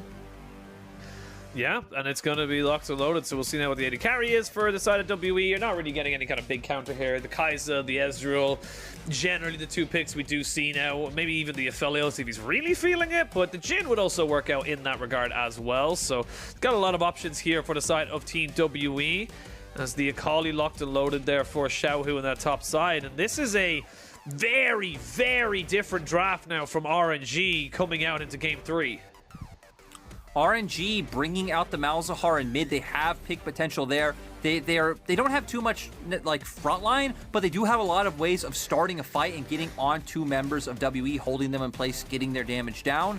For WE, they have a bit of the opposite, where they do have a decent front line coming out in both the Gwen and the Braum, but they don't have the engage, they don't have the amount of CC tools to start off fights like RNG. I still like WE's comp, just from the fact that you do have strong picks like Viego and Gwen coming out. Both of these picks do feel like game changers, that if they get the right setup with their ultimates, these champions can just absolutely take over a game. So we're going to see different things coming in this side around. I really want to pay attention to that mid lane matchup, see what RNG are able to do with that prio, and then what kills and gank opportunities Malzahar's level 6 sets up for Wei in the jungle. Absolutely, it is the Gwen in the jungle as well. So Beishong, we mentioned it at the top of the series today, that Beishong has been pretty much the only jungler in the LPL that has used it as a proper triple flex between mid, top, and jungle. He is definitely a very, very comfortable man on that particular pick, and that means we're going to have Viego versus Akali in that top side. A lot of big ultimates there along both sides. The ones I'm looking at the most, like you mentioned, the Malzahar one, but also just to see how they're able to utilize this this Varus pick again. Do they look to try and just prioritize that bot side and let the Akali just scale up into the top end? We'll have to wait and see. Akali isn't a champion who requires too much attention, right? She's very mobile, very easy to dodge out on ganks, very safe, and you are just fine playing the scaling game. You don't even have that much burst early on. They will have the setup there if they do want to look for ganks top, but with the fact that they should have prio in both mid and bot, that's where I would expect and want to see RNG play around. We'll have to wait and see. Jumping on the Rift for the 3rd or 5th final time today. 3rd game in this best of 3. Winner will bring themselves closer to that top 4 finish. Loser gets dragged back into the medley. That is the LPL playoffs at the moment. So many teams. There's only 2 series separating 9th and 1st, excuse me. I thought it was 10, but actually no, Suning are on 8. So it's so close. Every win feels amazing. Every loss hurts that little bit more. And game difference could be the decider as we go into the final few games, final few days of the LPL. We're only 5 more days left, Lyric. 5! After this, we're only 5 more days of regular split. I know, it is absolutely crazy. You already hit on it. All 10 of our teams locked in after our first series today, with Top Esports picking that one up. RNG and WE fighting here for seeding. Both of them would love to be able to solidify a top 4 finish. Coming out onto the Rift, we do see the runes, unsealed spellbook for the Malzahar. I think it was LS, the one who would take Futures Market and was a proponent for that on Malzahar and being able to get an early lost chapter. But we don't see Cryan going with that build. I do think WE's draft to me does look slightly better. What is doing? Xiaohu's just missing experience. He doesn't gain experience from over there, so he's actually just missing out. To be fair, right, Breathe was zoning him off. He, looking for brush control early on, Breathe realizing what he's going for, zones him out. does have to take the Shroud. Now Breathe is going to keep doing this. Going to stack a wave on Xiaohu, be able to out-trade him in this lane. Just, I mean, Viego's such an oppressive laner against melee champions, something that was harped on a lot early on. And we do see junglers going for opposite paths. For RNG, when you do have this bottom lane matchup of Rakan and Varus, I think it does make a lot of sense. And for the side of WE, we're just going to see them continuously play around Breathe. You have Ezreal Braum in the bottom side. They shouldn't be under any real threat. And I don't know if I expect too much action to really happen in the first levels pre-6. I feel like we're probably waiting for 6 for a lot of these engage ultimates to come online before we start seeing ganks able to come out. RNG do have a bit more opportunity because they do have Xin Zhao, who doesn't need as much setup as something like a Gwen, who needs you to lock someone down to be able to follow up on a kill. But still, I think a lot of the name of the game is maybe waiting towards like an invade for blue buffs respawns, looking towards when Rift Herald spawns and setting up fights that way. And WE, they have a front line. They do have a lot of range damage, and they have ways to take that. So keeping my eyes on WE as the ones that I'm slightly feeling a bit more after draft. But for RNG, they brought creativity, and we love creativity here in the LPL, Penguin. We do indeed. We can see their way mixing his Krugs, so he's going to be about a camp behind. Once he gets the full reset coming on, he will be spotted now on this ward in the bot side, so they know exactly where the Xin Zhao is. Not going to have any early impact just yet. We did see a massive wave crashing in there in favor of Breathe. Xiaohu trying to take up as much as he possibly can, and that's what we expect to see. The Akali going to have a lot of difficulty going into the first few levels, only when they start to get a couple of cooldowns, a bit of maybe an item or two behind them, that they're able to really start to go toe-to-toe in this lane. Obviously waiting for that big old perfect execution, as we do see there on the bot side. Good pressure here from the bot lane of RNG, really putting down the harm and the punishment here onto this Ezreal Braum lane, because it's not really the hardest one to push in. They don't really have great wave clear. Don't have great wave clear. They have like alright trading potential coming out, but still it's all skill shot reliant, and you're also up against the Rakan, who does have range advantage on Braum with that Q able to consistently come out as Ming goes for the knockup, but feels like it will just be a bit of trading coming out from both sides. Honestly, the big thing we're looking at in my mind is Beishang full clearing back to top side, looking for an invade around that top side jungle. And if Breathe can force any heavy trades, you can potentially try to set up a dive, which can be a bit annoying against Akali because of the Shroud. But even just seeing what vision you could set up to be able to force these plays, is we can see it does look like Breathe's trying to find those trades. Crying, though, very nicely done, being able to roam up into the jungle, get himself a ward down in River. He's got himself that spell shield now, going to be popped, and then Shanks trying to get himself back into his fountain to regen his mana. That's pretty much the stock standard move here as the Rise. You try and just push and keep going back, and push and keep going back, as we do see Miss Ming almost getting himself caught up with the concussive blows, but very difficult really to make any of this stick onto someone so slippery like a Rakan. It will be impossible, but keep your eye on the mini-map. Beishang right now is around Xiaohu's turret, so they are going to go for the play that we projected, but no minion wave. Yep. No minion wave means no purchase. That means they're going to lose themselves Dragon. First Dragon of the game will go over very, very early to RNG. And I don't think again, Xiaohu's going to TP back to lane. He's got himself his Seeker's Arm Guard now, so he's going to be stacking up a nice little bit of armor. Nothing you can really do there. Beishang actually went with the exhaust, and just noticed there onto Gwen. So not going with Ignite or with Ghost, going towards more of a utility setup to maybe keep people surviving rather than actually killing them. As we see Wei now in this bot side pushing over. Thought about going back, but now with everyone coming back in, Elk and Missing did not reset. They have all summoners available to them, and that's the Unbreakable down. So a big cooldown. Wave, though, not quite in the position where Wei feels like he can make it work. The big thing was what we're seeing now. With Shanks hovering over towards mid, they did have question mark pings coming out. Is Shanks still? He's going to be hovering around, but not going to be able to do anything. So with the threat of Shanks looming down towards that bot lane, RNG completely go away from the dive. You did hit on the exhaust. It feels like Beishang taking that one up to deal with Xiaohu in team fights, and making sure he doesn't have that same assassination potential onto backline threats. For WE, I mean, at least you have a very mobile AD carry. You have two champions that I think are quite hard to assassinate in Viego and Gwen, in terms of, like, Viego does get some health, some, like, sustain in his build, so isn't just one-shottable, and then Gwen, we already know her W, making her very hard to assassinate as well. So I feel like WE's have some champions that are pretty decent up against the Akali. Xiaohu's power spike not going to be the exact same anyway, with the fact that he does have to go with that Seekers first. And despite the fact that Xiaohu is falling so far behind in terms of CS top, RNG are the ones who are getting plates and starting to break down structures with their strong side of the map. Yeah, bot lane, 400 gold lead already for Gala.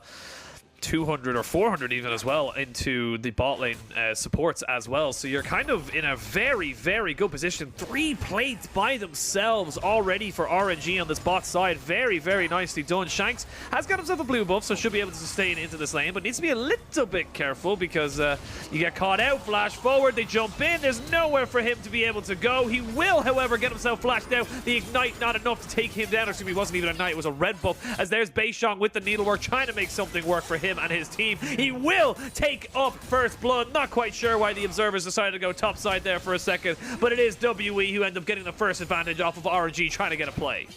And they're going to turn it into more objectives, going right into the enemy jungle, but Rift Herald coming up, they're going to turn onto this one.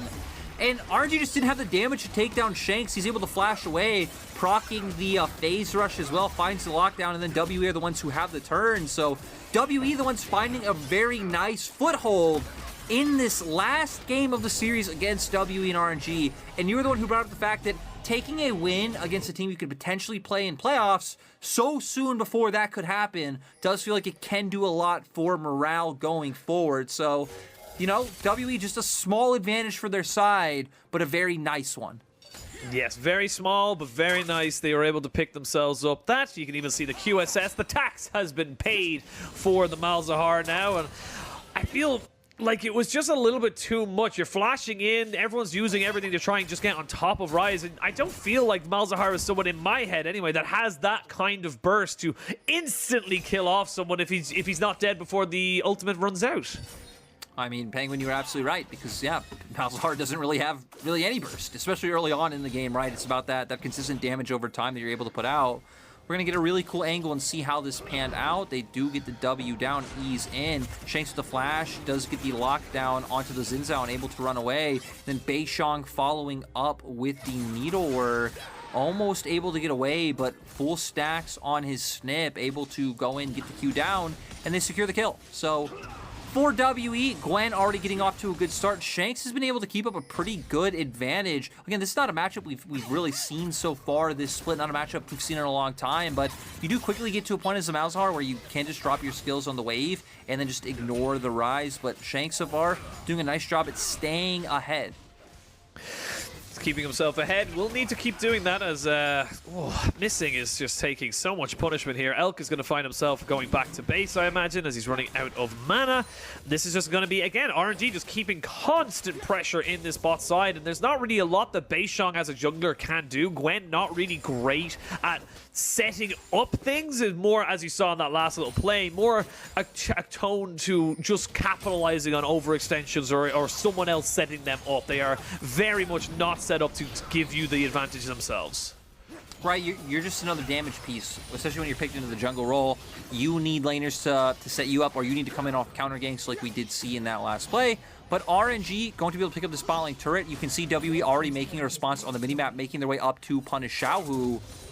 Xiaohu might have Shroud available, but doesn't have a flash, remember. No flash for him. They haven't started the aggro just yet. They will drop down the Rift Heralds. That will take up the first little bit. As we can see there, the Viego just kiting in out. The Shroud will drop in 2, 1. There it is. The QSS, though, is enough to keep the Shanks away and keep him nice and push forward. Not going to be able to use the perfect execution perfectly, and that is going to be the top lane turret going down very, very shortly in response to the bot. And Xiaohu, I guess, just either trying to not fall too far behind in terms of like EXP on the wave, but you should expect that play to be coming out from WE. Your jungle showing on bot side, taking away the bottom lane turret. W, of course, are going to make the responses. Okay, it's only missing here. I got a bit scared because I was looking at the minimap at the time, like, okay, if Brahm's here, other people must be here. Wei, what are you doing? Wei is able to secure that dragon, though. So now 2 dragons for RNG. They're the ones who are going to be able to threaten Soul pretty soon. Sitting on 2 drakes, only 11 minutes into the game. They're not too far behind in gold, so I don't feel like things are dead in the water for RNG, but it still does feel like WE have been dictating the pace of the game a little bit more than RNG have. A little bit, but I will say for the positives of RNG. They are, TP very, very deep there, Dead. There's nowhere you can go now off of this one here. You can see Breed getting caught up with the Chain of Corruption, but they are going to commit themselves their own TP. So here's Cryin, and they're actually turning this one around a little bit. They are going to be able to keep Beishong locked and loaded into the one spot. There's a piercing arrow onto one. The Hail of Blades is not quite enough to get him, or Hail of Arrows, excuse me. And that just gives a lot of time to Xiaohu on this bot side to start picking up some free farm. And RNG, they don't lose anybody. I thought for sure the bot lane was dead. I think it also goes to the amount of the lack. There we go. There's the word. The lack of lockdown on the side of WE. Yeah, the lack of lockdown on the side of WE, right? Not able to keep anyone in place, start kiting it back.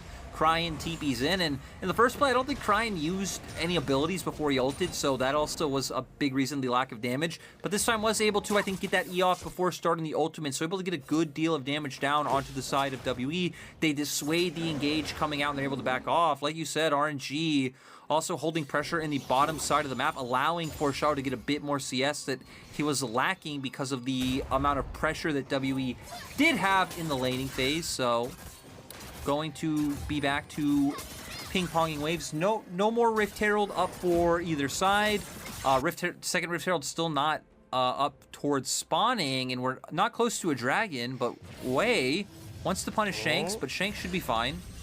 Still gets the Realm Warp out of him, so Shanks will not be able to use that cooldown for about a minute and a half, so gives you a little bit of an air of safety, if you will, as we now see Beishong finding himself on top of a pink ward, freshly placed, and yummy, yummy, yummy. Always like him fresh out of the oven there as you get him off of the cooldowns, so now we'll see if they want to try and make something work. They do not go for the stun, they're actually just going straight up for plates right now. They're ignoring Xiaohu for the time being and saying, right, we'll just get a plate, we know that's what we can get from here, we know we can't dive you.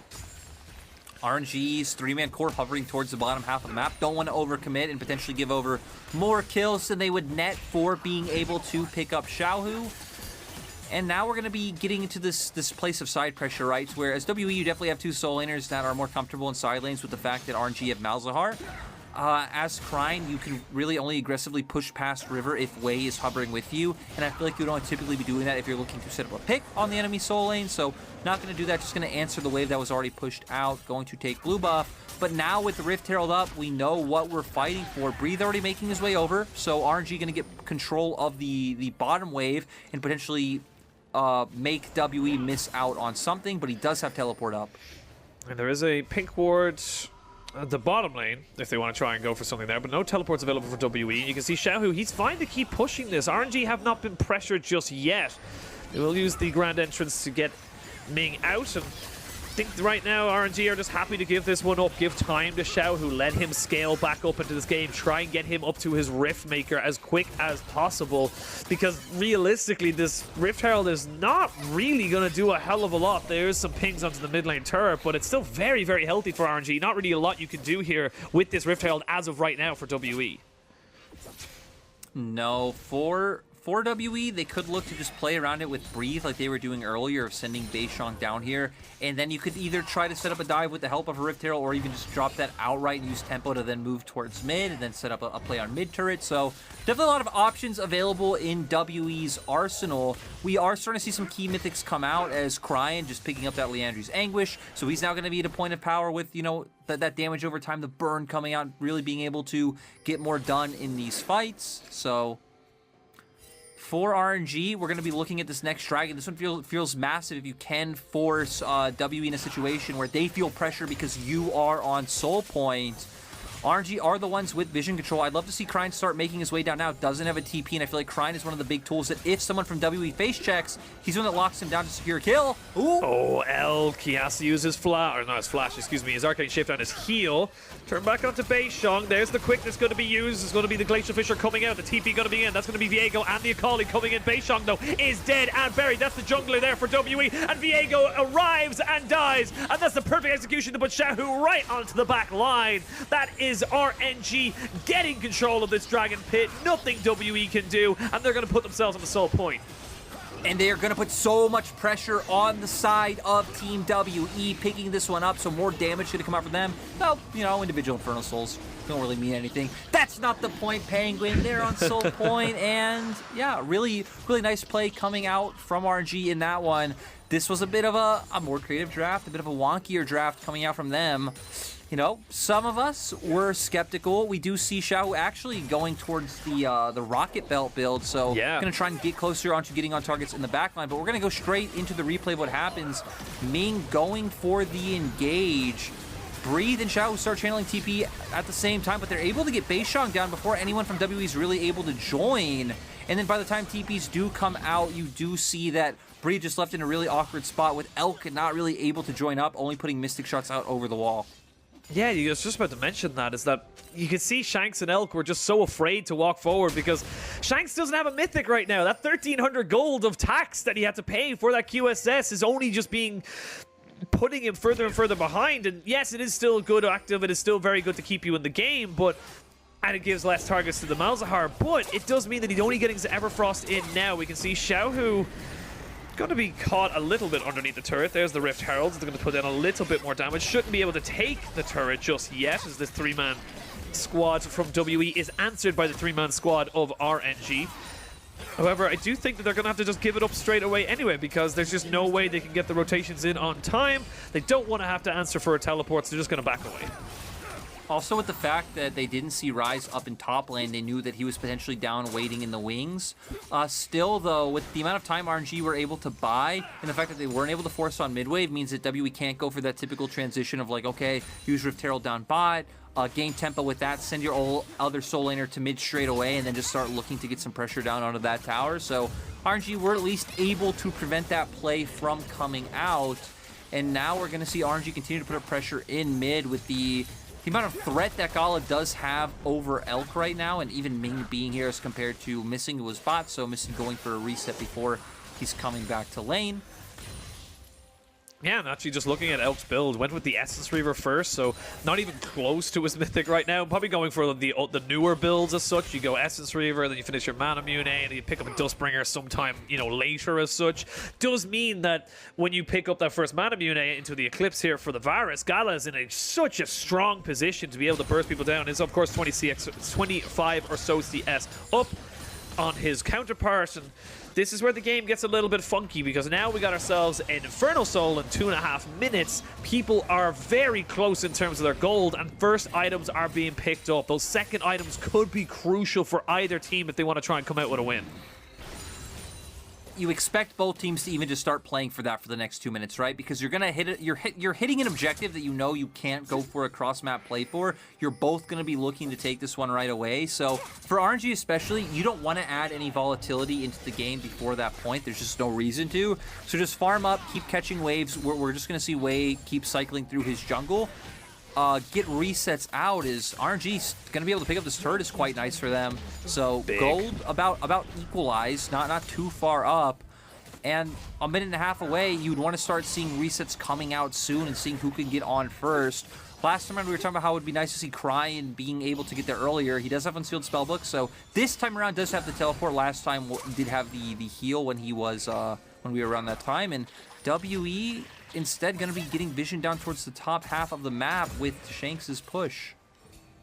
And right now, I'm actually curious to see what's Wei going back. What does he pick up? Yep, that's what I thought he was going for. The Wit's End picked up here, so he knows that he's going to be jumping straight first, head on into this Ryze and Gwen. He's going to be taking a lot of damage, but also wants to be able to try and put down a little bit of kill pressure onto them as well. You can see Beishang being gifted over there a little bit of a ward to give him a little bit more money as he tries to maybe get his Morellos finished up before this dragon fight. But 50 seconds before this one starts, and I don't know. I think this is it. I think this is whatever items you have is the items you're going into this fight with. WE left side lanes a little bit early, allowed for Cryin to get an extra push up in top side. My guess is it's because that they know they can't contest over mid-wave. They need to get here a bit earlier to try to force their way into River. Still not able to do that. RNG chunking them out before, and now Cryin utilizing the TP to get here first. So RNG have members here. Breathe going to start making his way down. I feel like the big members we're keeping our eye on is Ming, because we already saw what Ming was able to do in that last exchange, and if Xiaohu's able to find an angle onto anyone in the backline. All right, close to look before this fight comes out. 2 stopwatches available, 1 on Cryan, 1 on Missing. There are flashes available for everyone except for the Akali and, of course, the Beishong on Gwen because they did not take it. I love this from Cryan. He swapped his spellbook to an Exhaust. Dragon has been started. Wei is there in the pit. Does he look for the steal? He goes in. He's trying to look for it there. It resets a little bit, but no, it is Gwen who takes it. But now the fight can really begin. RNG trying to get on top of everybody. Xiao Hu goes in with a perfect execution. Takes down the Gwen, and now WE are on the wrong side of this fight. The flash forward. Oh, Ming not quite able to get it. They get 3 people out. They will lose Breathe off of this play, but WE importantly take the Dragon. Yeah, and oh, maybe getting Ming, but no, actually not in the end. Still, RNG going to be the team to pick up some kills, but you're right. I think RNG definitely would have preferred the Dragon in that situation. They do start to open up a little bit more of a gold lead, so hopefully that can turn into some tangible items going into the next Dragon fight, and then maybe you can take it there, but a little bit hurt for the side of RNG. I want to pay more attention to the fight as I assume Beishong does just get the outsmite. Ming actually does get the taunt off, but Wei's just a little too early. Yeah, and there we're going to see Xiao getting right into the backline. Ming with a nice knockup to enable all of that coming through. And then the chase continues. Shanks doing such a nice job of getting everyone out. That was so close and could have been so bad for the side of WE. But this, this will be close. This is going to be pretty bad as well. We're going to see the ult pop down. Shanks pop down, the Exhaust on top of him as well. But the rest of WE are here. You can see the needlework doing work as it takes down Rakan. But 2 for 1. We're getting resets here for Breathe. He gets silenced though, and nowhere to go for him. So that's going to be a nice little move here for RNG. They pick up 3, only lose 2, and they can continue the push in top side.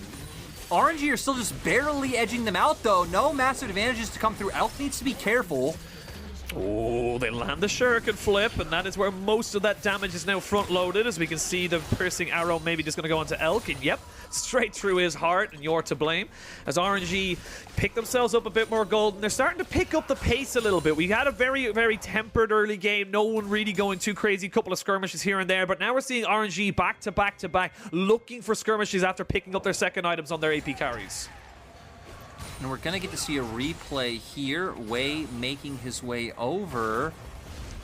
See how this one goes. As, yeah. Where did that minion come from? I'm not sure, but Cryan using his Malzahar ult on the Rise that has QSS. We're going to see Breathe able to find a reset off of a lot of the damage able to come down, which is going to lead into the second Heartbreaker for another kill. But then, like you said, the silence comes through, the damage comes through from the other members of RNG, and man, we just got more action, Penguin! I told you, they're picking up the pace, they're looking for the kills, and Xiao Hu finds Elk. Nicely done there by the side of RNG. Good kill there, and that might open themselves up for a Baron, because they can take this one pretty quickly. They got a Malzahar, they've got a Varus, and they've got a Xin Zhao. This goes down very fast. Let's see if RNG go for it. This might be one of your only chances. You can potentially wait for the Dragon, but no, they are just going to go straight for this one. Xiao Hu's only half HP though, so they need to be careful, and he doesn't have any way of going for a back right now if they're going to go for this, but RNG are burning this down so quickly. They're getting it down so fast. They're going to be able to bring it down to 3,000 HP, but a Chain of Corruption down onto multiple members on the side of WE means they cannot go anywhere. The Crescent Guard separates them out, and you can see now it's all onto this Viego, but it's not enough. He's not going to be able to keep it going. They only lose Ming. They gain themselves 3 more kills, and it's Elk with the ultimate, maybe trying to catch out Cryan. Ooh, it was close. Not quite able to kill him, but Cryan should be able to get himself out and back onto the Rift. Nicely done here by RNG. Missing, you need to leave. Sir, you need to leave. He's going to get sniped. Ooh, so close. Not quite able to land it, but they do not have smite. Now they do. Missing in a little bit of trouble. Gets caught out by Xiao Hu, who rings around the Rosie. Cryan now looking to see if he can maybe find Elk off of this with the Rylai's Crystal Scepter, but no ultimate available to the Malzahar means they have to just back themselves away. But Baron goes over to RNG, and now they can reset, get themselves back on the map for the minute's time for that Dragon Soul. And now they will be able to guarantee themselves prio, right? They have Baron, they have pushing lanes, they'll be able to get Vision down first, make it very hard for the side of WE to walk in. And after WE stealing away that soul, we were having question marks, but we're going to get to see how this all begins. Xiao Hu being the one to start this off onto a pick on Elk. Cool. Huh. Well, that was okay. I was like, won't lie. I couldn't really tell what was going on with the angles. I didn't really know where this was going to lead. We see here, though, I think critically Cryin getting the Malzahar ult onto Beishong. You know, get rid of that OP Gwen, leaves Viego here to fend for himself. And once again, RNG, I think really nice target selection in these fights to be able to take down the key members of WE one by one. And now we are setting up for that dragon that you were talking about, 3 seconds till that one. And WE have given it up. WE aren't even going to contest. You look at where Breathe is on the map. He's pushing in topside. And it seems like WE maybe starting to accept their fates a little bit, knowing that they can't contest RNG in a full-on 5v5 right now. Yeah, and again, the only person with a QSS right now on the side of WE is Shanks. The first item he picked up. He went back, paid his tax, and went back off, so he's fine. But at the same time, anyone else gets caught out. They're so squishy if they're not able to get the resets off. And now, with 2 cannon minions, Bert and Ernie in this bot side helping out RNG, pushing down this tower. Chain of Corruption will swing wide, but oh my god, these piercing arrows are doing so much. And that is the base cracked open from WE. Even see Viego finally getting the reset off. Now it's a 5v4, but there's a teleport for Xiaohu, so he can join at any time. It is rough playing against a Varus that is this far ahead when you don't have any real hard engage, right? So they just have to take the punishment coming out from Gala, and maybe Breathe can try and find an angle. Maybe Beishong can get in the background with the help of Shanks, but still no real lockdown.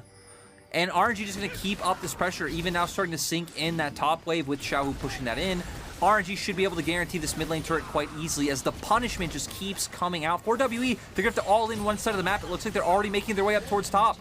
Yeah, they're going to try and all in onto Xiaohu, but he gets the Shuriken flip. He's going to have the Proto Belt.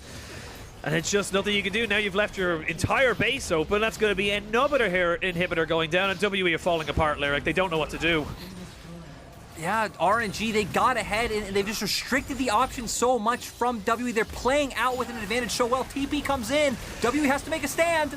They got to make a stand, but it's going to be without their support or without their mid laner. Shanks almost goes down. They almost take him off of that one, but he'll be traded back in favor of the jungler. They take down Ezreal. They take down the Nexus turret, and RNG will continue their winning streak to 9-0 going into their final game this weekend.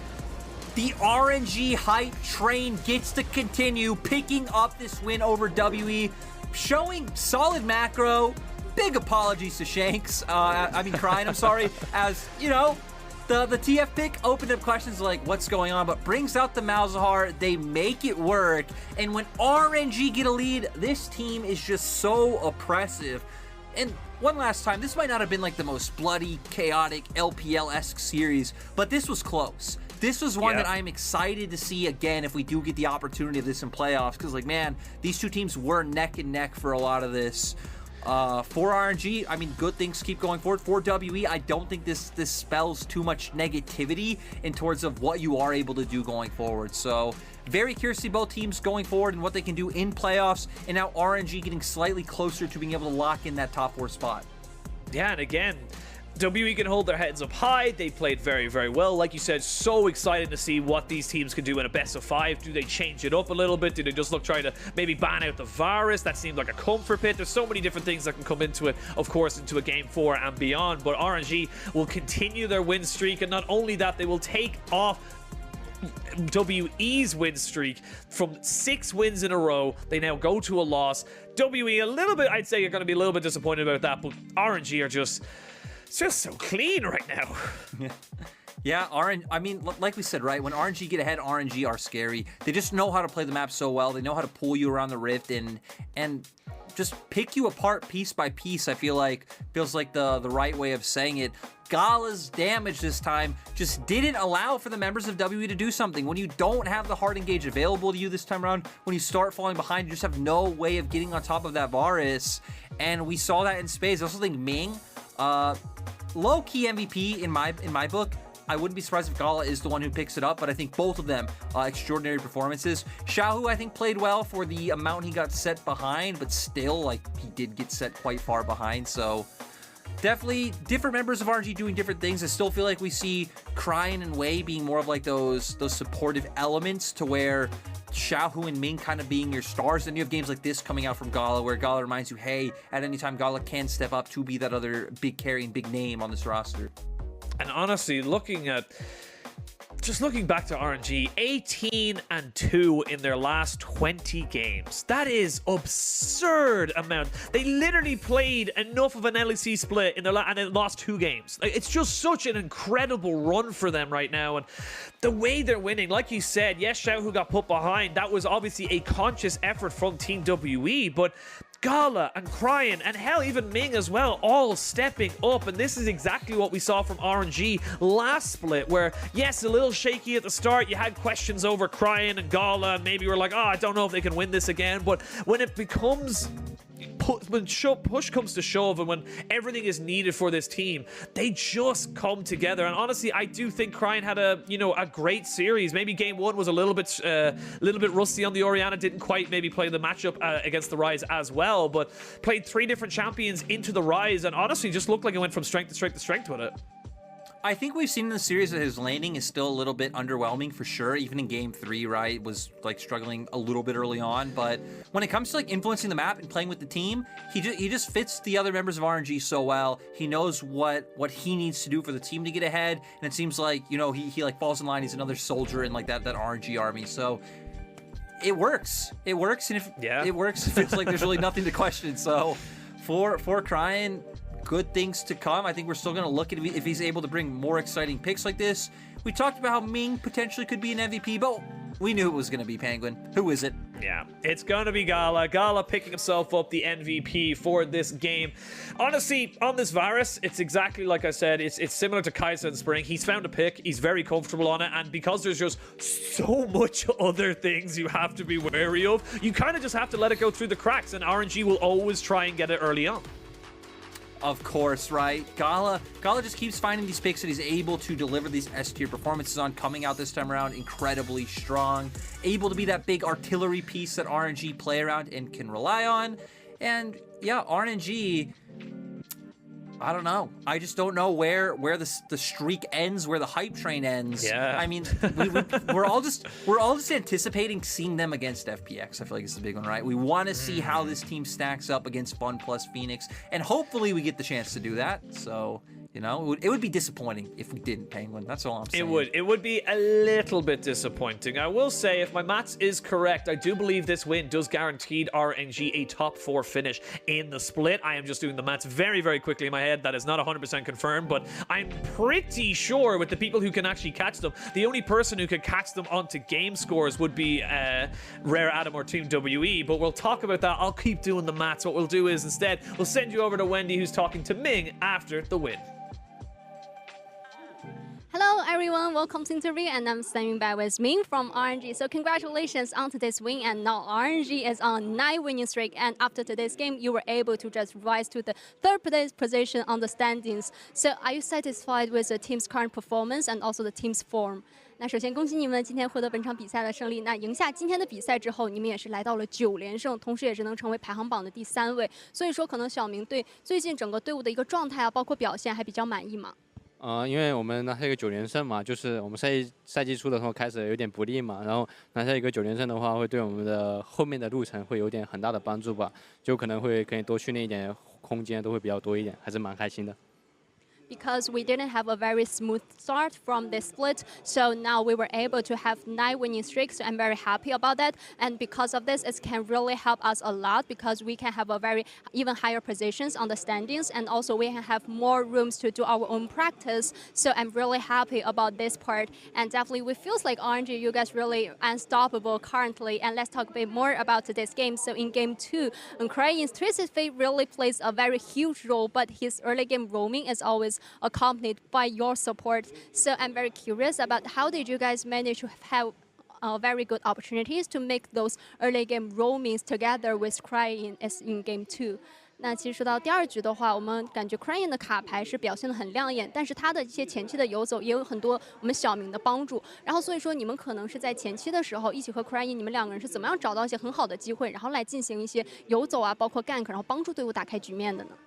因为卡牌可爱的话，他自己玩的自己算一个独活嘛，然后玩的特别好，然后就是很多节奏都是他自己也会去多看机会嘛，然后或者我跟魏两个人一起会看这些机会啊，然后会互相说这里有机会，要不要试一下，会比较捉对面的失误，等他们失误吧。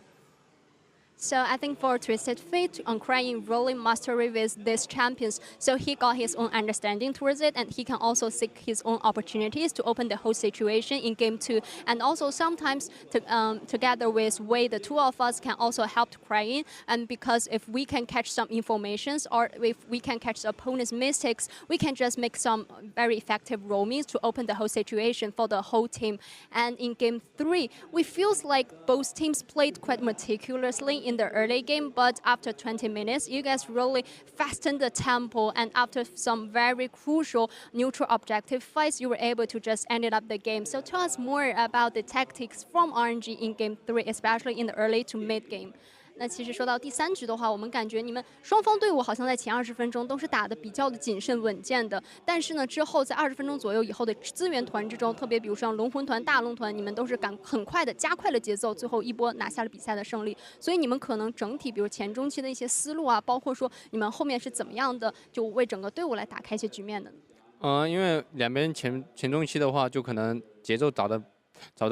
他们在打上面嘛，我们在打下面，所以说会很难博差起来的话，然后就是中后期的话，因为我们前面在下路优势打了2、3条龙嘛，所以说 W 第3把的时候，第3条龙也不想放给我们嘛，但是他们还是选择放给我们的，然后就可能第4条龙的话，就可能一定会打团战嘛，就可惜可能可惜了，然后没承接到嘛，然后就可惜的话就是就那一波没承接到火龙，要不然应该可以更快的结束游戏的。So because for game 3, the opponent's team, they would like to have so many ganks around the top lane from the early game, and we try to focus on the ball lanes in the early game. So that's the reason for us didn't manage to have so many skirmishes for the early game. But after that, because we have more leads around the ball lane, so that's a reason for us to be able to control more drakes from the early game. And to be honest, I feel WE, they didn't want to give up the 3rd drake, but because of they were in the disadvantage, so we were able to get the 3rd drake. So they have the pressure because they want to just get the 4th drake. And after during the Dragon Soul team fight, to be honest, we feel a bit pity that we didn't use the smash to be able to just get this drake, because if we can just get the Dragon Soul, we were able to clean up the game even faster and cleanly. But still a very gorgeous best of 3. And my next question is, in game 1, the opponent's team, they have chosen the Jarvan support, and in the previous best of 3s, we have seen some support champions like Trundle or Zelene. So it feels like there really a wide variety of support champion choices. So what's your perspective toward this phenomenon, and maybe what's the reason behind this? 那接下来下一个问题也是第1局，其实对面也选出了一个皇子辅助嘛。那上一个 build 赛我们也看到他们有选出像巨魔呀，包括时光辅助。感觉现在的辅助英雄选择是比较五花八门的。那你对这个现象怎么样的一个看法呢？或者你觉得原因可能是什么呢？因为这个版本的话，其实什么辅助都能出嘛，然后就是大家看到的稀奇古怪比较多，然后就是第1把的话，就是我们自己失误了嘛，因为我们的各个 AD 还有中路就是席位都没有位移，然后他们选了个皇子，然后当时也是我们自己的失误，所以说他们选出来这个皇子是一个很好的选择，这也怪我们自己没处理好这个皇子的点吧。然后巨魔跟时光的话，我觉得都是大家都玩的比较好嘛，就都是自己的绝活，所以说也会去往那方面尝试一下。So I think because in the current meta, all the support champions, they can be seen on stages. So that's the reason for us to can see so many interesting picks. But for the game 1, I think the reason for us to didn't manage to take the win is because with our AD marksman and the main lane, the opponent's Jarvan can really counter them, and we made some mistakes in the actual game. So it's a bit pity for us to didn't manage to get the win for game 1. But I think for the Trundle or the Zelene picks, those picks can be very strong currently, and maybe we can give those champions a try in the future, maybe. And my last question is, now the regular split for RNG only got 1 matchup left, which is a matchup against BLG. I believe you guys really would like to take this revenge, so what's your expectation towards the next matchup? 接下来我们 RNG 常规赛的正胜就剩下1场了嘛，就是打 BLG。也相信你们肯定很想复仇 BLG 嘛，所以说对下场比赛有怎么样的期待呢？就是希望可以赢他们吧，就是希望还是尽量能拿下，还是一个很好的收官战嘛，所以说还是尽可能的打好一点吧，然后赢下 BLG 吧，因为3年没赢他们了嘛。I really would like to take this revenge and win the game in the for the matchup against BLG, because we didn't manage to win BLG in current 3 years. So I think the next matchup we really would like to just got the win and have a very perfect end to our regular season. So definitely we really would like to try our best and take down them. And definitely best of luck for the next game and for the playoffs. And congratulations again. 那再一次的恭喜你们，然后也希望你们最后一场比赛的季后赛都能加油。And back to you guys. Bye bye. Thank you so much, Wendy. Great little interview there. And I'm going to have to... No win against BLG in 3 years? Penguin, I have it up. The last time RNG beat BLG was 2019 spring. That's crazy. It's still 2 years ago. That is a long, long time ago since BLG obviously having RNG's number. So a little bit of a grudge match coming into their final game today, this week, I should say, as RNG do extend themselves to a 9-win streak. They went 1-5 and never looked back. They are now 10-5 in the standings. I checked my maths, and I'm going to talk about my maths in a moment. We'll have a look at the results of today's matches, because we got ourselves a very quick first game, and then a second series went the distance. Oh, yeah. And, me and you were talking about what we expected today, and this was not what either of us predicted. Top Esports 2-0ing OMG, and then RNG 2-1ing WE. So I think definitely unexpected. Top Esports are guaranteed. Let's go Top Esports playoffs run. Always possible, and the RNG hype train continues at full steam to where WE's loses a little bit. And Penguin, talk about your math. We gotta talk about my math. So I was looking at game difference rather than looking at the actual game score, but RNG are guaranteed top 6. They are not guaranteed top 4. They would need to win their last match, or maybe watch as RA, WE, and the rest do drop, but they have got an opportunity to still get top 2. No one is locked in for that thing, but we have all of our playoffs locked. We are still waiting to see exactly how it can all go. OMG in this as well. You can see them there. They are finished for the season 9-7. They can stay at 9th, or they can drop to 10th. I have a feeling they'll want to try and keep that 9th position, so they're going to be hoping and praying that Suning do not get a win on their next series. But we can talk about next series. We got to talk about tomorrow as we start to move towards the latter half of the split, or of the week of the split. We got TT. Yeah, we're already in the latter half of the split. We're in the latter like 10th or something. I don't know what you want to call it. But TT versus Suning. If Suning get that win, they will be able to get themselves above OMG, and OMG will drop to 10th. And then FBX versus V5 in their second final series before they face EDG on the weekend. Look, I know all of you out there looking at this schedule saying, oh, tomorrow, who cares about tomorrow? But TT killed the Rogue Warriors hype train. TT destroyed their dreams, and TT can destroy Suning's tomorrow. So, I'm just saying, show up, watch that series. We're going to be watching that series because I don't cast tomorrow for once, because this guy always makes me work. And yeah, Penguin, take it away. Finish it off. Finish it off. Well, that is all the time we have for on this broadcast. Thank you so much for joining us. Thank you, Lyric, in your sleep-deprived state, for working so hard to stay with me throughout the day. And of course, thank you to all of our production staff, our directors, our producers, our audio guys, and a very extra special thank you to our video guy. He was upset last week when I didn't call him out, but thank you to our video person. Without you and everyone else, none of this would be possible. And from now, we'll see you guys same time, same place tomorrow.